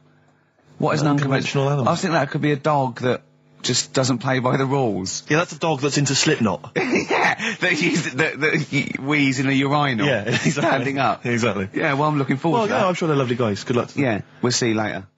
Well, we're back, and there's a few more people here. Absolutely, well done. Yeah, yeah. Well observed. Yeah. Do you want to say hello? Hi guys. And what are you doing here? This is Mark and James, or Sco and Belch, and we're here. Sorry, your name's what? Sorry, say the last bit again. Or what? Sco and Belch. Sco and Belch? Yeah, that's right. Do you want to explain that? No. No, from the drinking story. games, I imagine. Yeah. We've got Oh. worse names than that, but it's radio, so. Sure. Now, you're presumably we've We've just well, we kind of graduated. We've been in work like about a year or two. And what do you do? I work for a management consultancy. I work for a distribution company up in Birmingham. Well, okay. So, Now, very what you're doing is a scavenger hunt, and you're raising for a cancer Colon charity. cancer research. Right, and you've got to do, and this is, we're just helping you out here because for 17,000 points, you have to get live on a TV or radio show. That's exactly it. So and here we are. That's why we're here. Yeah. Do you ever listen to XFM? I know of it. Yeah. I listened to it a few times. Sure. What kind of music, what kind of sounds would you normally be into? I love cheesy radio, sort of school disco, sort of, 80s stuff. Sure. Sorry, what was your name again? Mark, or Sco. Sco. Okay. And you're Belch. And what sort of sounds would you be grooving to, Belch? Cheesy. UK Garage? Well, Craig David. A bit of house just very occasionally, a bit of cheese. It depends what kind of mood I'm in, you know. Now, you don't listen much, but I mean, kiss a celeb, because Karl... Yeah, we actually want to do that with you, Ricky, is that all right? No. That's not going to happen with Ricky, but you know Karl's now got his name mentioned in Heat magazine. Is that right? Well, that's if you want to snog Karl, we'd love to see that. I mean, we don't want to snog Karl, but I mean, we were thinking if there was kind of a female presenter here, we might be able to do something, but What are you saying? A female placenta? Well, if you've got one. Have you seen some of the female presenters that work on XFM? Oh, presenter. Is that why they're on radio? I thought you said placenta. That's unlikely. I know, well, now what's the other things you've got to do here? So what are some of the things you've done already? Well, some of these worry me, like start a fire in Pudding Lane. Oh, we've done that already. For 4,700 points. Well, I'll tell you what we have done. We've been on Phantom of the Opera stage already. Have you? Yeah, we just asked the stage door guy. And, that wasn't during the show, I see. No. And that's right. He actually mentioned that we shouldn't speak about that too. Otherwise he'll get sacked. But yeah, he was really kind to let us on. We've jumped in Trafalgar Square water with doing a sort of Friends impersonation, so that was right. How many points did you get for that? We got 2,000 points for that. We got 8,000 points for being on the stage at Phantom of the Opera, and we get double that. We get like 18,000 points, which is almost the maximum for being here right now. Really? So that's absolutely great. I wouldn't worry about the little things. I'd go for the big. That's it. We're not interested in the little stuff. We want to go for the big stuff. Yeah. So what the big ones are? Get on stage with S Club 7. That's not going to happen, is it? When have you got till 6 today? Well, S Club 7 are on at the London Arena at about 2 o'clock. So good luck. But I think it's going to be very, very difficult to get on there. But I think so. Yeah. Get in the vaults of a bank. Yeah, some of these are bordering on the illegal. That's 20,000 points for that. Like getting a cage at London Zoo. Don't do that.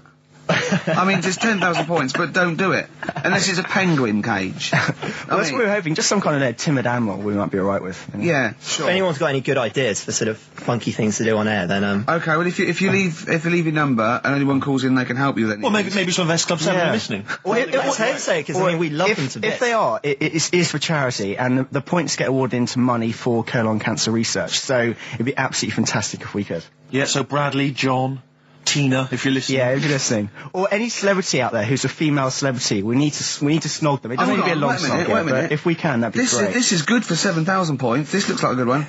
Play the organ in a church. That must be easy. Is that a metaphor? Yeah, but you know what church people are like. It says the bigger the better, so it might be. That's got to be euphemism. Yeah, it's got to be, hasn't it? Yeah. Well, thanks very much. Good luck. Good luck, guys. Get an arrangement standing outside Les Mis looking Mis. That's going to happen. That's good. Man, a big gun type thing on the HMS Belfast. Well, we've got a big gun, it's just finding the boat, which is the problem. Oh, calm down. What was your name? Bo? Poe? No. Poe? Go. Thanks very much. Guys, thank you very much. Cheers. Bye. From their greatest hits album, that's Outcast, and a track called Rosa Parks. Like it. Yeah, enjoy it. Now, we just had a call from someone impressed by Karl, and Karl's very pleased because this guy has actually done a PhD on Che Guevara. So in theory, whatever subject he chose, in theory, he's probably one of the experts in the world on this particular field. Now, hello, are you there? Yeah, I'm here. Hello, what's your name? My name's David. David, now where did you do your PhD? At UCL. Did at UCL, mild college. And what was the actual title of the PhD? It was Che Guevara's influence on class struggle in Europe in the 60s. And what did you think of Karl's performance? I thought he did really, really well. The only thing, I'd never heard those last words before. So Karl actually knows something you don't know. Yeah, possibly. Although you presumably not take that as verified information. You probably wouldn't take everything Karl said as gospel. You'd probably look it up yourself, would you? I probably would have a look, yeah. Did you know about baby's eyes? Sorry? Did you know that baby's eyes don't grow? I didn't know that. You see, that's why you shouldn't take things Karl says as gospel. Because it come out with something, vaguely intelligent, and then say, "Did you know about baby's eyes don't grow?" Any questions that you'd want to test Karl on? Any thoughts? Anything he missed there on the history of Che Guevara? I think he did really well, and I think he should be congratulated. Because Karl has problems with understanding why people are interested in history, and even though he's been reading these books, he keeps saying, "Why does anyone care about history? Why is it important?" What would you say to Karl? I think he should maybe then look at who Che Guevara did influence and why he still influences people today. Yeah. Well, he knows that he influenced Citizen Smith, and he knows that if McDonald's ever wanted to swap Ronald McDonald for Che Guevara, it would cost him an awful lot of money. So he is trying to apply it to the modern world. He is having a go. Well, maybe you should think like why Rage Against the Machine have him on their T-shirts. Good point, Karl. Why do you think of that? Why do you think they have him on the T-shirts, Karl? I don't know. Maybe that's that was a design of the T-shirt. Maybe they wanted another T-shirt. Maybe they wanted Ronald any, McDonald. but didn't have any in. Sure. And they said, oh, we'll have that one there then. Well, thanks very much. Just before you go, do you think Karl would be an interesting subject for a PhD? Yeah, very much so, yeah. Okay, well, well, if you're not... Well, hopefully one day you'll become a professor and you can maybe set that as some coursework. I could do, yeah. Karl Pilkington.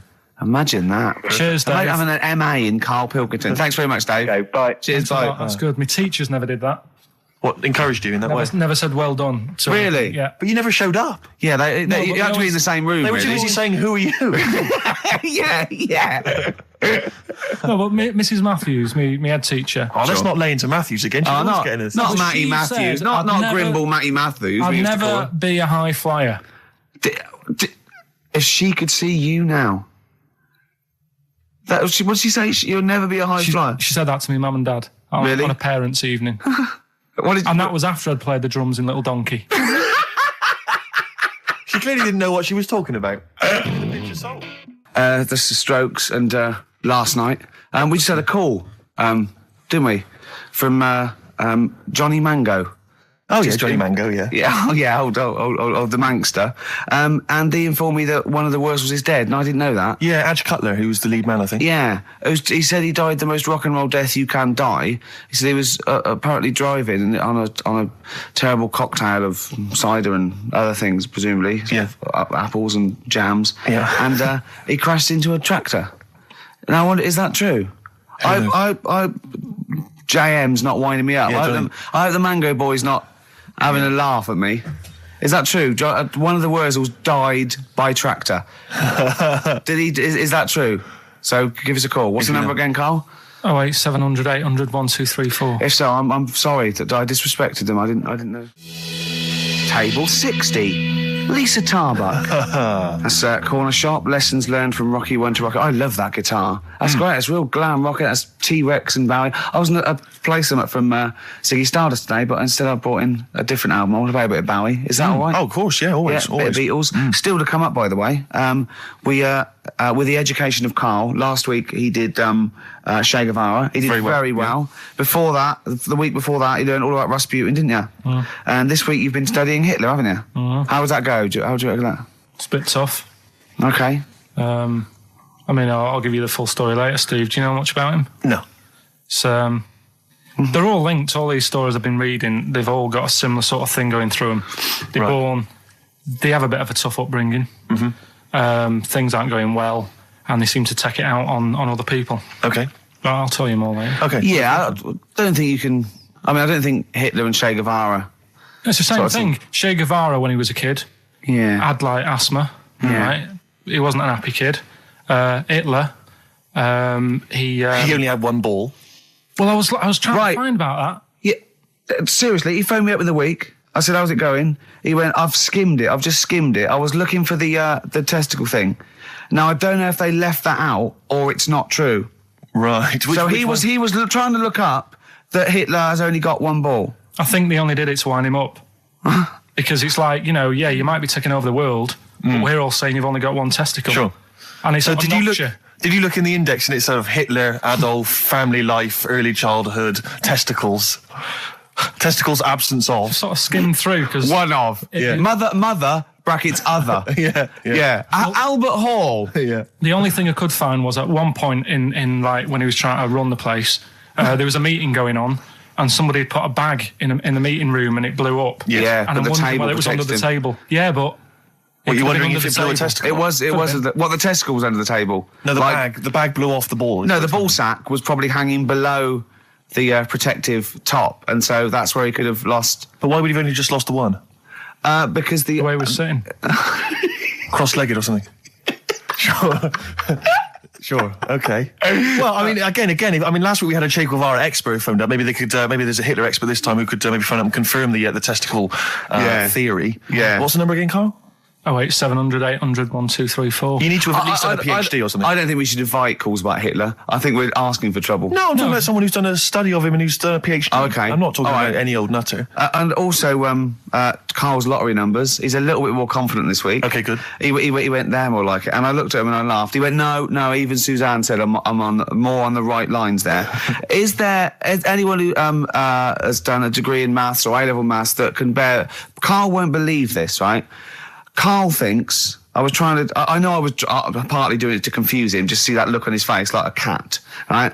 But there is the chances with a random numbers, for example, the lottery, of getting 1, 2, 3, 4, 5, 6 are no greater than any other single combination. Right. Now, that's true. I don't mean you're more likely to get 1, 2, 3, 4, 5, 6 than any other combination put together, but then any other individual combination, they're all equal. It's counterintuitive, I know. I know you think that to get a run of 1 to 6 is less likely than anything else, but it's not. Any named combination... It's not, Carl. If there's a probability... Well, it's never happened. It's never happened. Yeah, but there's any number of combinations that have never happened. Every one of those combinations that have come up have happened, and they're just as likely or unlikely as any other combination, right? It's just that you feel intuitively, right, that 1, 2, 3, 4, 5, 6 is less likely than 1, 7, 12, 34, 60. You know what I mean? Well, I didn't win. Play record. Okay. If you give a monkey childbirth pills, it works. That's. we were talking about interesting things about sneezing, and I remembered an interesting fact about monkeys. So, anyway, 2:30, brilliant. What did happen to that bloke who used to make the sound effects in Police Academy? I don't know. He was brilliant, wasn't he? Do you remember him? I don't remember. Was him. he called Hightower? Yeah, he was good. Yeah. If anyone knows, give us a call. God. Girls and boys. You've embarrassed yourself then, Gervais. What? Well, we've had a number of calls and emails pointing out that the Hindenburg disaster was not because the Zeppelin was filled with helium. Hydrogen. But filled with hydrogen. Oh, right, okay. Well, I thought about that when he told me in the week. Yeah, but I assumed he must have got that off from the documentary. So it just went up. So that's probably why the voices didn't go. That was probably why it didn't feature in the documentary. Yeah. But it seems to me we should have thought of that. I mean, like, it's school fates and stuff where they're like filling little balloons with helium. Yeah. You know, there'd be all kinds of horror stories if they were just, just blowing up, left, right and centre. I don't think you can just blow helium up like that, can you? What? Isn't that the point? What I'm saying is it can't be as potentially lethal as hydrogen, helium. Well, like, hydrogen isn't as bad as helium? No, helium's not as bad as hydrogen. I don't know what you're saying, because the Hindenburg was hydrogen. Yeah, and I'm saying, why did we think it was helium? That's crazy. You go to school fates and stuff with, like, little kids, and they're filling up little balloons with helium. They wouldn't have big canisters of helium, a charity event, or, a small kind of bring and buy sale if it was deadly. Yeah, but it's not as big. I mean, when you buy those balloons at a fair, it's not as big as that big But presumably balloon. It's still flammable, is it? But it wasn't the fact how dangerous the rare gas was, or it was the fact that it was made of this thing that caught fire and just went. There was nothing. A hole in it would have been as bad. It just burnt quickly and fell to the ground because the hydrogen or helium escaped. It wasn't. It was irrelevant that what the gas was, wasn't it? I thought there was supposed to be some kind of explosion. Well, I don't know what it was, but the point is because the outer thing was so thin, right? The gas inside escaped and it fell to the ground. So it just fell to the ground like when you've popped a balloon. Well, not. It didn't quite. sort of go. It didn't like flap all over the place and make a zany noise.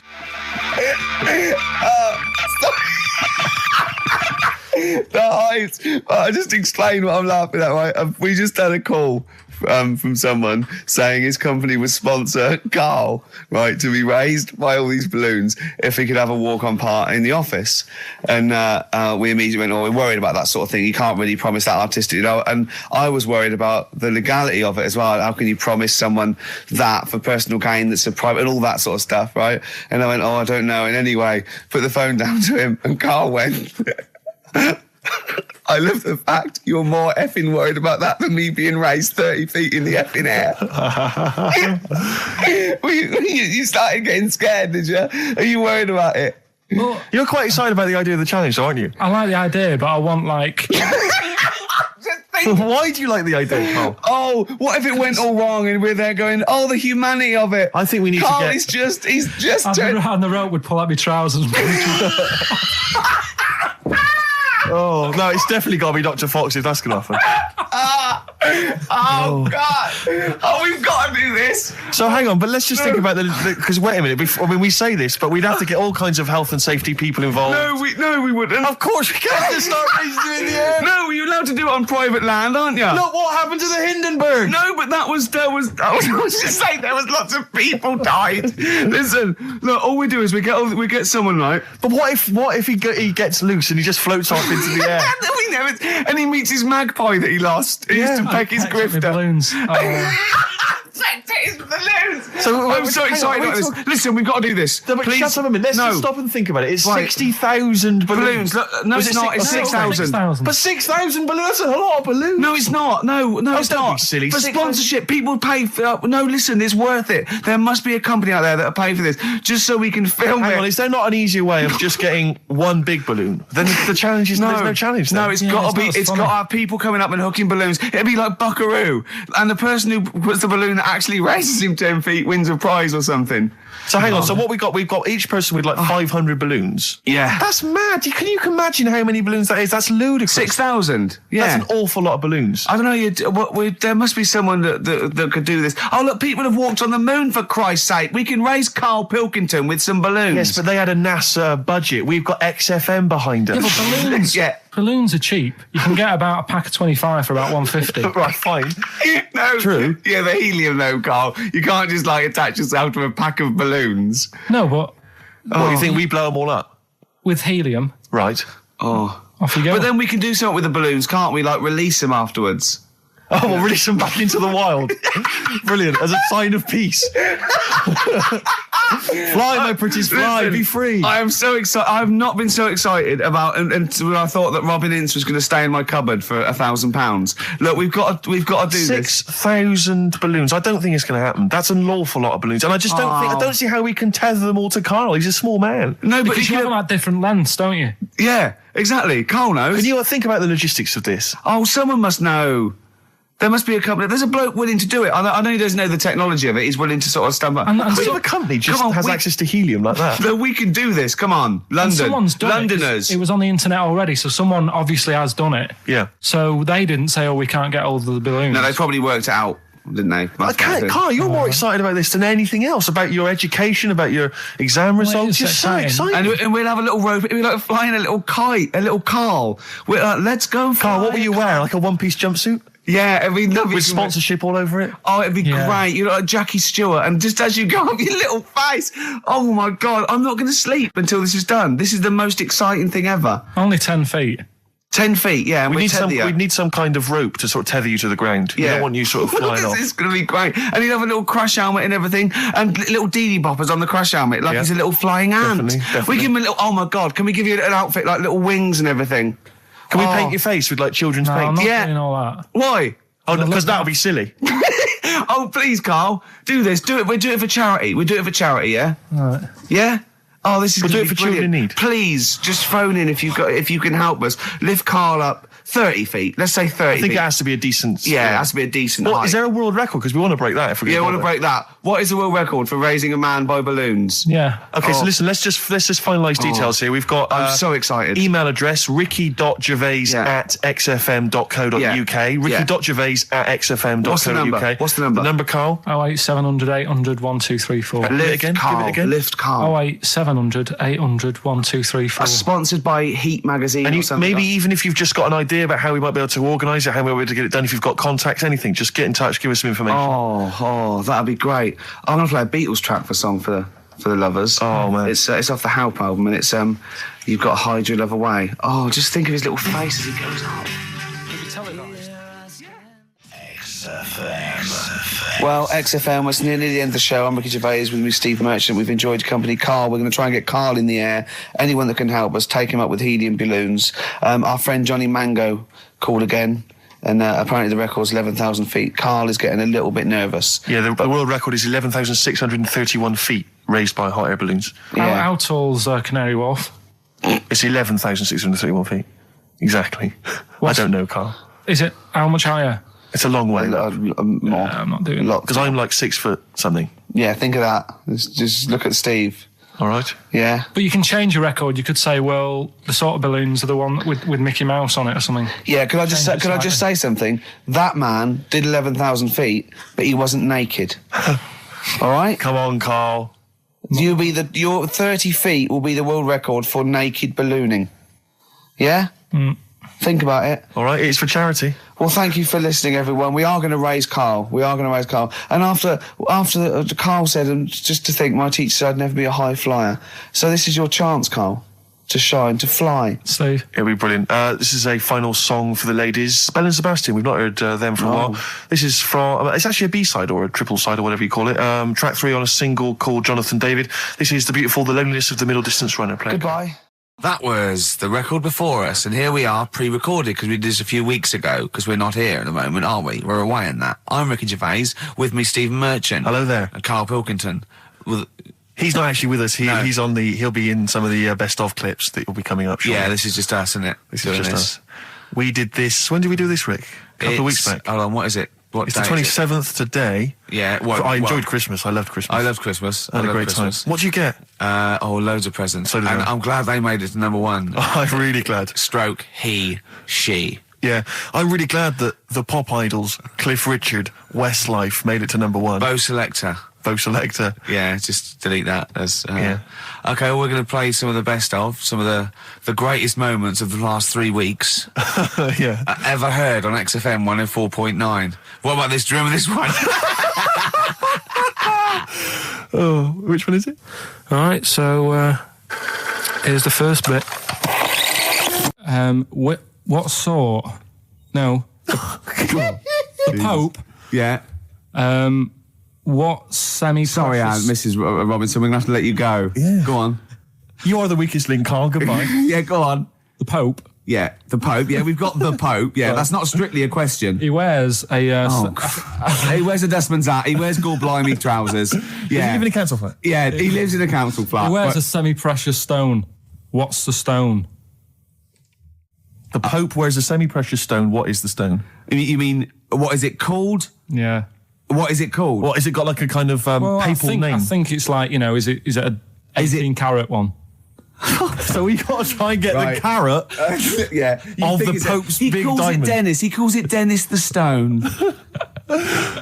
Do they want the type of gem it is? Like, or is there some kind of papal name for it? Or do they want it like the Rosetta Stone? Or I don't know.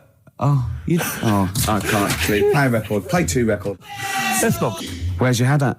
Basement Jacks. Right, okay, let's get this right. Have we knocked this on the head then? Is this not happening? Oh, here he is. Look. Here he is. Come in. How have you... Oh, God. I don't believe that. Oh, that's pathetic. I do not believe that. That's absolutely pathetic. Now, they won't believe this, will they? No. Right, if I say that Jonathan Ross just got his massive member out, and he is a big lad... Come and sit down. I've got your tickets, Mr. Gervais. Thank you. What's going on here then? I mean, why are you dropping off tickets? Well, because, in the spirit of the Comedy Awards, we like to have the rising young stars of the British Comedy Awards. That's right, yeah. And that's me. Well, we couldn't find any this year, so we've asked Ricky whether he would sit in the rising young star seat, and I wanted to deliver the tickets personally, so there's no excuses if he doesn't turn up later. Yeah. I always suspected that you were sort of pretty well endowed. Yeah. And now we've seen, it's on webcam. That was just one of my cocks. That's the one you're wearing today. That, didn't we? Don't say that. No, This is meant to be the happening young station. What's going on? No, you can't say stuff like that. You can't. Just careful what you say. Look after Julian Clary. 10 years in the wilderness, and he comes back in the person line. 10 years in the wilderness. Happened to you. That's Jesus you're thinking of, isn't it? Just because you're on everything at the moment. I walked in here, and I came in here, and I thought, this is the young happening place, and what do I see in here? 3 old men sitting What are you talking about? I'm only 28, 27. You're wrecked. You all look wrecked. Well, that's because we're always partying. I was looking for some youngsters. Where's the youngsters? I wanted to see some tight leather pants. I wanted to see some foxy chicks hanging on you every word. What is it? It's a bunch of old blokes and a bloke out there washing up in a sink. But look at him. He even dresses for radio. Look This at is him. ludicrous. It's amazing. Looks like I love the fact you were on the phone to Gervais last night, weren't you? Asking his advice on clothes. Look at him. He's going for the man down the DSS. I like that look. That's a nice look. Have you got a single pair of trousers that aren't elasticated at the waist? They're maternity jeans. I know they've got a whole panel that puts this The forward. thing is, what I do at the end of the week, I can pop these in the pan and I can make a nice soup with all the food that's encrusted in As them. his years as a homeless come to the fore there. Look at you, But one why- step away from Lawrence Llewellyn Bowen. I'd like to be that bit closer. But why are you dropping off tickets? Are you a little bit... Because I thought you were married and stuff. Why do you suddenly got this obsession with Gervais? Because I'm a bit rough, ain't I? yeah, it's like when you see Dale Winton out with those rough boys. I'd like to get one of my own. When a top celebrity in a lovely looking suit walks down the corridor with his penis out, Yes. Yeah. I know that I'm still an attractive You know man. you've arrived. I was inaugurating the same way. For me, it was Des O'Connor. It's like it's the passing on of the baton, if I may use that euphemism. and you've been battened. Well, it's fantastic. Well, it is a pleasure. I don't think I'm complacent just because I'm mixed with you. I still wake up and think, I don't believe it. I'm mates with Jono. Can I just point out one thing? Jono. I was listening to the show last week and I heard you, as always, revealing a little too much about yourself, if you don't mind me saying so. Yeah. Steve tried. Not as much as you. No, but that was just for the benefit of the room. Yeah. And talking about when you used to occasionally urinate in the sink. Yeah. When you were around my house last time and I came in and you looked a bit shifty. No, please reassure me. It was more ownership. That Yeah. I was like, I went to my territory and then other people that come in that go, has Gervais been round here? It's like just marking my territory. Because my coffee the next morning had a hazelnut tang to it that I don't remember putting in. Can I just say something? Because I mean, I used to, mention to you, Gervais, when we first started getting involved in the business. Yeah. I should say, if there was one celebrity I'd like to be friends with, it's Jonathan Ross. Yeah. Lo and behold, Ricky's befriended Jonathan Ross. I'm nowhere to be seen. But Not Ricky invited told me- round. Ricky told me that I could be his friend, providing I never extended the arm of friendship. Right. to you. Yeah, if you ever... I thought as much. He tries to keep everyone else down he works with, from the office, all the other shows. He tries to keep them down. He said, I didn't even want I'm you to number come one. in. I wanted to meet you on the steps. Yeah. I didn't even want to tell him you were around. But you called. He went, who's that? And he saw your name come up and he went, well, can I meet him? Well, you're coming tonight, though, aren't you? This isn't Radio 2, by the way. These links are way too long. This is snappy radio. We have to play out... Yeah. You might The be kids have lost interest. But the kids want to hear Coldplay, Catatonia, You know what I like? Faithless. How about some more of that instantly forgettable hip-hop you play each week? One of those obscure hip-hop hooey. That's the worst feature on British radio. You should be ashamed of yourself. Wait a minute, I've heard your As I was quiz on saying to Radio Bruce 2. Forsyth You're the other day, I having a said the hip-hop's had its day. You saw that one. Put it away. Put it away. I'm Carl. Carl, how you doing? I'm all right. Got a question for you. Quiet man. Got a question. Yeah. The Pope. Yeah. What semi-precious stone does the Pope wear? That is easy. Go on. Topaz. Is that the right answer? I don't know. I might have wrote it down. I'm really sorry, Jonathan. It's not what he publicly admits to, but I have to know because I was hanging out with him at the Groucho one night and he was saying, oh, look at this, look at that topaz, go and buy that, look at that. Vatican City. Look at that, we can make a nice ring out of that, he said. Didn't go anywhere, but thanks for asking. I better go, I've got to go and buy some winkle pickers. Thank you very much. Okay. Enjoy nice it. Stephen. Yes. Carl, I wish I could say it'd been a pleasure, but actually it was quite creepy. See you later. So we just had a text here that says, and I don't know what truth there is in this, as ever, but John says there is apparently a nude bike ride today in Hyde Park. Now, I can't believe that's the case, because I don't think it's allowed, is it? You can't ride around with your veg out, can you? I don't know. Why would you want to? Well, good point. On a bike. On a bike, I like the fact that that's what disgusts him. I want. Do you know what? If we did appeal for a nudist to call in, I'd want a very specific sort. I want a German nudist, a middle-aged man called Helmut. Okay. If there is any, or the closest one to it. So I want a middle-aged man from Germany. If your name is Helmut, you're in. But I'll accept Hans. Carl would be good, wouldn't it? All right. Yeah. I think I'm wondering if the age might. Maybe we could we broaden that out Okay, a just little bit? a German nudist bloke. Right. Can he at least be fat? Can I find a fat German fella? If your name's Helmut, we're going to give you a big prize. Yeah. But, any fat German fella who likes to get his sausage out. Sure. Okay? It's sauerkraut. Yeah. What's the phone number? 0871 222 1049. It'd be good just to get an email or a text over the contact, wouldn't it? And then I can just call them up in the week. Sure. And 83936 is the text number. I don't know what our audience demographic pans out like, Rick, but I'm suspecting that's probably a fairly small fraction of our listenership. I know, but, the fat there must be German someone out there. If you nudists. know a fat German who likes to get his tackle out, phones are going. Straight away. Just answer it, Carl. Just answer it. Just pot luck. it could be anything. Well, just see what it is. To be fair, it could be a nutter. But just say hello. Just tell your turn. It's not straight away. He'll stay there, won't he? He'll stay there. We'll answer it. Let's Answer leave it. Leave it. Answer it. Oh, you see this? It's gone. It's gone. There you go. He bottled it, so just as well. Well, you took too long to answer it. There's a vicar in Australia who started sort of doing his services and all that in nude. Hot, isn't it, out there?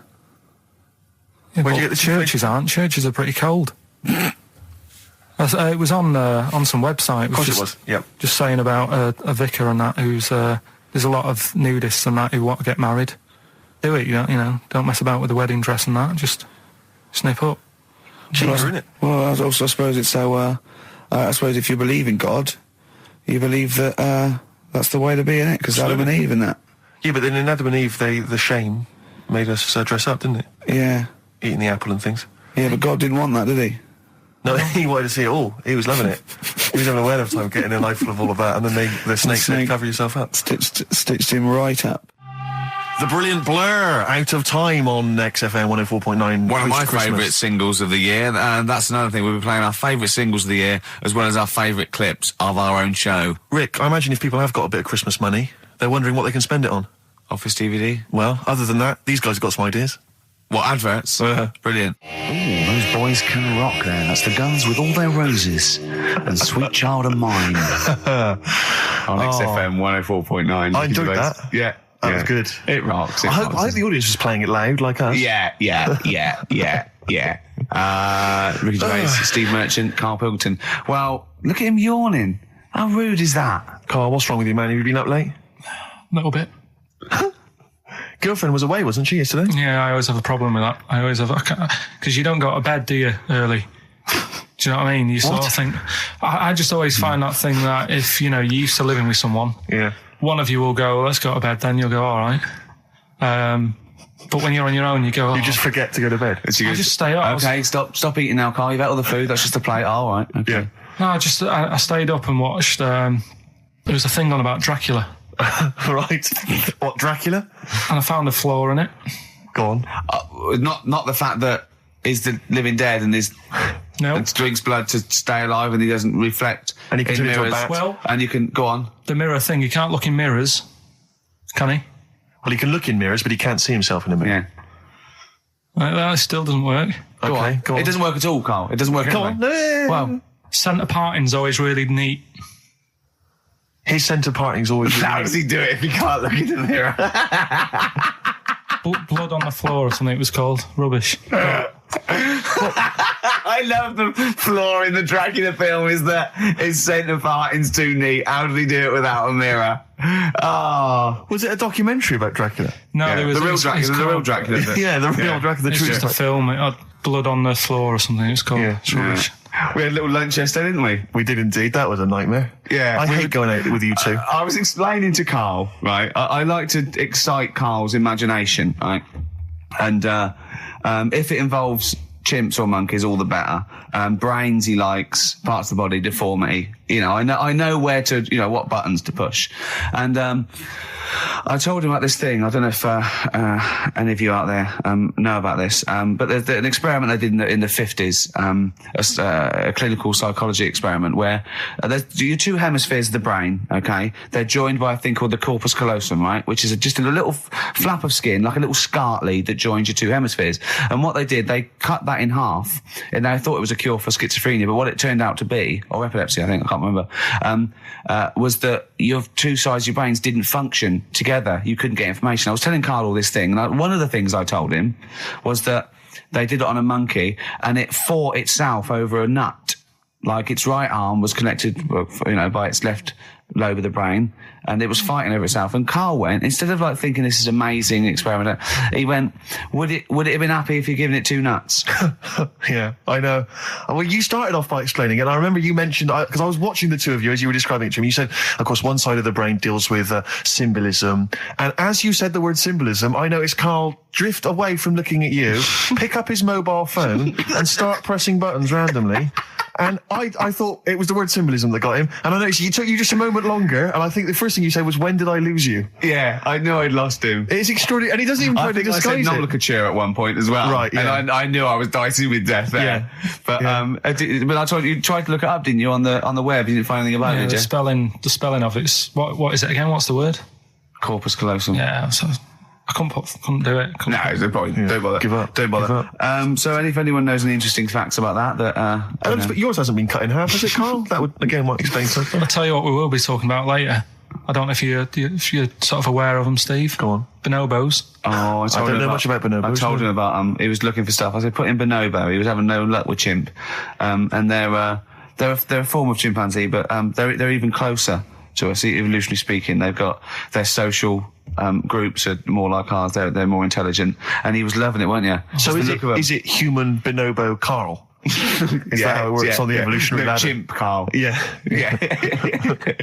Talking about him. So we're talking about bonobos. You're excited about that? Yeah, That's coming up in Monkey News? No, I think it's a bit of a monkey bonus. Because my auntie Nora, she same thing. Pumped her with loads of drugs. She used to have a cabinet next to the bed is like boots. She's got loads of stuff, right, for all sorts of stuff. And I mean, she's not that old, but she's on loads of stuff, right? She's a bit coked up, is she? She called up my mum once. And, you told us this. Go on, tell it again. And she said, "Oh, how are you doing?" And that. She's all right. Bit worried though. My mum said, "Why? What's up?" She said, "I've been breaking wind." So she goes, "Well, you know." She says, "No, but this one is going on and on and on." And she was like, she was like, what do you say? What's like passing wind, farting for 5 minutes. one thing, not like, you know, trumping and then nothing. Yeah. Continuous drone of a fart. Yeah. I don't think she had. How big was she? She must be the size of a barn. No, she's not that big. She's good for her age. No, but I mean, can't swim. No, but fine for 5 minutes. Where's all the gas? Was she circular breathing? Was she sucking it in with her mouth? It was just, I don't know that much about it. But she called up my mum. About 2.5 minutes in. Could you hear it in the background? 2.5 minutes in! 2.5 minutes in, she called my mum up, and it went on for a further 2.5 minutes. Oh. And she just stayed on the phone, did she? Where was... Going, can you hear that? Well... Did she hold the phone next to her arse? Listen to that. She was off the ground. Trying to work a tune down. she was actually hovering. She was 4 foot off the ground when they found her, the ambulance men. The cat's dead. Don't light a match! Don't light that cigarette! Yeah, it's like that advert. The kids come home from school, switch on the light. Yeah. There they see Granny hovering, turn the light on. Be careful if you have an elderly woman at home. Yeah. Drugs make you fart. So that's what I'm saying, you know, just let these people... What are you saying? No, wait, what are you saying? I'm saying let people enjoy the life they've got left. No, you're not. You're saying don't put them in hospital, leave them at home to die. No, I'm not. Give them a Rubik's Cube and let them die. That's what you're saying. Yeah, I'll tell you something now, right? Steve, I'll tell you something. I didn't want to do it because it brings the show down. But she did die. Who, the blue-handed lady? Yeah. How do you know? Because I said to my dad, how's the woman next door? She said, oh, she went last night. They've got an old fella in there now. God. So, there you go. So, wouldn't it have been better to leave her at home where her friends and family can call and speak to her, even nip that round if they want, you know, with a cat, I imagine. No, it's definitely a cat now. What's that cat's called, that you imagine? Probably, I'm seeing like a big ginger one, so I don't know, something like, I don't know, maybe ginger or whatever. Maybe I had a budgie. But that's what I'm saying, just let them enjoy their life, because dying in hospital, I wouldn't like to do it. If I went to the doctors and they said, you haven't got long life left, I'd say, well, I'll stay at home. Yeah. And that's the point I'm getting at. Yeah. Right? If you can't do anything for them, let them enjoy their life. Yeah, a Rubik's Cube. Right, well, I remember, I think all kids go through a phase of shoplifting. Well. And when I was going through it, I used to just little things, just like magic markers and magazines, Mars bars, that sort of thing. Yeah. And one day, right, my mate, Anthony, his mum called up my mum and said, I've got to meet up with you. I've got to have a word with you. And she said, what about? She said, I don't want to talk about it over the phone. So she goes, oh, right. Well, yeah, come round tonight then. So anyway, my mum sees me. She doesn't want to be in an awkward position and, like, be a bit embarrassed and what have you. So she sees me and she goes, right, Anthony's mum's coming round. What have you been doing? Yeah. So I go, oh, God. I said, I've been nicking stuff. So she goes, like, what? So, not big stuff. I've had a few calculators and Mars bars and stuff. How many? I'll just work it out. Hold on. Works out at 7.2 per day. So, how many calculators do you need?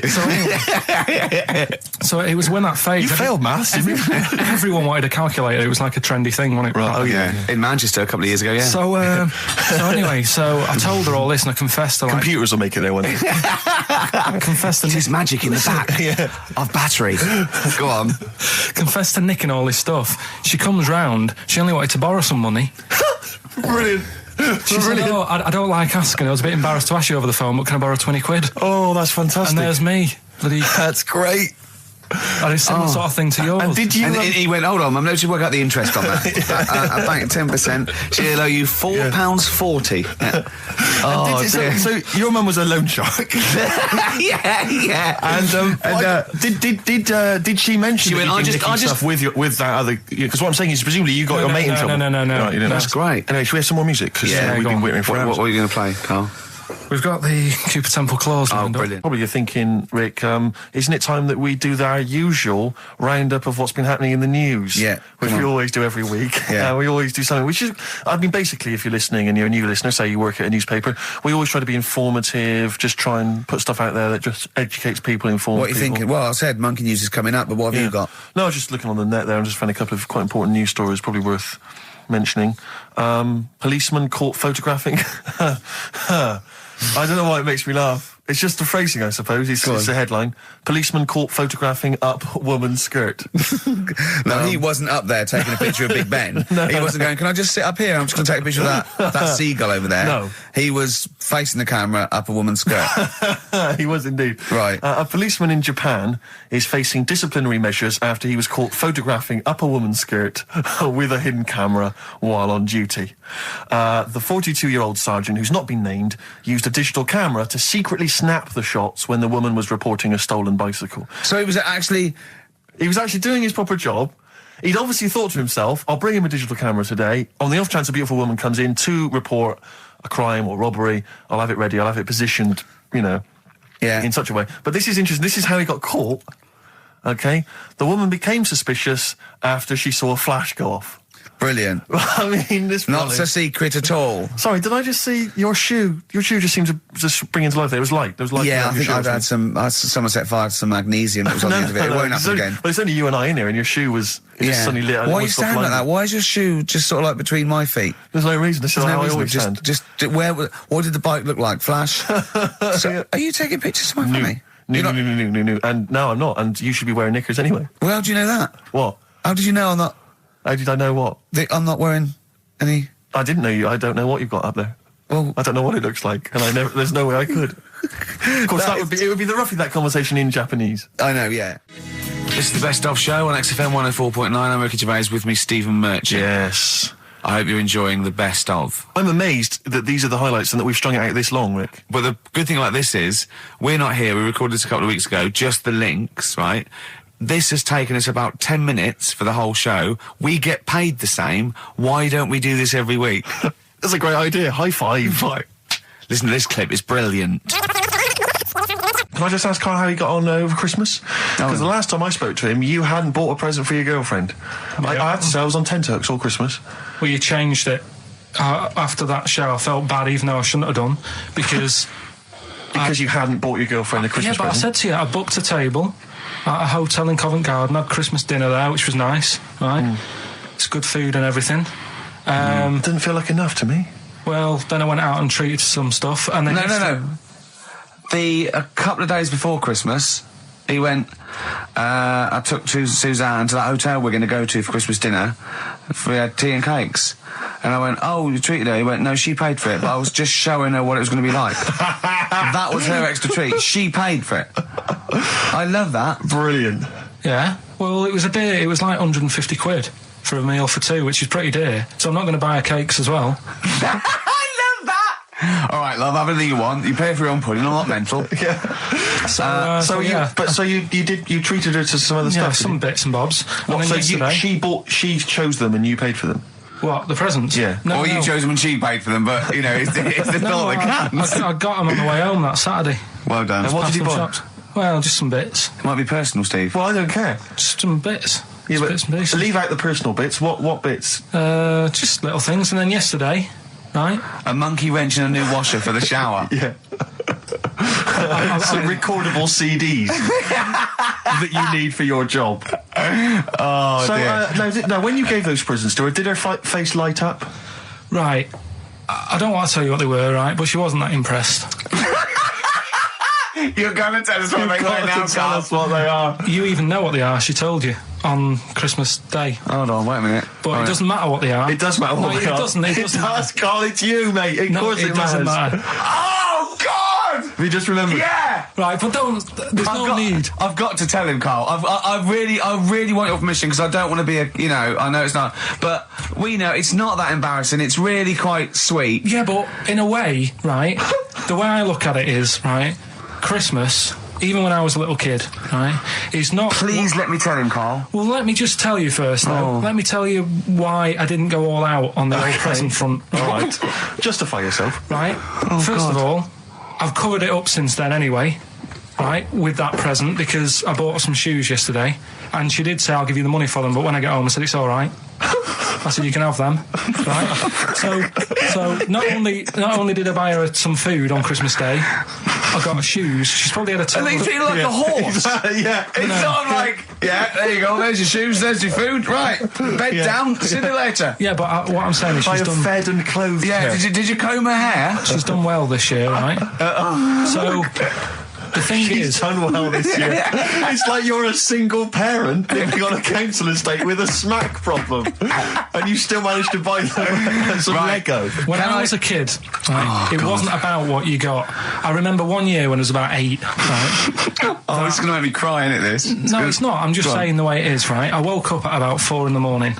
And I was like, oh, what forgot? And I couldn't sleep. I was that on edge. It's the excitement of Christmas, isn't it? It's like, oh, what's wrapped up? I need to know. Sure. Yeah. And it's the fact that people are saying, no, you won't know until tomorrow. Yes, sure. That annoys you and winds you up. Okay. So I got up at 4 in the morning, opened my presents, and then went, right, I know now, went back to bed, had a great sleep. Yes. Right? So it's nothing to do with the excitement of what you get. It's the excitement of not knowing what you've got. And then what happened when you got up to go down with the presents? What you're saying to me is that you could wrap up a brick because the thrill of Christmas is in hoping and being excited about what it is, not the actual gift itself. Yeah. Is that what you did? Did you get a brick? No, let me tell you now what he got. He got her a present, right? And she said, she came. I said, yeah, he got me. It was an industrial-sized packet of condoms. It was a joke gift. No, it wasn't a joke. gift. It wasn't even a joke. I went home that Saturday after here, past Boots, thought, might have something in here. They were on, like, some value. Right, you passed the Were makeup. they used? Right, but anyway. The makeup, you passed all the other... Past the makeup, stuff. past the lovely vanity cases. Yeah. The foot spas. Exactly. Yeah, The bathroom hold on. How much are these, love, for 100? Yeah. $4.99. Yeah. Do I get them reduced if I buy in bulk? So how many did you buy? What was it? I don't know, probably about 100. Right, okay. And is she allowed to use those with anyone? Did you wrap them? Can she just go out and have a wild Well, time you with don't need to wrap. They're already wrapped, aren't they? Oh. And then what did she say when she opened them? No, wait, Carl, what did she say? Right, play a record and we'll come back to this. You're worse than my father, that's genius. Go on. Talking about this the other day. What was it now? Listen, the fella... No, listen. Do you want, all right, no, come on. All right, he's got it now. Go on. This fella goes to the doctors, right? Oh, right, okay. Right, if this isn't any way apocryphal, stupid, illogical, impossible, right, you are never, ever speaking again on radio. So make sure this is at least possible. I'll tell you what, I'll even give you improbable but possible. So if anything that breaks the laws of the universe or logic, okay, that's all you have to avoid. On you go. Right, so this fella, right, he goes to the doctors because he's got earache. Right, okay, if a chimp's living in his brain... Go on. So he's got earache, he's sat in the waiting room and his ear's all bunged up and it's hurting a lot and what have you. So the doctor comes out and he goes, right? And because his ear's all bunged up, he doesn't hear it that well, right? So he thinks it must have been me, right? So he wanders in. Keep going. Anyway, I'm going to hate this. I can just feel it in my bones. Steve, I'm going to let you take over. Okay, Let's hear it. Come So on. the doctor says, sit yourself down there, right? So he sits himself down. He goes, right, take your pants off, right? So he's thinking that's a bit odd. Anyway, he heard that though. He apparently he took his tackle off. The doctor did some operation. What, there in the waiting room? No, in his office. In his office, yeah. What? Wait. So he removed what? His genitals. Yeah. In his office. Why, Carl? Why, Carl? Because he hadn't called him in. Oh, he'd called in the bloke who wanted his testicles taken off, and he didn't hear it. What? So the doctor went out and said, Mr. Jones, who's here to whip off your cock and balls, just here and now, right? Bloke comes in, didn't it? It must have been me. So the bloke who wanted his balls taken off didn't say, I think he said me. So he didn't interrupt then. So the bloke goes in, he starts taking his testicles off, and he doesn't say, I'm here for me ears. Right, there was this.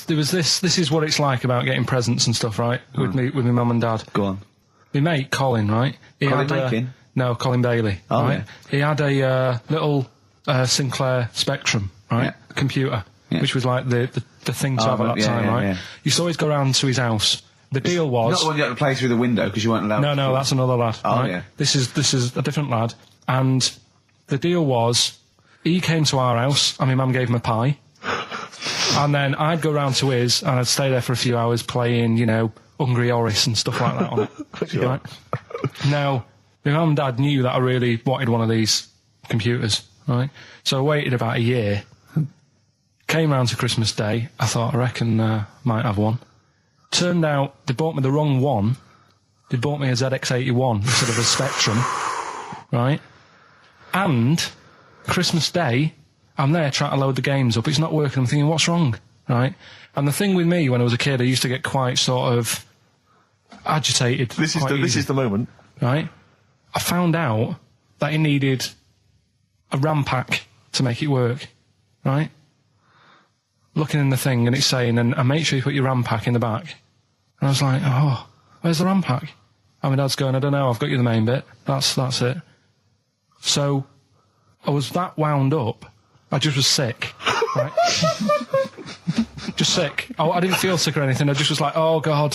Went to the sink, just sick. Because I was that on edge about it. I said, come on, we've got to get one. And my dad's like, Tandy's shut. We're not gonna get anything today. Ruined again, Christmas Day. That was after the year when my train set got blown up by our kid. The following year, no RAM pack. And now you ask me why don't I get good presents? He's scarred. He just I'm gonna die. Honestly, I'm gonna die. He's just clean sick. Yeah. There's no RAM pack. What? Did you get to the bottom of it? Why wasn't there a RAM pack? You have to buy them separate. Oh, Okay. What do you mean I can't play Frogger? Oh no. So, wasn't there another incident when you threw up? Spontaneously threw up? Through sheer anxiety?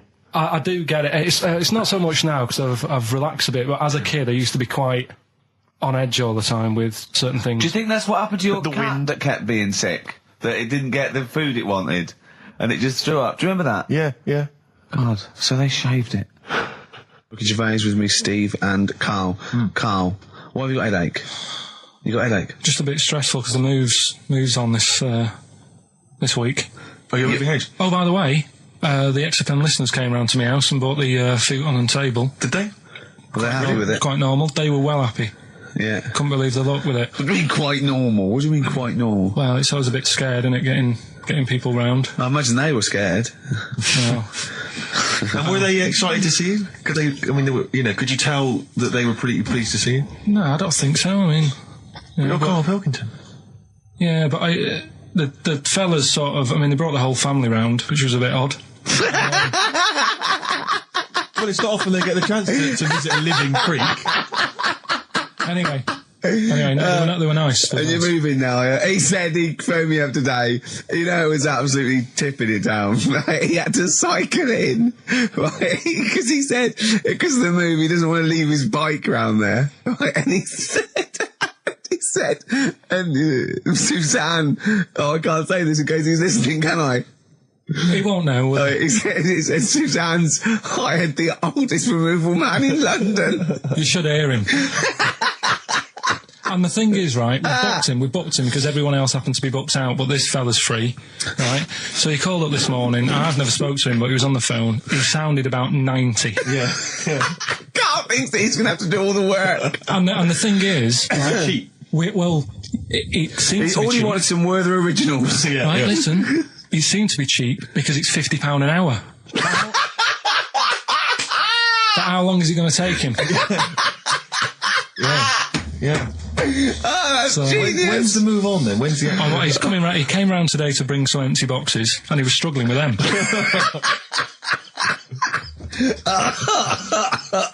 So it actually happens on Wednesday. Oh, God. Anyway, so let me say you were laughing and almost had a heart attack. Doesn't bode well for the boxing match, does it? Cough at the moment, haven't I? I've had my Lemsip. This is the Best Of Show on XFM 104.9. I'm Ricky Gervais, with me Stephen Merchant. Yes. I hope you're enjoying the Best Of. Do you know what a fable is? I've got a rough idea. Okay, it's a thing that uses sort of metaphor, analogy, just to explain sort of morals. I mean, they're very old for a start, and it's all. I'll give you an example of one. A quick one. Oh, the one about the dog with two bones. He goes to a dog's got a bone. He sees a reflection in the lake, and he thinks, "Oh, that dog's got a nice bone. I'll have that." And as he goes to get that one in the reflection, he drops the one he's got, and that's one about I think I was told one when I was younger. Go on. I think it was one. This young lad, he's got a dog, right, and he sort of is about 8 years old, and this dog, he's had it since he was about 4, and it's a bit tired now, and he chucks sticks for it, and it doesn't go for it, and he's saying to his mum, "Oh, I want a new dog because this one's useless. It doesn't do it doesn't have any fun with me." So they say, "Oh no, but Rover's a good little dog. You should look after it." And he's like, "Oh, I don't like it. I want a new one." So they buy him a new puppy, and it's running around, yapping about, and he's loving it, and he's playing around with it in the grass. And then one day he goes to the park and he's messing about and rolling about with it, and he falls into the lake, right? And the little puppy's like yapping at him, and he's going, help me, the little dog's yapping. And then the old dog comes and gets his collar, and it pulls him out of the lake, and he goes, "Oh God, why did I forget about you? You're the better dog." And he loved that one again rather than the puppy. I got a feeling that was Lassie. Well, yeah, that was an episode of Lassie. What's the moral? What's the moral there, Carl? What's that telling? What's that explaining through analogy? Sort of, don't forget the old. Look after old people. I remember there was one I heard once about a young boy who got trapped in a lake inside a cage. But he loved his trainers so much he wasn't going to get them wet. But even though he had to get out there, and even though he thought that was the important thing because it's material value, he actually drowned, and the trainers were no good to him then. Got some new ideas for you. Go on. Well, they've all been blinders in the past. Go on. Did you do any competitions when I was away? Did we? I think we did, didn't we? Did we give away a DVD? Did we? Yeah, we did. Yeah, go on. Yeah, right. Go on. Anyway. Well, I thought some... This isn't like radio, is it, as we know it? This is just people talking. If the mic's on, it's luck. Yeah. If anyone's listening, I've no idea what they think of this show. It's not a show. Not in the traditional sense. No. Okay, then you're going to change with that, Carl. Because a show suggests a certain form of presentation. Yeah. A certain pride. And when we do present it... dare I say, it's some planning. Yeah, and when we do, it's ruined by pressing the wrong button. Yeah, but I've got some planning here. Go on, then. Quizzes. What I did was, when I was on holiday... Yeah. Right, you said, come up with a new idea, right? So the best way of coming up with ideas is sort of... thinking. Sort of nicking a TV show name and then twisting it a bit. Yeah. So... Or just rip off Simon Mayo's idea completely. That's good advice for anyone out there. I didn't... Yeah. If you're interested in ideas. Carl is presently running a course writing for TV. Yeah. And that's the lesson 1, isn't it? Just rip something else off. Just do it and change the title slightly. Yeah. Well, go on. This one I haven't really got... I don't know what to do on the game, but I'm thinking... Strike It Ricky. That's all you've got? That's what you've come up with. How long did that take? What is that? I just thought it sounded a bit like Lucky. Forget that one then. Yeah, forget that one. Okay, yeah. Well, no, good. No, we all have hits of this. Even Spielberg's, not all his films, you know, can hit the. Go on. Right. No, okay, no, it's a good. Go on. Yeah. Do you remember Big Brother? Yeah. Do I remember Big Brother? No, go on. Big Mother, right? You call in. If your mum's heavy, you win a CD. What do you mean? How can you prove that? All right, forget that. Right, ER. Here's one. Right, ER. Good one. No. Yeah, no. The Price is Right. Remember that? Yeah. Right. The Price is Ricky? No. The Rice is Right. And what I do, I read from an Indian menu and a Chinese menu. You tell me whether you have pilau or egg fried. He's a genius, isn't he? He really is a modern. That one. Let's go into this one. Let's not cross this off right away. Go on then. You read from what? Well, I'll get a couple of menus from like an Indian and a Chinese takeaway. Yeah. And I'll go like, chicken korma. Well, could I just suggest that as it's an Indian, it'll be pilau, and anything you read out that is... Yeah, but you don't know which one I'm reading from. What, the chicken korma's Indian, isn't it? Yeah, so you go pilau. But then Well, you might as well say Indian or Chinese. No, because then the name wouldn't work. The Rice is Right. Okay, yeah, I forgot you're working from the title backwards, aren't you? Okay, yeah. I'm so confused. I don't know where I am or what day it is. A programme that they've been in on Channel 4, right? Can you cross that out? We're not doing The Rice is Right either. I don't understand The Rice is Right. No, go on. I'll tell you that later. We'll have a game in the office, right? A game that they've been in on Channel 4, but has got really big viewing figures. Well, obviously not. Right. Or they wouldn't be binning it. Go on. Do you know 15 to 1? Yeah. They're getting rid of that, right? Are they? I'm thinking 15 Taiwan. Get some items that are made in Taiwan, right? Get 15 items, and I say what they are, and then you go, oh, I bet it's the vase. Or something. That's the one that's made in Taiwan. Yeah. Just explain that again very quickly. No, don't go. Alright, Cross it out. Forget that. Cross it out. 15 Taiwan. Tell you a job I don't like. What? I wouldn't want to be doing. The woman, there's a little woman who sits in the little snack stall on Finchley Road station. Yeah. And I don't know how to describe it really. She is surrounded by snacks. She can't move for snacks. It's Does it look like American Beauty, but with different... Not dissimilar to that. Yeah. It's a little hut on the station. Yeah. And it's like, if you go to the seaside, you can put your head through one of those cardboard cutouts and it looks like you're a big fat person or whatever, and you can have your photo taken. It's like an equivalent of that, but it's just snacks everywhere. She's got bananas up to her chin. She's got chocolate coming down to her eyes, crisps either side of her. She can't move. She can't do 360 degrees. She's like packed in there. I don't know how she gets in there. I think they put her in there first, and pour in the bananas. Yeah. They go pour in the nuts. She has 2 hours of makeup before they exactly, yeah. Dressing her in there. Because I'll ask for something from the fridge, and she cannot turn her head to see. She has to go by feel alone, just to feel the fridge and get stuff out and pass it. And often I'll say, that's not what I wanted, but she can. You've got to let her off. It's extraordinary. Dear. But there's no music playing. Does she have nothing. To sell her way out of it? Exactly. If it's a slow day, she's stuck there till the next day. Yeah, it's like a world-breaking attempt. Yeah. Carl, what job wouldn't you want to do? Well, any job. You're a lazy... You're joking, aren't you? I've done loads of stuff. I'm quite happy now doing what I'm doing. Yeah? You look happy. Trying to think. You sound happy. Yeah, I mean, calm down. You on drugs? I'm all right. Are you on E? Before England have won and that. I'm happy for them. Yeah, go on. Happy for them. I'm happy in that. Yeah. What do you mean happy for them? We are England. Happy for us. Yeah. I mean, we didn't play. I did very little towards it. No. It was mainly Johnny Wilkinson. Yeah, I barely contributed. Switching on the TV was about as much as I did. Exactly. And shouting, come on! Yeah. Talking about jobs and that, though, I was reading the other day about, rubbish jobs that people have had and stuff. I haven't got time when I'm at work, man. I just get on with it. I'm not squiddly diddly. Fingers in pies, different jobs. Go on. Do you know Ivor the Terrible? Ivan. His Russian. Yeah, that was the Welsh fella. Who was bloody awful, but not as bad as his Russian cousin, Ivan. Yeah. Go on. He had a fella doing some work for him. Right, this fella built his house. Yeah. After it was done, right, the terrible fella was like, fella Ivan. He was going, oh, it's brilliant. You've done a good job there. Yeah. I don't want you to build another one like that. Took his eyes out. Just stopped him making an house like that. Yeah. Blimey. That's bad, isn't it? Why didn't he take away his trowel? Then he could have seen, but he couldn't have built a house without a trowel. You can't build a house without a trowel. Yeah. I suppose he probably later thought that once he'd been nicknamed Ivan the Terrible. Yeah. He thought, why? Because you gouge people's eyes out. Yeah, but I didn't want to build another house. I know, but take his trowel away. What would I have been then?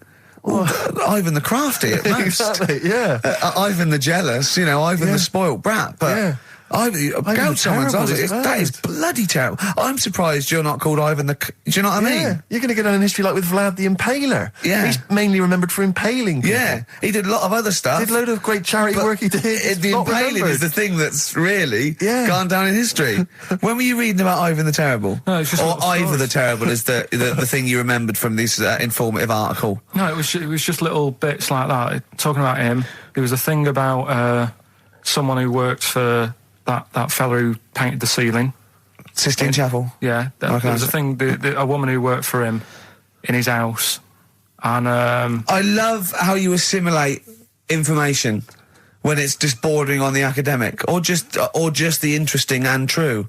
It's wonderful. Ivan the Terrible gouged someone's eyes out because built him an house. That fella who painted that ceiling had a woman work for him. Imagine if you wrote that down in an essay. Imagine if you wrote that in a school essay. Well, you'd probably end up with not getting a grade or thinking you turned out to more than you had. Exactly. Anyway, the woman who lived with... Yeah, the woman who lived in a shoe. Go on. Yeah, there was this woman who lived with him and she used to go out and do all this shopping and that. Yeah. But because she couldn't read or write, he used to have to draw everything that he wanted. Why couldn't he just tell her? I don't know. No, wait. That's an excellent point. Could she talk? Yeah, but if it's a big list and that, loads of different coloured paints. But why couldn't she draw on a piece of paper? Why did he have to do it? Because he's a better drawer, isn't he?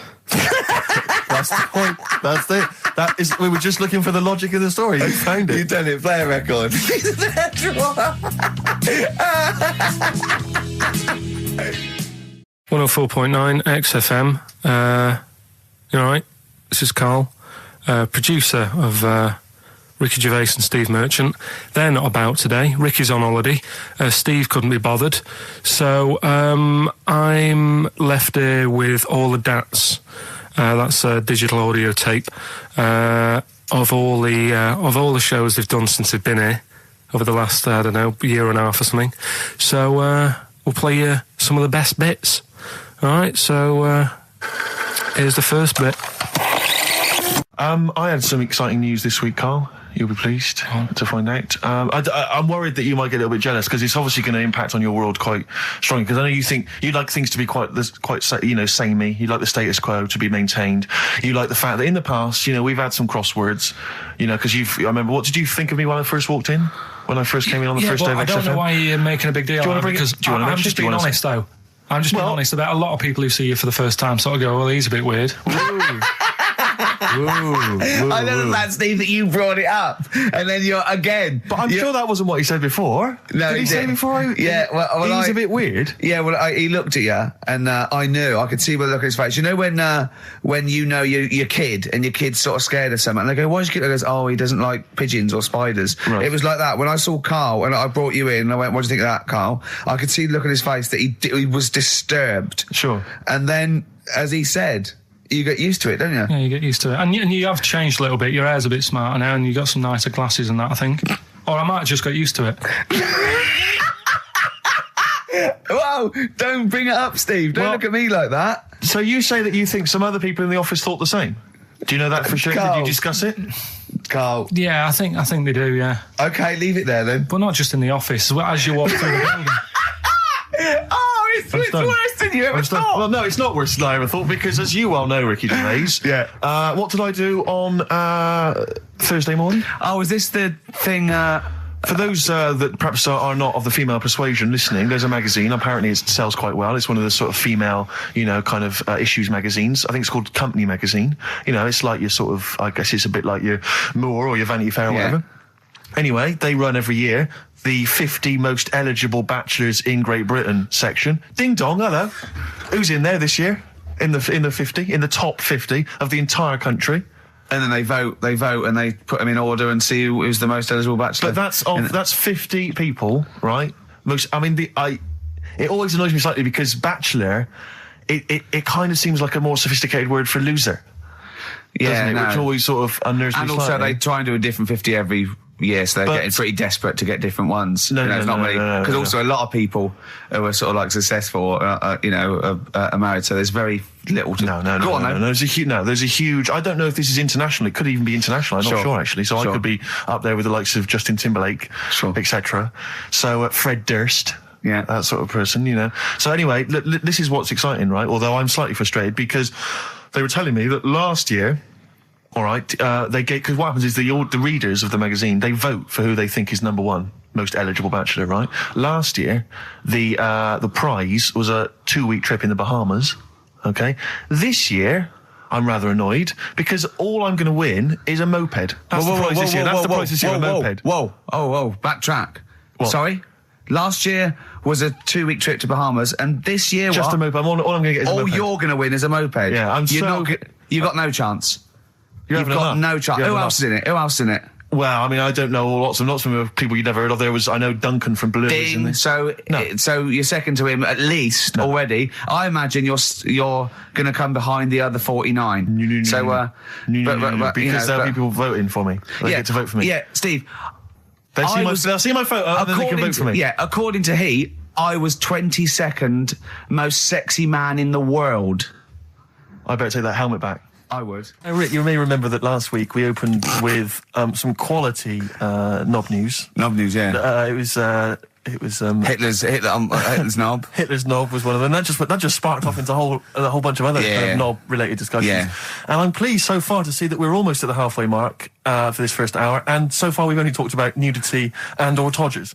Yeah. So excellent work from us. Well done, lads. Yeah. I'm looking forward to Dr. Fox and the rest of the Sony award committee listening to this one. Yeah.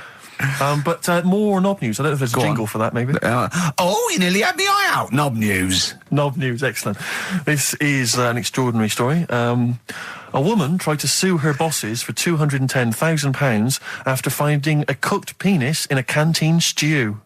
Hospital cleaner Sophie, something, I can't pronounce that name, was eating goulash for lunch and could not cut one of the lumps of meat. You can see where it's going. I've got so many questions already. I know.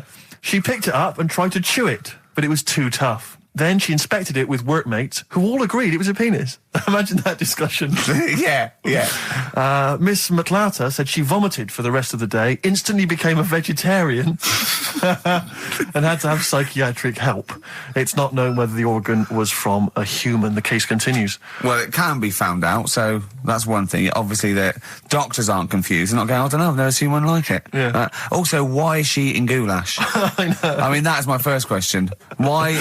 You got your lunch. What do you want? I fancy some goulash. Yeah. Some gooly lash. Gooly lash, thanks very much it. Indeed. Lancashire cockpot. It's on the menu. Brilliant. Only £5.50. Wangers and mash. I'd love some wangers and mash, please. Coq au vin. Coq au vin. It's already done for you. There's wangers and mash, coq au vin, Lancashire cockpot. That's just off the top of our brains. Yeah. So if you've got any of your own, keep them to yourself. We're not interested. What do you make of that knob news? And it's in a hospital. Oh, yes, it was. No, hospital cleaner. You're right. Oh, cleaner. God. I know how your mind's thinking already. There's been a mix-up. There's been a mix-up? What kind of mix-up? I love that. Some bloke's gone in. Some lesbian's gone in wanting a sex change. She's got a carrot for a cock. Stewing steak. Stewing steak. That would be great. Go on then, do a film review, quickly. Right. Well, today on Film Review, we're doing classic films, and today we're looking at Elephant Man, John Merrick, one of his better pieces of work. It's a sad film. I've never really been able to watch it all the way through. Sorry, John Merrick's better piece of work was him being the Elephant Man, played by John Hurt. Yeah. Go on then. Sad film. When I was younger. Tell us a bit about it. What is it about? Who's John Merrick? It's about a fella who's got a funny head. Right, tell us this. And, he lives in, I think he lives in London, in like about the 1930s or something like that. And he's being picked on all the time and stuff. And first time you watch it, you'll probably cry a bit. And then the second time you watch it, you're just sort of thinking, God, that would be bad. Sort of having a head like that being picked on all the time. then the third time you watch it, you might think, you know, oh, how does he get his jumper on? Then, I don't know, I'm probably bored of it the fourth time. but it's well worth watching, so Elephant Man. Brilliant. Yeah, see it. Brilliant. I think if you want to get on TV, Carl, you'd be better as the subject of maybe like an omnibus documentary. Living with Carl. XFM 104.9, Ricky Gervais, Steve Merchant, Karl Pilkington. Tell us about this monkey, Carl. You're going to love this one, Steve, right? So last week we were talking about how, like, a lad left his family because there was problems at home and that. He went and lived in the wood. He got airy. Right? No. Leave it there, Rick. We haven't got time to go into it. Right, so... That's what happened. And that's what happened. He lived with the monkeys. He went airy. That's what happened. Looked into some other stuff about, like, airy kids and all that. Yeah. Came across this story about a bloke, right, who worked in a zoo. Oh, dear. Right? So... Trouble's brewing. Loving his job and that, but it's quite a lonely sort of job because you don't see many people. You're just dealing with animals all the time, right? So anyway, he gets a bit pally with a monkey because it's the closest thing to a human. Well, that ape is. Right. Yeah, but you can't really go that close to apes. It's dangerous. What do you mean? What type was it? Do you Just mean let him tell the story. Was it a chimpanzee? I reckon it was a chimp, yeah. Yeah, You don't even know, so that's an ape. It was a chimp. Yeah, but it doesn't matter, does it? So he It's gets the story. pally with him. Right, so he gets pally with him. Did they go on holiday together? Well, no, I mean, it starts On the off pool together. just checking each other out and, you know, probably sharing lunch and that together. Yeah. Right? Anyway, this goes on for a while. You know, they're getting on well on that. And then after a while, right, the monkey starts sort of imitating him a bit more and sort of walking upright. Oh, God. Yeah. Right? So he thinks, oh, that's a bit weird. Anyway, they get on really better and what have you. So he thinks he could live at home with me, because we're getting on the storm, right? So he takes him home, and before is this the beginning of Beneath the Planet of the Apes? I think it is. I think you've seen this on video. I'm worried, because he's already imitating him and they're moving in together. I'm thinking it's maybe a bit like Single White Female. Single White Zookeeper. Oh, brilliant. Right, so anyway... So it's moving in and it's getting used to sort of the normal human life. He's having a cup of tea in the morning. Yeah, PG tips. He finishes the day off with a dear. Finishes the day off with what? He doesn't have him move a piano at one point, does he? He finishes the day off with a little brandy. Yeah. He pours himself one. Is he wearing a smoking jacket? I'll tell you what, Carl, you're a maniac, mate. No, this is why it attracted me. It's amazing, right? So he's having his brandy and that, loving his life. Next thing you know, he sort of, I don't know if he loses it or he gets shaved, but the top half of his body is hairless. Right? Apart from his head. Right, so he's got a nice... So it's the opposite of the kid. Well, yeah, this is what I'm saying. That would happen. Right. Well, hang on, but so you don't know if he was shaved or if it's... How did it say? Then the hairless... What? I'll bring it in for you, the story, and then you can see if I've gone wrong. Keep going. So anyway, so this is going on, and he's having a great life. Then the zookeeper starts getting a bit annoyed because he's having a better life than the zookeeper. The zookeeper's in the zoo. This is such So the zookeeper's still got to do a day's work. The monkey's at home, he's partying, well, he's got his other point when he says there's no point you coming in to the zoo because the whole reason of you being there was because you're being kept there. Right. And he didn't want to bring the memories back, so he said, you stay at home. So you're talking such... Just let him finish. God, I don't know if I can sit here and listen to this drivel. I'm fascinated. It's nearly over anyway, right? It sounds extraordinary, Carl. So he's walking upright, he's having a tea in the morning, finishing the day off with brandy. Gets a bit out of hand, only tries it on with the zookeeper's wife.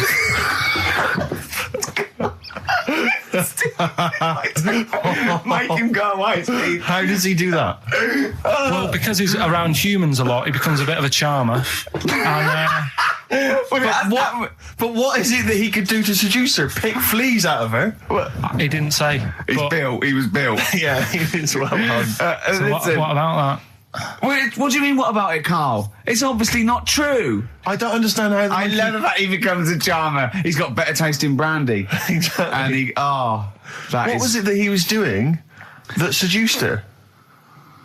I don't know. Maybe because he was at home more than the zookeeper was. But what would he be doing, Carl? He's not going to be talking with her. They're not going to be playing Trivia Pursuit. Maybe she liked the silent type. He didn't go into that. He just said that's when the trouble started. Carl, play a record. Right. Is that what Suzanne did when she brought you up?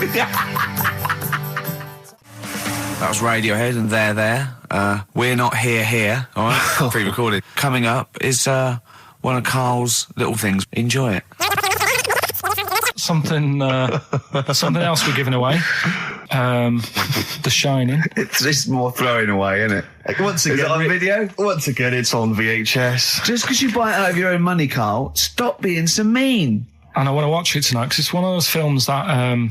So you're going to watch this video and then you're going to send it to someone as a prize? Yeah, it's one of them films that... Sorry, what, you just said yes to that without blinking? Well, yeah. You don't think, like, Les Dennis doesn't have a quick go in the car on Family Fortune before he gives it away? It costs Jim Bowen has $5.99. a go at those his and her towel racks. It costs $5.99, Carl. Okay, this is Carl in the classic The Shining. And what's the question? Well, we might ask that afterwards. Okay, then.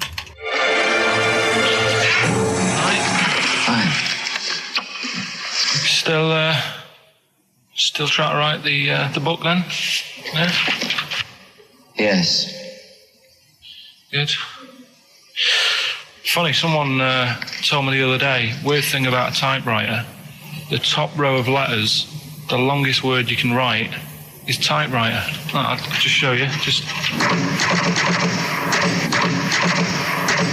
That's weird, isn't it? It's just the typewriter being... You're not in the mood, are you? You're in one of those grouchy moods again, like you get into when you're writing. I'm not being grouchy. I just want to finish my work. Yeah, just being a bit funny, a bit offhand and that. Let me explain something to you. Go on. Whenever you come in here and interrupt me, you're breaking my concentration. You're distracting me. And it will then take me time to get back to where I was. Understand? Yeah, but I just was coming in to try and cheer you up. You know, if you... I mean, I'm full of ideas as well. You know, if you're having a problem coming up with stuff, got loads of ideas you could write about. The other day I read about this airy Chinese kid. What do you want me to do about it? No, it's just that it could make a good book. Do you know what I mean? Sort of following round. That's swell. Well, I'd buy it. You know. But if you don't want to know,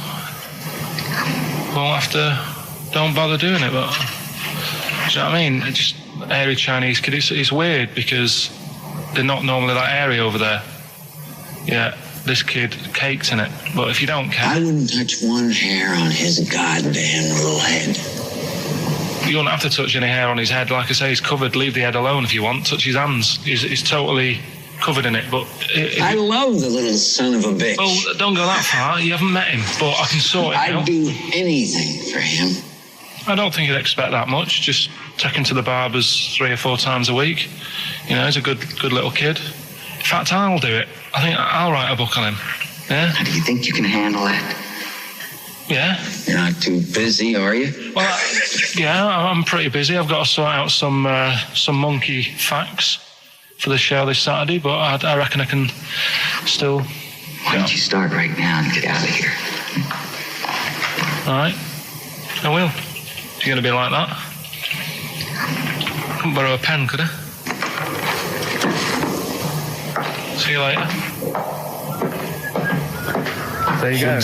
Haunting stuff there. Karl Pilkington in The Shining. You know, in the film, Jack Nicholson goes crazy because the suggestion is he's maybe possessed by demons that maybe are in the hotel. But, you know, if I was stranded in a desolate hotel, removed from all human contact with Karl, I'd go mental with an axe without being possessed by demons. That's more chilling to me, trying to get some work done and you keep wandering in. I'm trying to get Karl to spend a couple of days in the caravan with me, just for the head of it. And he won't. I've offered him money, won't I? I think it'd be a great laugh, wouldn't it, Karl? Oh, yeah, great. That would be terrifying. No, I want to film it. I just want to film it. Like a little video diary. There's Karl there, he's just waking up. Well, if I was stranded in that would be like being... I may as well be with Freddy Krueger and Jason Voorhees.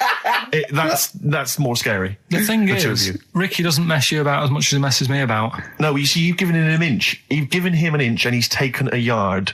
12:30 you got in today. In 30 minutes between 12:30 and 1.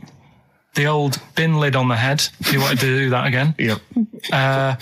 Squeezing my head, think he had a go at. And karate chop on the back of the neck. Yeah. all in 30 minutes. Who else can say that? Anyway, Carl, look, you almost let it slip then as you were talking about your filling out that application form. There's some big news that everyone needs to know, which we were stunned by in the week, although the more we sort of talk to you, the more it starts to fall into place. Yeah. But Carl, what's the story? That I haven't got me exam results from the GCSEs. He never turned up to get his exam results. I was working. And so, how many did you take in the end? Because you weren't even sure about that, were you? You think you took maths and English, don't you? Yeah. And you think you've handed in the artwork for art, don't you? Now, art was continual assessment, wasn't it? Coursework. And what was that you made? I made a man sort of putting his arms into a car. You've made a model of a man putting his arms into a car. What was this? So that one's passed. Was that, this is a homage to break-ins in Manchester? Was this? What was this? Oh, look, he does what he sees. Yeah. So you've got that. That's safe. You've definitely got that one. So you've taken art, you've taken English and maths, you think? So this is what we're going to do, listeners. We're going to try and find out his exam results for him and tell him next week. Live on air. We're going to call his school, we're going to try and track him down, and we are going to have a little envelope, and we are going to give Karl, at the age of 29, his O-level results. GCSEs, yeah. Now, Karl, so you took maths, yeah. You think, you took English, do you remember turning up to do those? Do you remember sitting in the room filling in the forms? Yeah. Okay, and how did you feel you did? I don't think I did well. You don't think you did well? Did you revise? No. Why didn't you revise? Because I don't really believe in it. Okay. Well, it's just that if you don't know it, then you don't know it. You shouldn't have to start looking at a book. If I went to like the hospital, yeah, and the doctor said, "Oh, you need your appendix out," but hang on a minute, I've just got to read up on it. Yeah, that isn't good enough. Okay, he should know, and that's the way I feel about it. To be fair, though, he did do the revision beforehand. Yeah, they don't usually pass on, maybe when they're in practice. Yeah, information they took in by osmosis. Yeah, yeah, and bloke comes in and goes, "Can I just see what you did with that?" And I goes, "You've passed." Yeah. Phew. That's a good one. Yeah. Good job I watched Casualty. You don't talk to anyone, do you, in the week? You just hide in your little sound booth thing, and you really don't talk to anyone, do you? Much? Not really. No. I mean, you might call up. Yeah. But no, I keep myself to myself. Yeah. Then you don't get bogged down in the office politics and stuff. Yeah. Is there a lot of office politics here? I don't know. I don't get involved in it. Oh, yeah. Proved your point. So when we're away and we're out of action, other than Suzanne, who will you talk to of the day? How will you get a sort of feedback from the world? How will you get sort of input and? I always, if ever I've got a question on anything, the internet's sat there and I can just go online and find out. The internet is good. It's brilliant. But it's not all verified. It's not all necessarily factually accurate. Anyone can put things onto the internet. It's it's freaks and things that put on things one, right? Here's one that I read in the week, right? Go on. About this woman. Yeah. She was a bit of a punk. And to get her hair done like she wanted it. Super glue? Right, no. She got lard. Apparently it's a popular thing, you might know. Put lard on your head. Yeah. And you put it in the oven. Oh. Now, apparently the heat that you get from the oven is different from the sort of heat you get from an hairdryer. Right? And she had to do that to get the style that she wanted. But anyway, she comes into some money or whatever, treats herself to a microwave. Right? It's not true. Opens the door, jams the things, the little catch. So the microwave works. She jams it with a screwdriver or a knife or something. Yeah. Puts the microwave on, sticks her head in, boils her brain. Don't be ridiculous. Right? Well, why is that ridiculous? Boils her brain. She boiled her brain. She boiled her brain. And this is what's good about the internet. I went straight from that, and there was a subject about brains. And do you know that Russell Crowe, when he dies, he's given his brain to charity or something, some sort of some people who can do stuff with it. She gave hers to Pot Noodle. Vesta. Yeah. Oh, That's boiling a stuff. skull. Yeah. It's not true. It's not true, Carl. Just urban myths. Someone made it up. Yeah. For a laugh. They're just too convenient urban myths. Everyone's you can tell an urban myth's not true because it's always this happened to a mate of mine, and when you say what happened then, they go, don't know, that was it. Was it? Was that it? Was it? Someone boiled a brain and that was it. There was no more story. Well, were there any dates, locations, times? I think it was in Belgium. That is a blinding record. And before that, Rick, what do you make of those adverts? They were great, weren't they? I like them, yeah. I'm going to buy all them products on the way home. And that's endorsed by Ricky Gervais. He's won awards. Yeah. Rick, do you remember this? This was a hilarious moment. No, you'll remember this when you hear it. It was when Karl said something that was basic. Well, I think for a lot of people it sounded like a lot of old bollocks. Man grows penis on his arm. I mean, why people are constantly losing their penises around the world? I've no idea. But why? I didn't realise it was a bit. What do you mean why on the arm? It's just a graft, isn't it? Yeah, but put it on like your buttock or your side. Not you can't wear a short sleeve shirt. Why do they've done that before? I don't understand it. Why not just graph it onto the side of your leg or something where it's high up, close to where it should be? I don't know. To get it used to the environment, like when you were like released a duck into the wild. I've never understood that. If there's a doctor, again, we had a doctor last time. There's someone who can let us know why they put it on the arm. So they can keep an eye on it, presumably. He's not going to work with this knob on his arm. He's probably in a hospital bed and under examination. Right. So what do you think? They pop the knob on the arm, say, come back in 3 weeks. What do you do, by the way? I'm a mechanic. Keep the knob, keep the long sleeve shirt, because the blokes go, why have you got a knob on your arm, mate? What are you talking about? He doesn't go back to normal as a teacher. Sir, what is it, Simpkins? You got a knob on your arm. No, don't worry about that. Do your maths. What do you think this bloke's walking around with a big knob coming out of his arm? Why on the arm? So they can keep an eye on it. So it's not. But if he's in bed, just get him to not put any undies on or whatever, and just have a little sly look at how it's going. Even in hospital, if you're in a shared little hospital room, people going, "Oh, I've had heart problems. What's your problem?" He's there with his arm out. He's got his knob out. Yeah, but I don't think it counts as indecent exposure when they're grafting a knob on your arm, sticking that out the bed. Imagine if he's driving, he's just got it out the window. People driving by. Yeah. At the end is that bloke giving me the finger? At the end of the man grows penis on his arm story, it says, a Moscow surgeon said the man will be able to have sex in a few months. He said, women will never suspect. But what kind of a doctor talks like that? Yeah. I'll tell you, it's his cock now, seriously. The birds will never know. He'll be able to go berserk. Yeah. They'll never realise we grew it on his arm. That is unbelievable. Will he have a little scar on his arm, do you think? Yeah, I don't get it. Like I say, 83936 if there's a doctor out there. Or indeed if you've ever or a tailor making you a shirt. What side do you wear your cock on, sir? It's my left arm. So take us back a few steps, Karl. What's the story? Right, so I did some research. Right.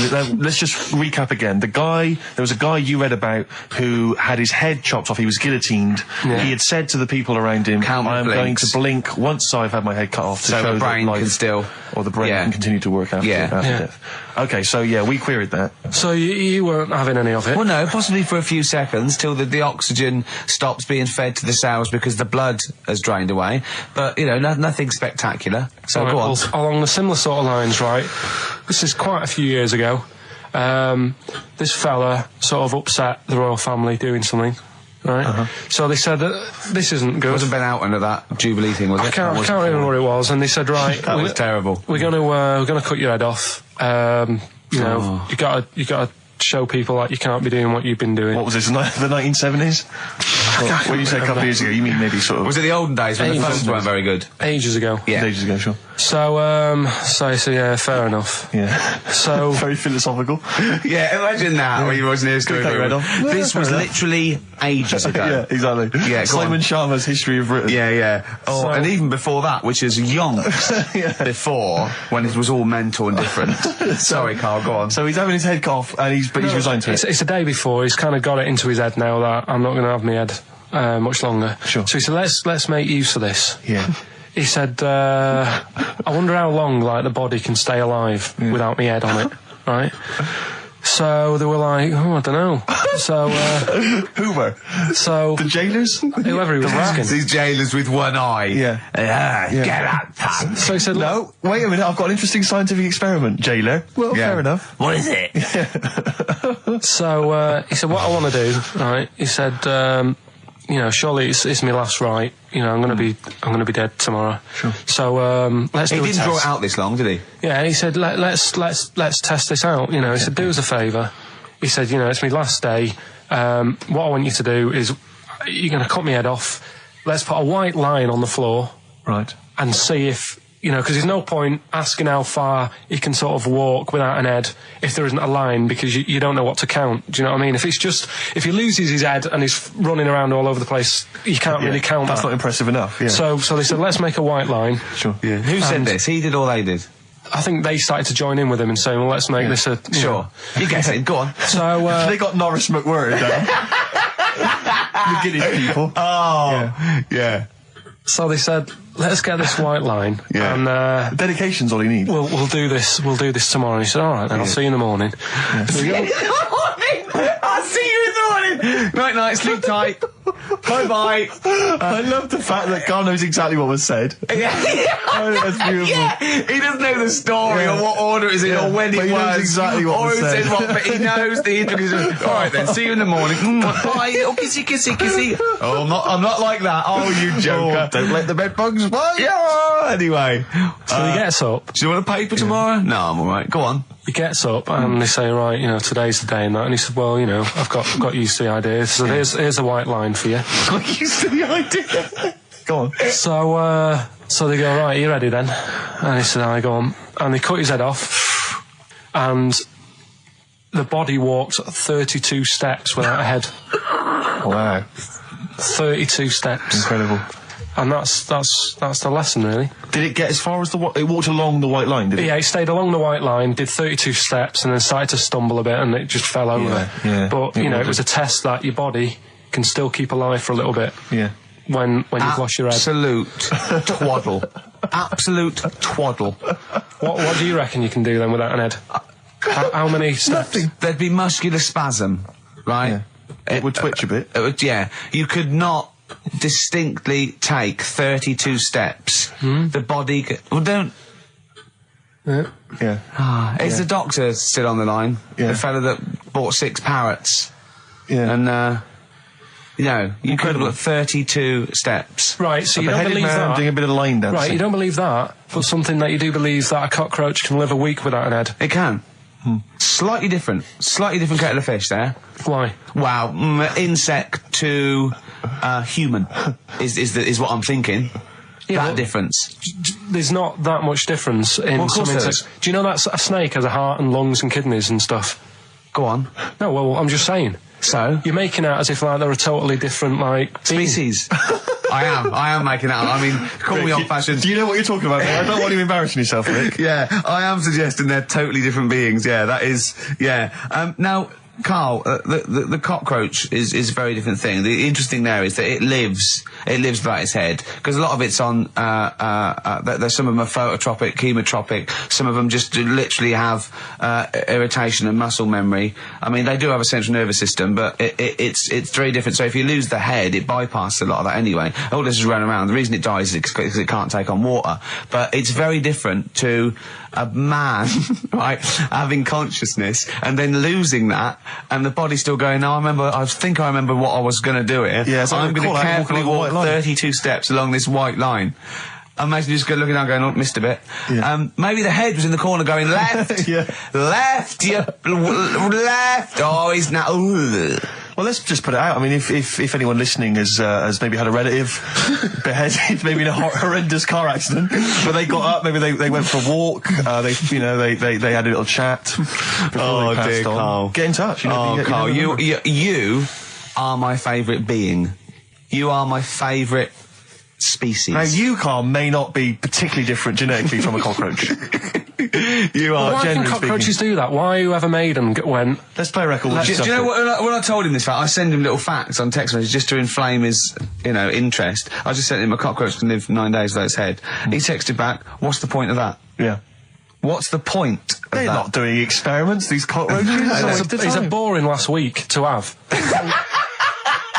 And he went, and on top of all that, you're thirsty. So it's the worst week of your life, isn't it? That week without your head. Play a record, Carl. Competition time next. Oh. We need some call. Look at his little face. Look at his little face. You've not heard Carl's competition. Oh, he could do without an head. Made famous, of course, by Jimi Hendrix. Yeah. That's All Along the Watchtower, as originally done by Mr. Bob Dylan. On XFM 104.9. So, Carl, just take us through the moment where you gave this gift. Firstly, so you went into Boots, right? You thought, all right, 100 condoms, brilliant. Okay. Did you wrap it I up? don't know if it was 100, probably 80. Right. Okay. Yeah. Right. You don't want to go mad, do you? Wrap them up. I'm just resting easy knowing that he's not trying to breed. Right. No. Yeah. So I got her them.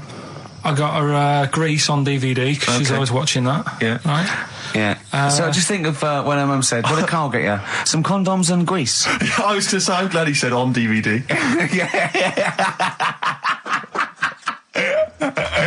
And, she was surprised anyway, right? Because I bet she was. no, when she got she was thinking like jewellery. no, right? That showed her.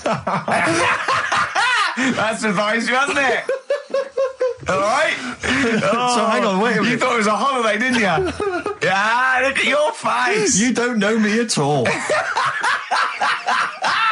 So hang on. So did you give these on Christmas Day? Right. What happened is she got in from work that Saturday, right?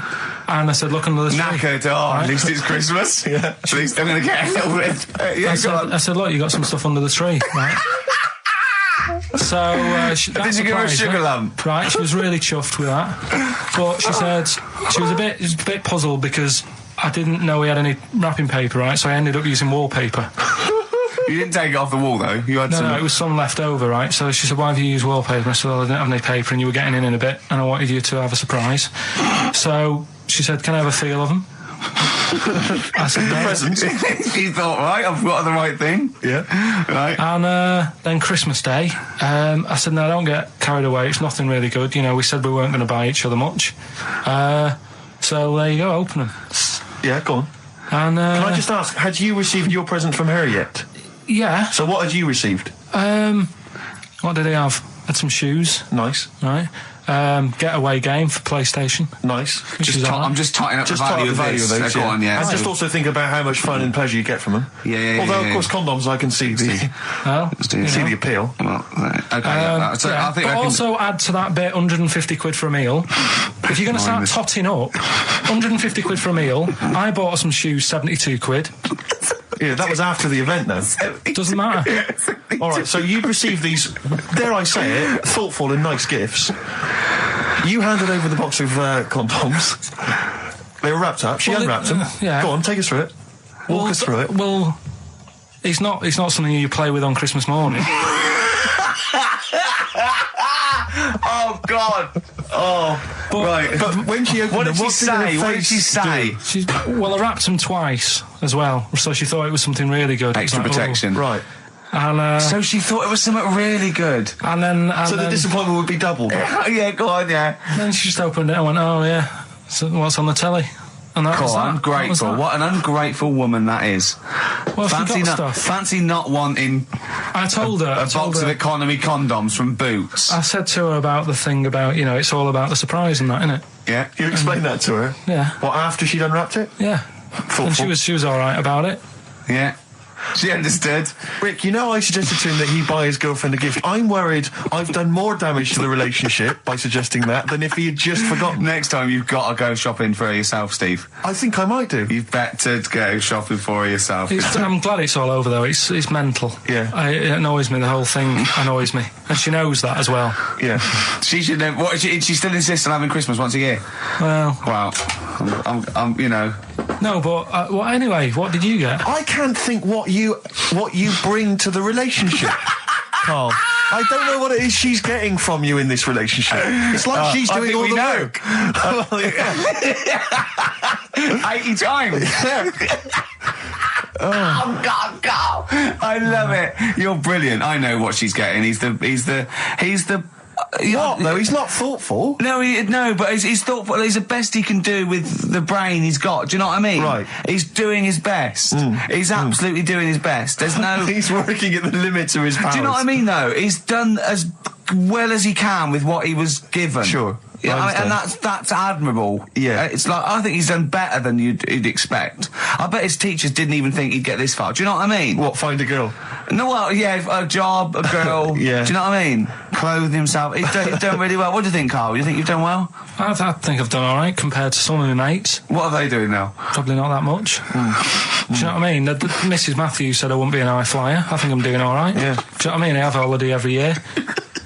got somewhere to live and that. Yeah, got a new flat, haven't you? Yeah, so where are they then, the condoms?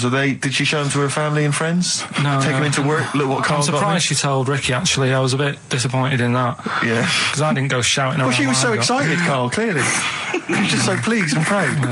All right, play records, we come back to it. No, that's it now. All right, XFM 104.9, Ricky Gervais, Steve Merchant, Karl Pilkington, not here. It's the best of. You've been voting in all week, sending your emails. So here's the clips that you wanted. Something I watched the other night, that was just good.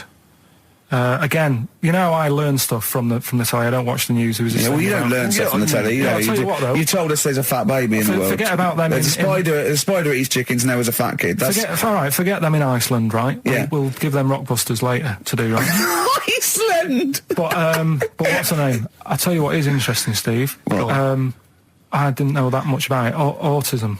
Okay. Oh, good. With some more entertaining stuff on XFM 104.9. No. Just to cheer up people. Go on, then. What? Go on.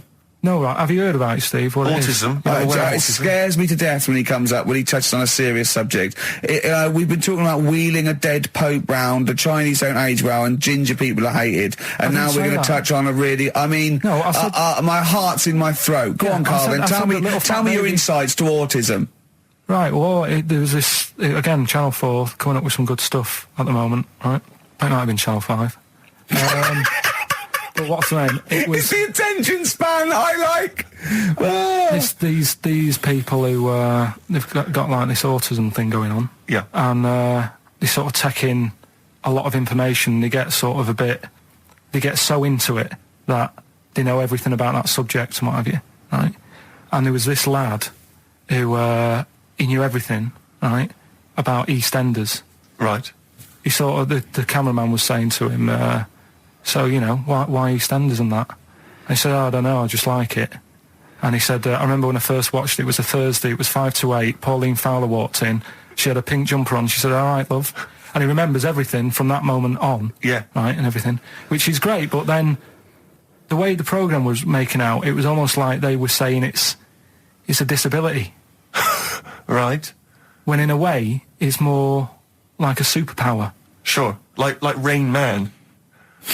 But if you can take Rain Man. No, he has special autistic powers.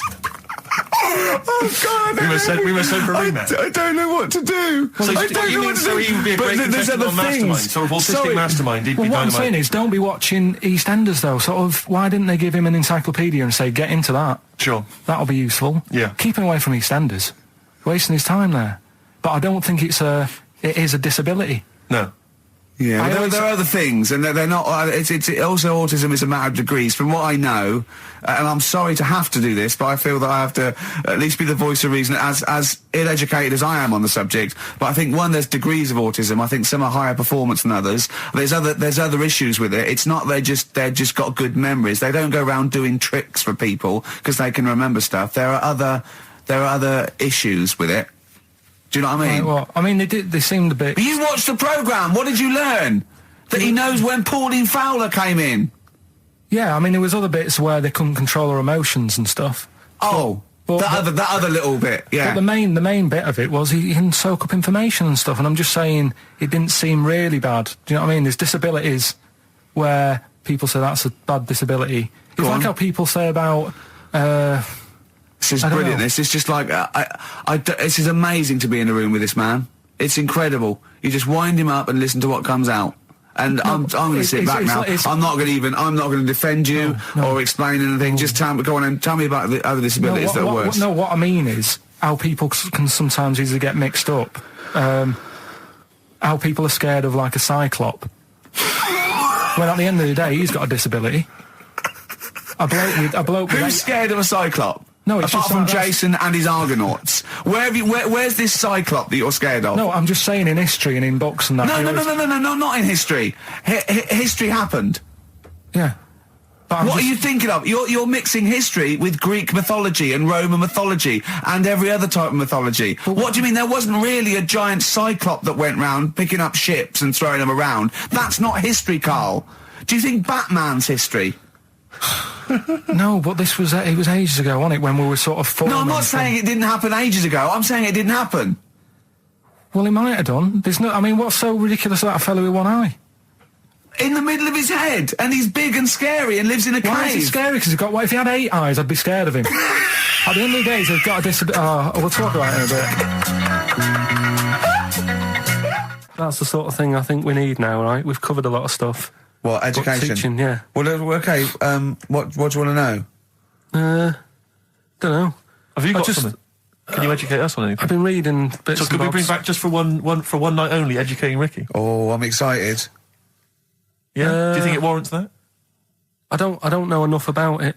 You know what I mean? About what? It sounds perfect. Play the jingle. Educating Ricky. He's getting smarter. A couple of things happened in the week that I read about. Okay. Keeping up on what's going on in that. Sure. Yeah. One was about that Galileo fella. Okay. Was it about 1636? Was it? I think it might have been earlier. Bad. Go on. Did some stuff with light and that. He did lots of physical experiments, yeah. Is that it then, Carl, is it? He did some stuff with light and that. What did he do with light? What was that?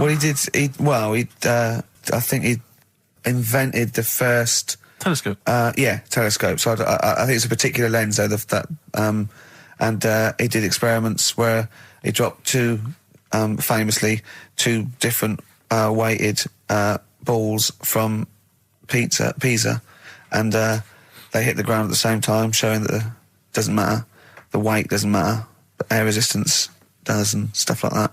I think he probably explained it a bit better than that. Yeah, but I'm talking to Carl. Sure. Did they need to know He's stuff? just thinking about pizza. Yeah. Did they need to know stuff like that back then? What do you mean, did they need to know stuff like that? It's just... There weren't people going around going, I've got to drop these 2 things off the bleeding tower of pizza. I just don't know which one's going to land first. Yeah, I need to know. What do you need to know about? Bring me Galileo. Yeah. It's for a bet. Yeah. No, but if I was knocking about then, I'd be like, stop messing with that. We need a telly. Or, do you know what I mean? I bet he thinks the Flintstones is real. I know. That'd be brilliant. That's what I'd do if I was a caveman. I'd make a telly out of rock. Yeah. And a pelican and a as car a cement that I just mixer. ran along the road with. Yeah, exactly. Yeah, we need a car. Yeah. Well, we haven't really got the internal combustion engine. Can you stick your feet through the bottom? Yeah, just get me a car, for Christ's sake. Anyway, so I learned that. And then... What? You learned his name. Yeah. Other people I learned the name of this week. Oh, if a chimp could watch telly. Go on, Carl, go on. Right. Badly drawn boy, born again. Right, just get this educating Ricky out of the way. So, Turkey, yeah. So what is this again? This is educating Ricky, is the tip included. Right. Apparently a fellow was on holiday in Turkey. He's just having a normal holiday. Weather's good. You know, he's having a good time. Weight is all normal height. Yeah. He's having his meal. He hears a load of screaming going on in the kitchen. Hold on. Has his girlfriend wandered in there? And they do, with a step ladder. Yeah. the circumcised people in the kitchen, and apparently... What are you talking about? Whoa. Slow down. We were sidetracked there for a minute. What are you talking about? Well, I'm excited about 2 things at once here. One, they circumcised people in the kitchen. 2, I guessed it was someone losing the end of their knob. You did, yeah. I started thinking like Karl Pilkington. Extraordinary. That is amazing. Apparently it was going on. It wasn't just a one-off either. Well, when I say a one-off, I mean they did it more than once. Yeah. Right. And there was it was there for a week, and apparently the first night it was quiet, and then the rest of the week, every day it'd be like having his breakfast, or even his lunch, or even his tea. Yeah. Right? He'd be doing it all day. Oh. You'd be hearing lunch and breakfast, fair enough, really. Yeah, circumcision at tea time. Don't do that. And apparently it's a tradition over there. You can't even make a complaint about it. It's like, well, you should have found out before you come over. See, I can't believe this is Sorry, true. I'm a little bit lost. He was in a restaurant, in a hotel, and there were people having circumcisions in the kitchen. Yeah. Is that right? I'm even worried that we're bordering on the racist here, suggesting that is tradition, that Turkish people cut the end of their cocks off in the kitchen. Yeah. At meal times. I think you're wrong, Carl. This just sounds ludicrous, Carl. No, I don't think it happens everywhere. Right. I think this just in this hotel. Certain places. Certain hotels. Certain hotels. What is it, like 2-star? Yeah. Why did he go to the Foreskin Inn? It was his own fault, wasn't it? So that's... Sorry, that's it, is it? Have they closed? Sorry, no, wait. That's the story. You educated me, right? Once a fella saw some Turkish people cutting the tip of their knob off in the kitchen. Thanks very much. Thanks very much, Carl. Got any more? Well, there's things you can learn from it. Either don't go to Turkey. No! Don't have calamari when you're over there. Oh, Carl, you've done it again. Well,